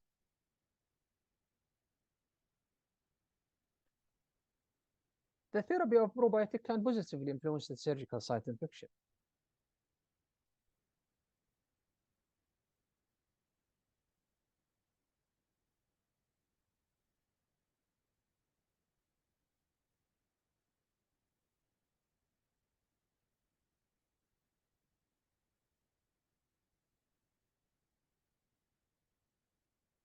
But another way that we have to consider about the postbiotic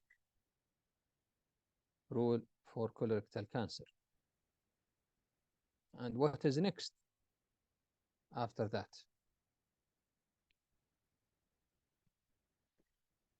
The postbiotic, as mentioned in the lecture of Dr. Hassousa, is a complex mixture of metabolic products secreted by probiotics and cell-free supernaturation, including enzymes, secreted proteins, short-chain fatty acids, and vitamins, which excrete a beneficial effect on the host directly or indirectly. A postbiotic do not contain live microorganisms, and the risk associated with their intake are minimized.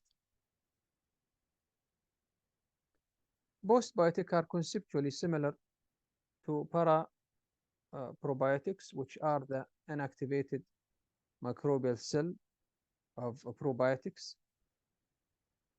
or crude cell extracts. A recent example focused on Lactobacillus rhamnosus,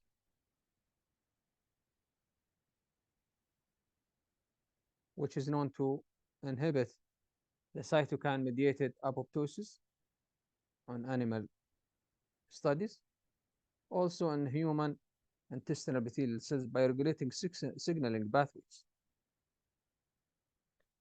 It has been identified that Lactobacillus rhamnosus derived therapeutic protein, which is called P8, will suppress the colorectal cancer proliferation. This protein will be translocated specifically to the cytosol, where it is down-regulated the expression of cyclin B1, both of which are required for cell cycle progression.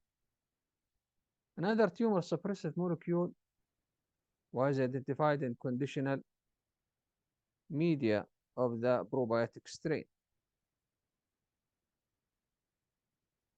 Ferrichrome is known to be sideroff and mediator of the bacterial anti-tumor function in the colorectal cancer, including apoptosis by the activation of N-terminal kinase, which lead to anti-tumor effect of ferrichrome was tested in the S model of carcinogenesis, where it was found to induce apoptosis via the regulation of T3.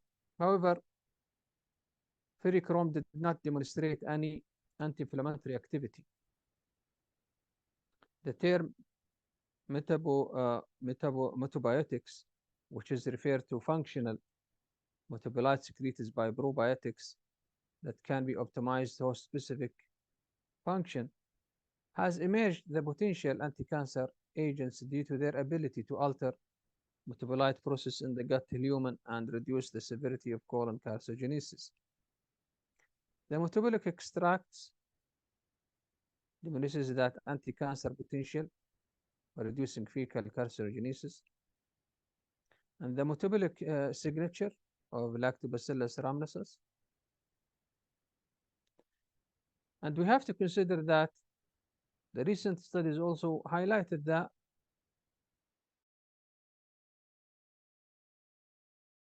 of probiotics, which include Prevotella and Cristinella, which control insulin resistance, parabacteroids, and others will reverse the obesity and insulin resistance, which protect against also intestinal disease. Bacteroid fragilis, which reduce inflammation and exhibit anti-cancer effects. In particular, eosinophilia may have further potential for use of anti-cancer immunotherapy. Eosinophilia was able by itself to improve the compromised efficacy of the anti-cancer and decrease the popularity of cancer immunotherapy aimed to PD-1 protein.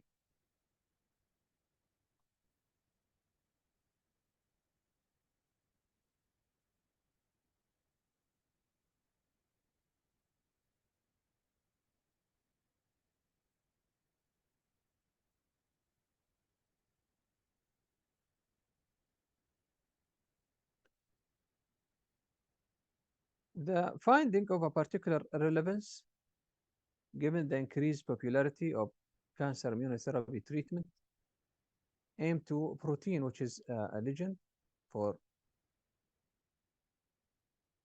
programmed cell death protein, PD-1, and another next generation probiotic currently under the study, which is Butyricesus polycharocorum, which can prevent necrotic enteritis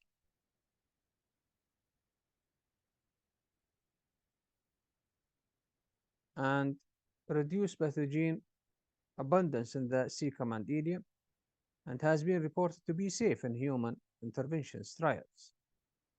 This bacterium also linked to colorectal cancer, which was found to be significantly less abundant in the stools and patients with late stage colorectal cancer. The anti-cancer effects of Butyriciococcus appears to be linked to its high production butyrate, which was reported to inhibit colorectal cancer cell growth via upregulation of some inflammatory mediators, which has been discovered in the animal models. So, in conclusion, therapeutic options of gastrointestinal carcinoma will be surgery, chemotherapy, immunotherapy, and radiation. And each therapy option can cause different complications.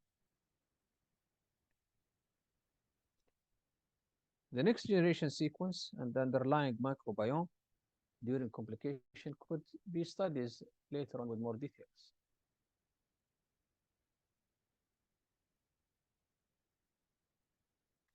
This allowed investigation of risk consultation, such as presence of abundance Bacterium necrotidium during chemotherapy. Unfortunately, the gut microbiome and colorectal cancer-associated complication has mainly been investigated, and the approach, which should consider any individual differences in the underlying microbiome, the microbe during the therapeutic complication should be further investigated for all gastrointestinal carcinoma. I think that was our last presentation. Any question؟ أي سؤال يا إخوان؟